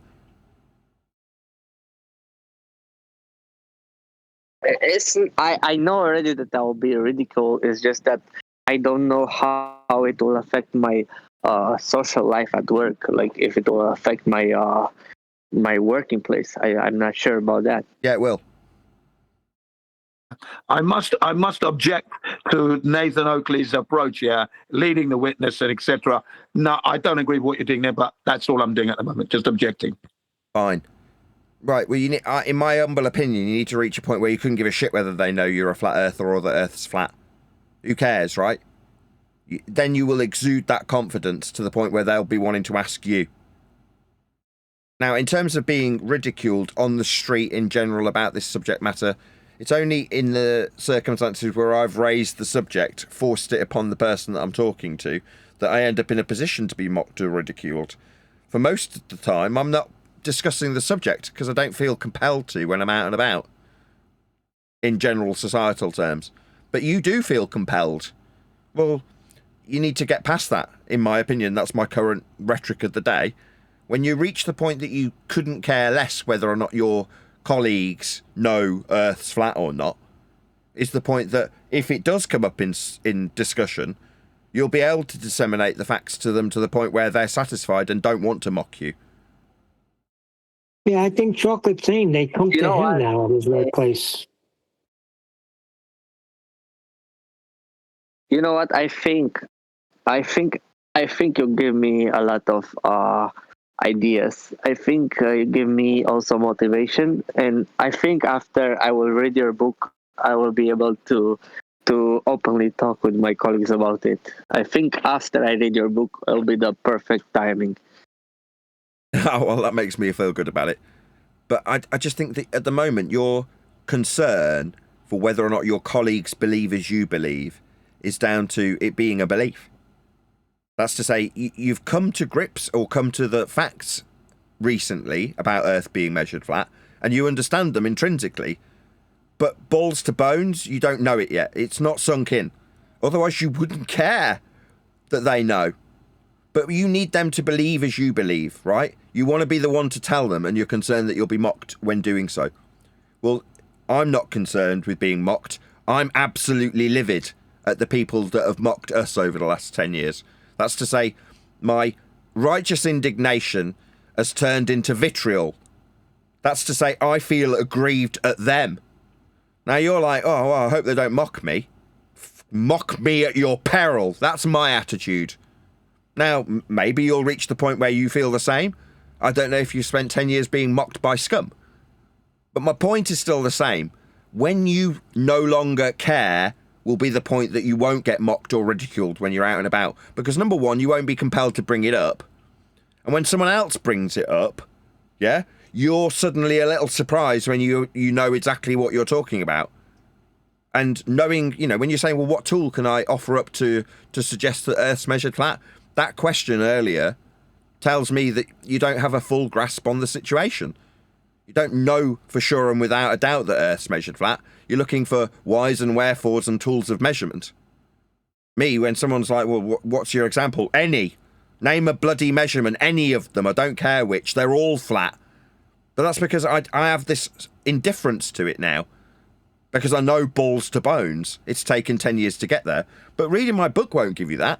Reading my book will give you my journey through being mocked and ridiculed, my belief in a similar fashion to yours, ending in a retrospective look at how we dealt with the subject now that I know Earth's measured flat. That's what you'll get from my book. Me detailing that journey. But the overarching point in terms of how I behave now is to know for sure and without a doubt that Earth just is measured flat because it is measured flat. Okay, now, if I may just interject here just quickly. If I can just interject here. Now, what is it not possible for somebody else to have a discussion for a bit, Jin? Well, I've got something to say, that's why. Yeah, but he's talking to Queen right now. Yeah, but I was also talking to him as well. I can interject, can I not? Thank you. Now, Queen, from my point of view, the desire to want to tell people never goes away. It doesn't go away. I've been in it 10 years. I still have that desire to talk about flat people. I still have it. For me, I know it's never going to go away because it's such a wonderful thing. It depends on the individual. Okay, so the people you come into contact with, that's good. It's all about timing. Okay, the design for me, it hasn't gone away yet anyway, and it's 10 years. All right, there you go. Yeah, but for you, it hasn't gone away. But for other people, it has. So to say that the desire never goes away, that's not even true. For him? Yeah, I can see where you could say that and be correct in itself, because I don't know if it's ever going to go away, but it's 10 years, hasn't gone away yet. That's what I'm saying. That's all.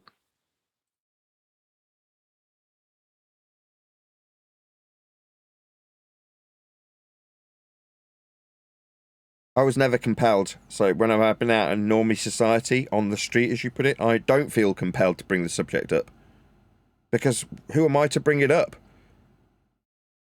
I'm not a Jehovah's Witness. What I describe as flat earth evangelism, I've mocked for at least 7 or 8 years. That is to say, after a couple of years in the subject, the overwhelming desire to tell people about it faded. And then for the last, 8 or 9 years, I've mocked those who do, from Spurs chemo onwards, which is probably about 8 or 9 years ago, where I just saw it as like, well, why? Why do you feel compelled to go out and be a flat earth evangelist? Which is ironic. Each to their own, Nathan. That's I mean, you don't want to do that. That's it's fine. hypocritical. I run a show about the subject, right? It's hypocritical.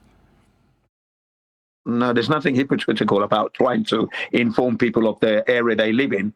And if you choose to do that at the timing you choose to do that, you're doing good. You're not doing anything wrong. You're not committing a crime. You're trying to enlighten somebody. Yeah, that's all. That's not what he said.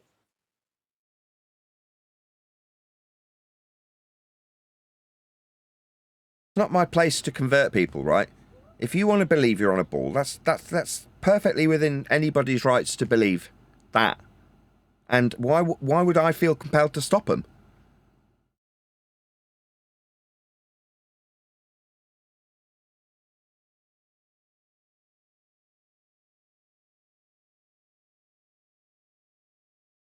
It's the antithesis. What we've actually got is the other way around. We've got our bull-believing brethren feeling compelled to try and convert us back to the status quo.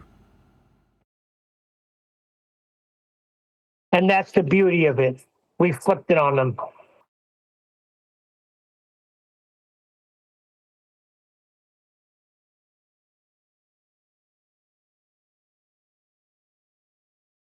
That is what's exactly going on. I know you're not just saying that. That's what is actually happening. They desire us. I no longer have a desire. At one time I did, when I first recognized that I was just flat, yeah. Felt like I need to tell everybody. But now the position that I find myself in now is that they're desiring to put me back on a ball.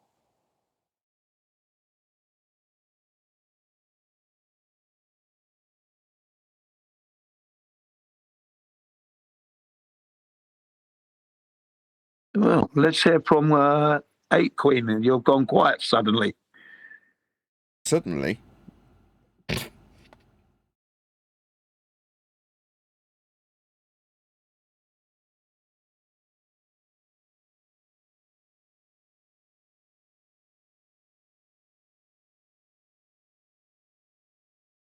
I think it depends on, Nathan, correct me if I'm wrong.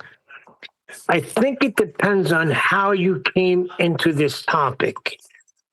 If you came into the conspiratorial road, you're going to want to tell everybody because, after all, we've been lied to about everything.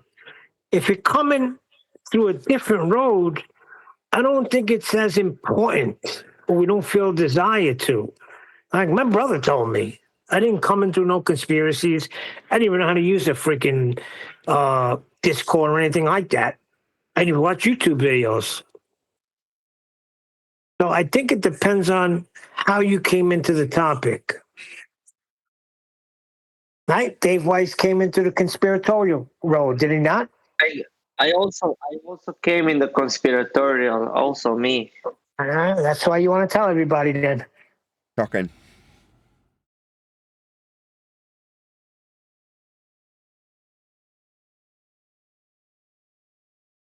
Maybe that's why I'm different. My route in wasn't through conspiracy. Psychology isn't necessarily a conspiratorial subject. Looking at psychopathy and the DSM, I wouldn't necessarily call conspiratorial. However, at the time I did have a minor interest in subliminal messaging. Now, I feel that's probably why I got presented it algorithmically. The algorithm noticed that I'm looking at things that are of a conspiratorial nature, like subliminal messaging, and went, this person needs flat earth. Whereas my research into psychopathy was to try and figure out how people behaved the way that they behaved. That 1 in 5 people that we face in Western world societies that are psychopathic. Yeah, I was recommended the flat earth during my research into the moon landing hoax.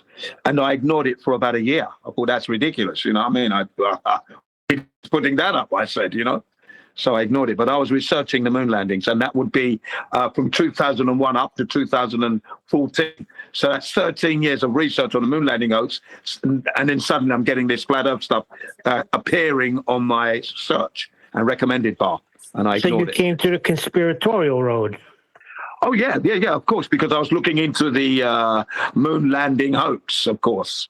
That's what I was doing when I got recommended the flat earth stuff. I'd also looked into other conspiracies that have happened, like the 9/11s and the what was the other one? I know people that got introduced. Yeah, various others. But anyway, from go ahead. I know people that got introduced to it because they were what do you call it? Fighting against what's that? That Darwin evolution. They're fighting against evolution. Next thing they know, they're watching videos about flat Earth. So how did that happen?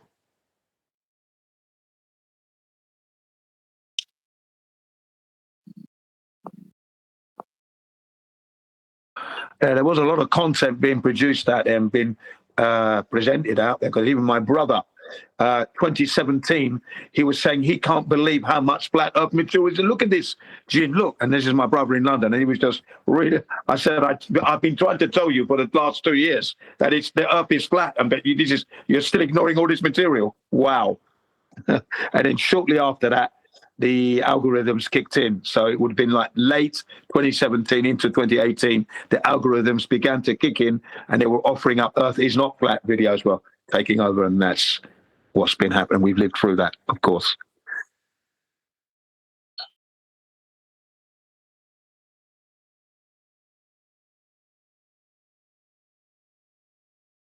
You might remember at one point that flat Earth overtook Donald Trump on his campaign trail to become the #1 research topic on YouTube. You might remember that fact. Oh, there's no doubt. In its heyday, flat Earth was everywhere. I mean, you couldn't get enough videos on it. You could literally watch it from morning to night into the next day, not a problem. There was enough content out there to do that. I'm talking 2016, though. Yeah, absolutely. 2015 into 2016, it was, and into 2017, it was still there. And you had the British contingent with their Globe Lite tour, where they did the whole of the British Isles and Northern Ireland. Wow. And then the following year, which would have been 2018, they went to Europe and did all of the British Isles and then went to Europe. Wow, and that was brilliant. And then 2019, set to go to America to join the American contingent, and then to start doing the Americas. This is when the the C word came in. Okay, And, hold on. When did they try to stop that flat Earth? And when did that lady come on? Yeah, I know you're talking about. That has recently died. About 2/3 into 2017. And what was the reason? Oh, well, because obviously it was being researched. It overtook Donald Trump on the campaign trail. The guy was saying to the man, "What are you doing about the flat Earth?" And then that's when she said, "We're going to use the algorithms to stop the flat Earth and to put forward Earth is not flat videos," is what she was saying, roundabout. Okay? Yeah. In that hearing that she was at. No. Seemed to be under pressure. I was at work. She seemed to be under. Hang on a minute. I got the notion that she was under pressure by the guy asking her what she was going to do about it. I thought, fuck, what's going on there? Wow, they're taking it rather seriously. I was at work the other day, and then I don't know what we're discussing. Probably politics. I'm not sure. And then one of my coworkers asked me, like, "Oh yeah, and the Earth is flat, right?" Like as a joke.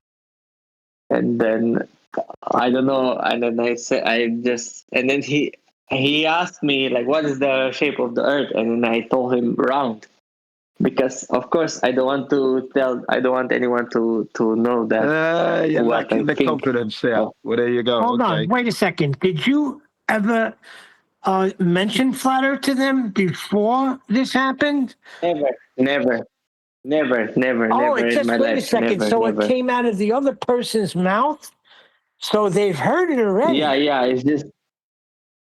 It's just like a joke. Like they use it like a sarcasm. Like when you tell a lie, something that is obviously not true, they will say something like, "Oh yeah, and the Earth is flat." You know what I mean?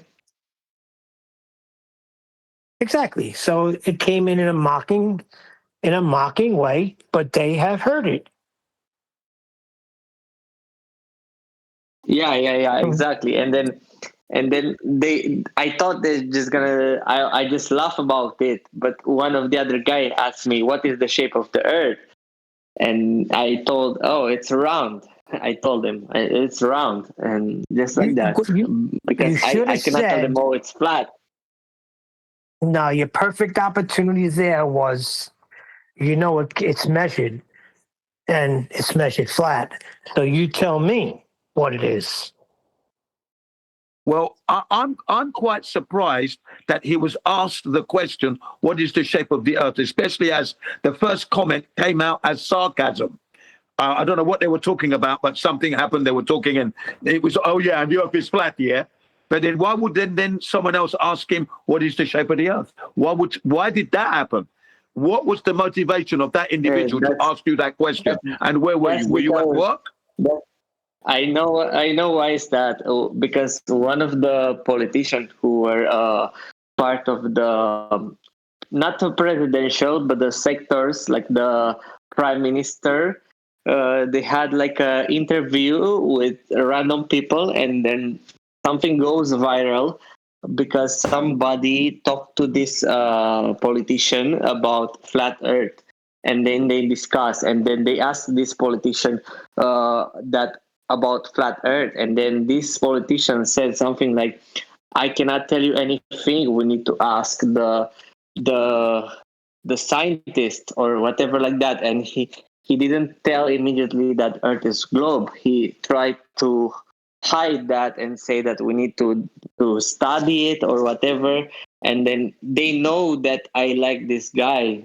That's why they bully me with it, like with the Earth flat, because you know what I mean. Okay, I understand. Right. So they know that you're a fan of the guy and who was stating that we need to do more research into this. Nothing is final, sort of thing. Okay. So that was the reason why they asked you then. And you said, "Oh, it's round." Yeah. Round like a coin, round like a donut. What did you mean?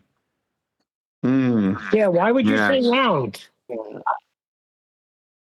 Because in Romanian we don't have like round is round in in English, but in Romanian, it's a big similarity between globe and round. So basically, we don't never use the globe word.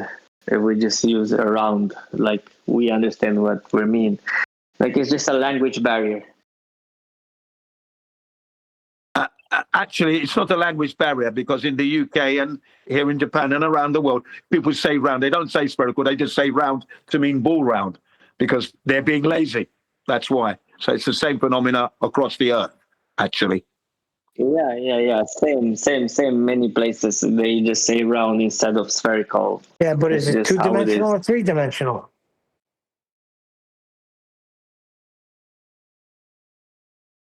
Yeah, they mean 3-dimensional when they say round. That's what they mean, but you don't know what they like. For example, when I say round, when I said that it's round, it's just because I want them to agree with me. Like I didn't want them to realize that have a different belief. Like not belief because I don't believe, I know it, but I don't want them to know that I don't agree with them because it's my workplace. I don't want it to affect me. See, this is a new thing because when I looked up round before, it just said circle, describing a circle, a shape. Now you look it up, and it says describe shapes like circles, spheres, or cylinders. I've never seen spheres when I looked up circle. Either Very way, weird. You made the right choice, right? What you want is to keep your household alive with income, and that is dependent on your job, and you're going to have to cook to the job. So earlier I was describing a scene with John Goodman where he's describing having enough fuck you money to turn around to the boss and say fuck you. Well, if you haven't got that, then you can't do that. Now, telling them, well, it's just measured flat, it's not that serious, is essentially you turning around and saying fuck you. In other words, you're prepared to risk them firing you because they don't like your belief. If you know that you have to cook to their belief while you're there. So you've done so. Well, good. As much as I hate to congratulate you for cooking to your employer, if you need to keep a crust on your table, that is what you need to do. You don't rock the boat. You keep them all sweet. You don't cause trouble at work. You just do your job that they're paying you to do and then leave. Not convert people to flat earth. That's not what you're there for, right? I don't know what your job is. I'm not going to ask. But do what they're paying you to do. And with everything else, if there's an awkward situation where you have to lean into the ambiguity where sphericity can be described as round, well, yeah, it can, and it is. But when you say round, you meant round like a flat penny. Now, you don't know the shape of Earth, but that ambiguity is where you've managed to diffuse a situation where you might stop a crust reaching your table. Good for you. You did the right thing. Now, I don't know if you're asking for affirmation for whether or not you did the right thing, but in my opinion, you definitely did the right thing. That is what you should have done in that situation, unless you're set up with enough fuck you money to not care if they fire you. Have you got enough fuck you money?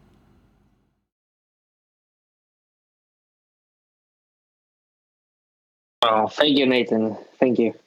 Have you? If not, if you haven't got enough fuck you money, then you had to cook to them. If you do, then fuck them. Tell them it's flat. So yeah, it's flat. Maybe I'll have in the future. Maybe after I have a kid, I will not care anymore about work. Oh, I was going to say, if you had a kid, maybe you're going to have more FU money. But when you have a kid, you're going to have less money. Nathan, didn't refractive curvature lose his job over this? Yeah, I'm trying to remember if it was Churchill. Yes, it was a job, right? Yeah, instead of doing his job, he was telling people about flat Earth, and then he got fired. Now, it might be that those two things aren't connected, but they seem pretty directly connected. And he seemed to think that that was the reason why he lost his job. And had to then change houses, but he had to do all sorts of crap because of the results of telling people about Earth being flat instead of doing his job. So no, that's not the right choice because it might have consequences that you aren't prepared for.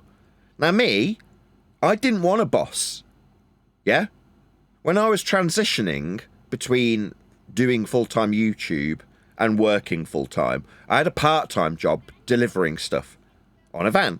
And at one point they pulled me to one side and went, "You've talked about flat Earth while in your uniform. You can't do that." I'm like, oh, okay, fair enough. And I had to cuck to them and go, fair enough. No worries, I'll delete that video. Because I was talking about Flat Earth whilst in my uniform, which had their branding and their logo on it. So they were in a position to tell every single one of their staff what to do. Now me, I was transitioning out of full-time work. I didn't want to be in a position where a boss can tell me you can't make videos about Flat Earth. So I transitioned into doing what I am doing now. Nobody tells me what to do. So when this morning Neil says, your opponent would prefer that you give them a chance to explain how their flat earth measurements are actually curve measurements, and I say, no. There's no higher authority than me. No, I'll decide what permissions you get. You notice when we got to that server, I'm introduced as the goat. In other words, they're there waiting for me with bated breath, not the other way around. What's that? You want me to treat you in a certain way? No, be thankful you're even talking to me, you pathetic little cuck. That's my attitude. Because I am my own authority, and I answer to fucking nobody. So when some pathetic little sweaty twat that hasn't got a woman is telling me that I should behave in a certain way, I laugh. And then treat him with every bit of disdain I can muster, because I can. Because I'm not answerable to anybody. But if there's a boss lurking over whether or not I get a paycheck this month, then I can't behave like that. Once again, you missed it. I'll try to say it one more time. It wasn't him per se. It was another person, Flat Earth, is saying it would be beneficial for the audience that was there if Nathan allowed Buck to lay out his whole claim and then destroy it. You got me now? I heard you every single time.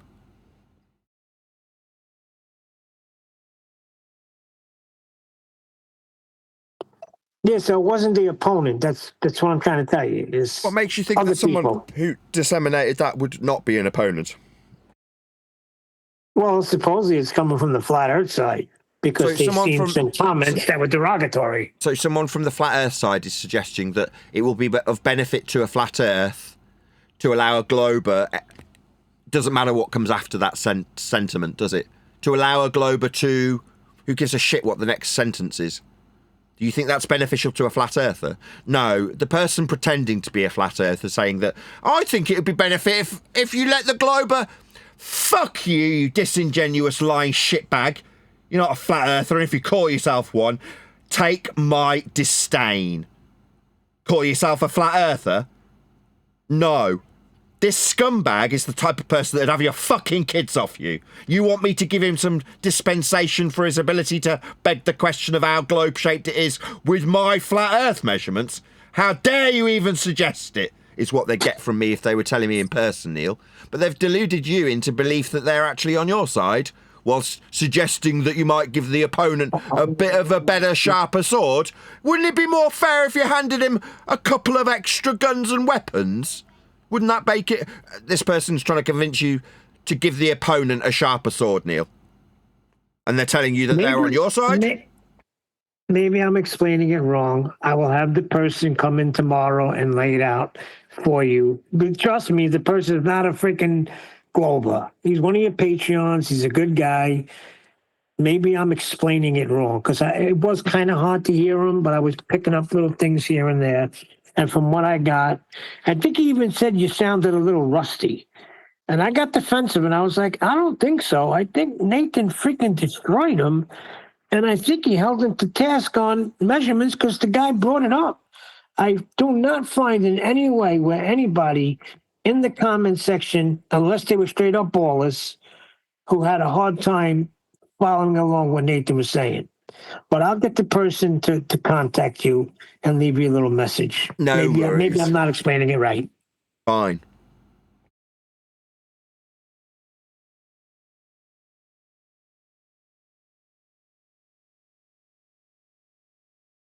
Yeah, he's one of your longtime Patreons, and he takes care of you. So I know he's a flat earther.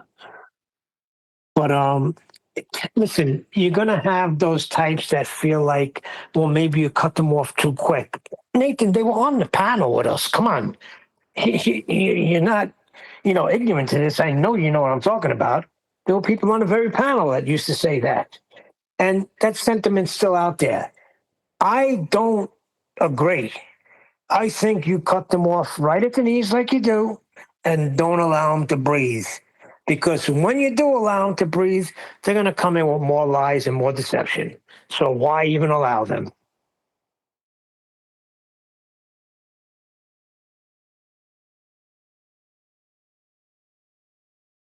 Yeah, completely agree.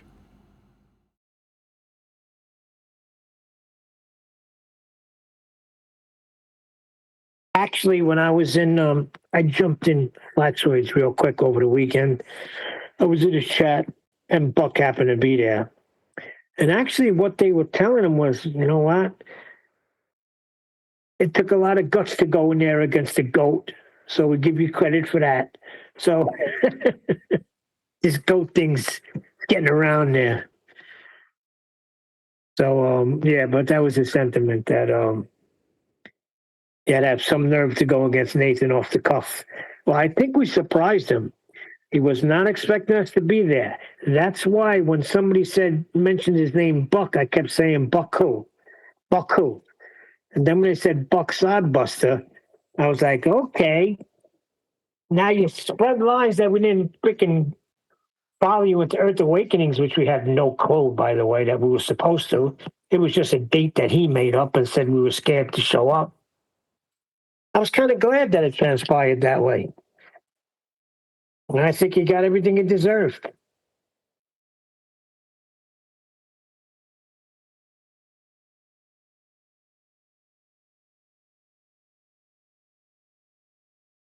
Yeah, they're trying to keep the discussion alive for the sake of pain relief. It's like that guy, I can't remember the name, the psychologist guy that we cover a few times, was saying, you know, without the debate, without the discussion, the whole notion of their belief dies. It needs to be debated. So they need us to be debating it. Not the Alan Watts guy, right? You're talking about Alan Watts, guy, right? yes. Like, you're giving it power by discussing it. The moment you're like, I don't care.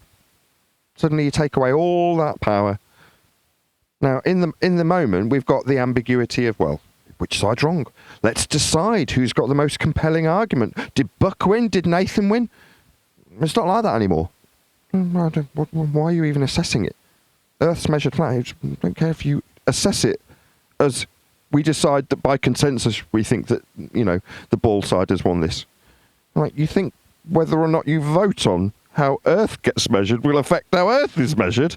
That's kind of stupid. But understanding that means that I am completely indifferent to how you perceive this situation. How you believe in what Earth is irrelevant now, isn't it? Absolutely. Exactly. Measured flat. That's not a debate, and it's not a win-lose. It's just a measurement. Yeah, so now it's just a case of, well, I'm just going to treat you with as much disdain as you've treated us. You're the ones telling us, come and debate us, come and talk to us. Oh, okay, fine. I've got a show to run. I can produce material with that for my YouTube channel. But after the fact, I don't care about any of these people. Half of them haven't even got real names. They're not even confident enough in their own belief to put their own name next to it. It's sad. He was actually in your chat today challenging Refracted, me, everybody to a debate. You know, sort of like what Brenda used to do. After you destroyed us, she'd say, I'll debate to any place. What do you mean? Just get destroyed. Yeah, it's like the Black Knight. You ever see Holy Grail? Black Knight has his arms and legs chopped off. He's like, I'll bite your legs off. That's right. I forgot about that analogy. That is what it is. Yeah. I say keep going the way we're going. I don't find anything wrong with how we're doing it. And I would. If I felt like, hey, this is a problem, I think we should. I do not, because what we're stating is facts and just annihilating any idea of there being a debate. That's the problem. The people that are still holding this topic up like there might be some sort of a debate, I'm sorry, is detrimental to going forward about measurements. I don't think there is any forward. We've reached the end of the line. This is where the train stops. Everyone gets off. You're like, Oh, right, so we all go our separate ways now. You're like, yeah, the track was still leveled, wasn't it? No, I mean forward in people understanding, not any forward in the conversation, but for people understanding, you're not going to go any forward. But what I mean by that is, with the analogy, what I mean by that is, the analogy is, we're on a train arguing about whether or not Earth's a ball or Earth's a flat plane. But the track remains underneath the train, leveled to a plane of reference when they surveyed and built the land, measured the distances. Everything about the track exists. Let's say the train crashes, everybody on board dies. They're in the middle of debating. They're saying, well, we've decided that 90% of the train has decided that it's a ball. Then the train crashes, bursts into flames, and everyone dies. The track's still there, built and leveled to a plane of reference. Did it matter that 90% of the train believed they were on a ball? Yeah, the track's still level, though, isn't it? The next train will eventually roll on that track when they've cleared away all the blood and guts. Yeah? The blood and guts gets forgotten about. The track remains flat and level. So it's inconsequential whether or not there was a consensus reached. And when you realise that, you step back from it and go, so why am I debating with the train full of people? When I step off the train, they're going to go their way, I'm going to go my way. The track will still be built the way it was built. The world will have been surveyed the way it was surveyed. The world will still remain as it always was dealt with, built on, measured, surveyed, mapped, charted, flown across, sailed upon. All of those things will remain exactly the same. Didn't matter that I knew that it was flat now, or know that the measurements are always going to be flat and always have been. If I didn't know and still believed it was a ball today, the track would still be there, wouldn't it, Neil? Planes would still be flying parallel. Would still be there. Yes. So who cares? So suddenly, like, I don't care if you understand this or not, Buck. What's that? You can take a flat Earth measurement and tell me how it means the world's a sphere once you've done these calculations and conversions. Have a sign, have a sign. Spherical excess. Ooh, I don't care. We're still going to build on it flat, fly across it flat, sail on it flat. Chart it flat, map it flat. That's what it is. Doesn't matter whether or not you think differently. I'm not going to be converted to some stupid belief that I've moved away from quite some time ago. The fact that you feel the need to mock me to make yourself feel better about the belief you've been given by your government is also inconsequential to me. Doesn't make any difference to how the track got laid. Yep, that's correct. The track will still be there, and it'll be built on a flat Earth. Thinking around that. But there are people that think that the whole time it was being done on a globe. But there's also people who are building the track, Neil. And when they built it on a flat plane and had to understand intrinsically how flat the plane of the surface was when they measured it and surveyed it and built with respect to the rise and fall of the land measured from sea level. To build anything or do anything practical, to fly a plane, to sail a ship, to navigate, to chart, to do any surveying, you will and can only be taught how flat Earth is. So the intrinsic fact of Earth measurement is always inherent when doing anything practical. So again, the fact that there's people who still believe that they're on a ball won't change how Earth actually is dealt with by professionals. So the ones that are just at work being paid to build stuff, like you, Neil, your belief in a globe didn't come into it. You knew how to build things flat and level. And that is true throughout all manufacturing, mapping, surveying, transportation. Everything that's got a dollar value attached to it knows Earth's flat. Those processes won't change. Doesn't matter if they convert 100% of the Earth to believe they're on a ball, they'll all still have to be taught how to measure Earth flat when dealing in any capacity with anything practical, won't they, Neil? So in other words, back to, well, everyone thinks it's a ball, yeah, and everyone also, in any professional capacity, measure it flat. So that will always be the status quo in terms of how we actually deal with Earth, which means that the heliocentric religion will eventually fail, regardless, because we can't get away from what Earth is actually dealt with, how it's actually measured, like in sincerity.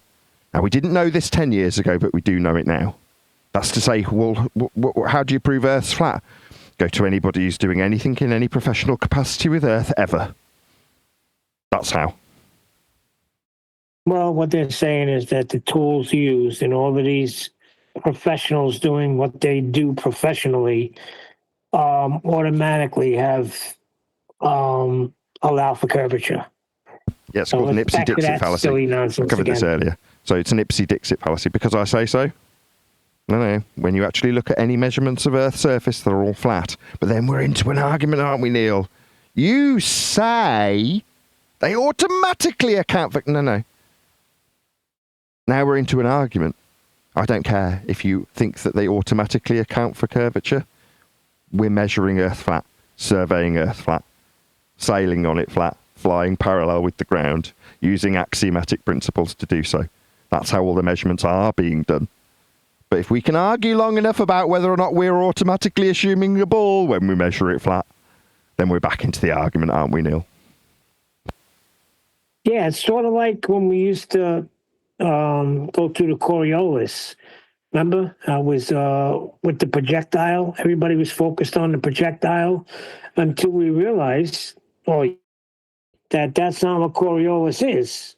When we had a proper understanding what Coriolis is, we don't even talk about the projectile, do we?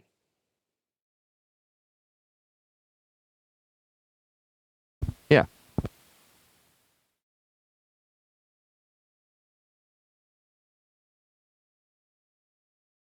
Then they would say, well, a powered flight,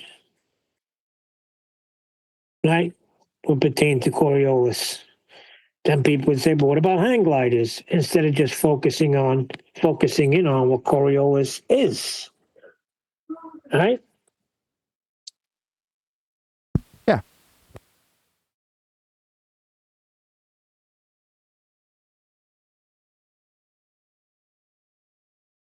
It's a big shell game.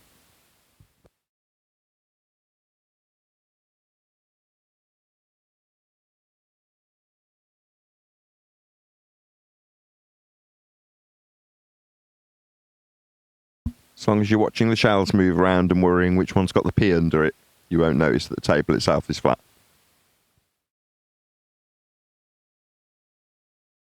What was that, Nathan? Sorry. I said it's a shell game.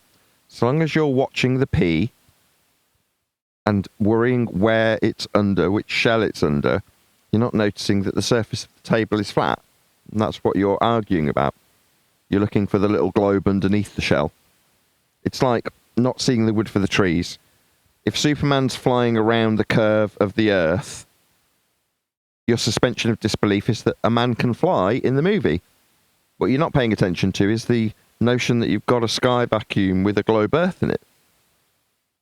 It's making you pay attention to the distraction more than the reality itself. As long as I can distract you with whether or not we're on a ball, we can all use and hijack and utilize the flat Earth measurements to suggest we are or are not on a ball. So it's a shell game. Well, are we arguing about the projectile and how it does or doesn't curve? Well, no, we're arguing about how a non-inertial flat turning reference frame turns underneath. Well, to have the argument, we require a flat non-inertial turning reference frame. So we need a flat Earth to describe this mathematically then. Well, that would put an end to the discussion. But if you can argue about how a flat non-inertial turning reference frame turns underneath an inertial frame of reference with a projectile moving straight, you can then convolute the subject about whether or not it's a curving object in reality or a straight one with you turning underneath in reality, as per the description that requires a flat Earth measurement that could have ended the discussion in the context of a flat Earth/globe Earth discussion. Yeah, that pretty much sums it up. You covered all the angles there.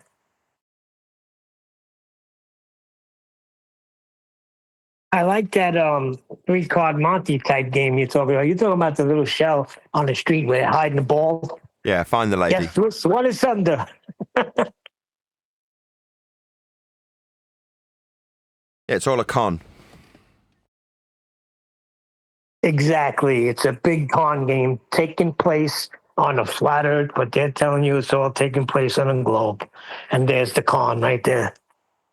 But yeah, as I keep saying, they need to detach us conspiratard flat earthers from the people practically applying their understanding, intrinsic that it is, to the surface that is planar when they measure it and survey it and build on it. We need to be very much kept separate. So I think through 2026 we need to keep building those bridges, pointing at the normies and going, what are you going to do? Tell the guy that's building the railway that he needs to have his kids taken off him?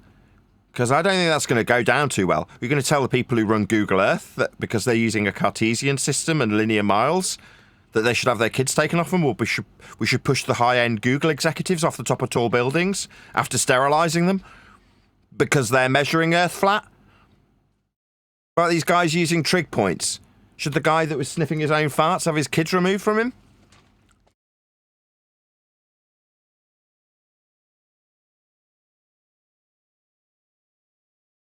Yeah, if we just keep pushing forward the way we've been, I don't see a problem because there's everyday people measuring Earth flat.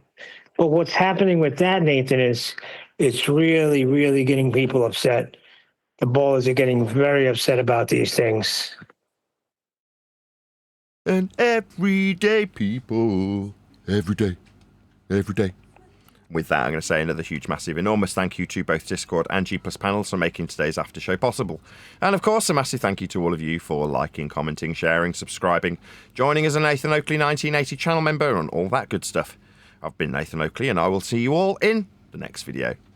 But when you measure it flat, it contradicts that. I'm spitting flat facts and that. And I know you don't like that. Google Maps is flat, it presents elevation profiles like that. I'm a spitting flat earth king. Sentence has a ring, doing my own thing. If Earth was a big roast chicken, factually finger licking chicken. We just got the measurements missing. I'm spitting eggs and begs, begging the question lesson. I've said it before, time after time. I'm the spitting flat earth king of rhyme.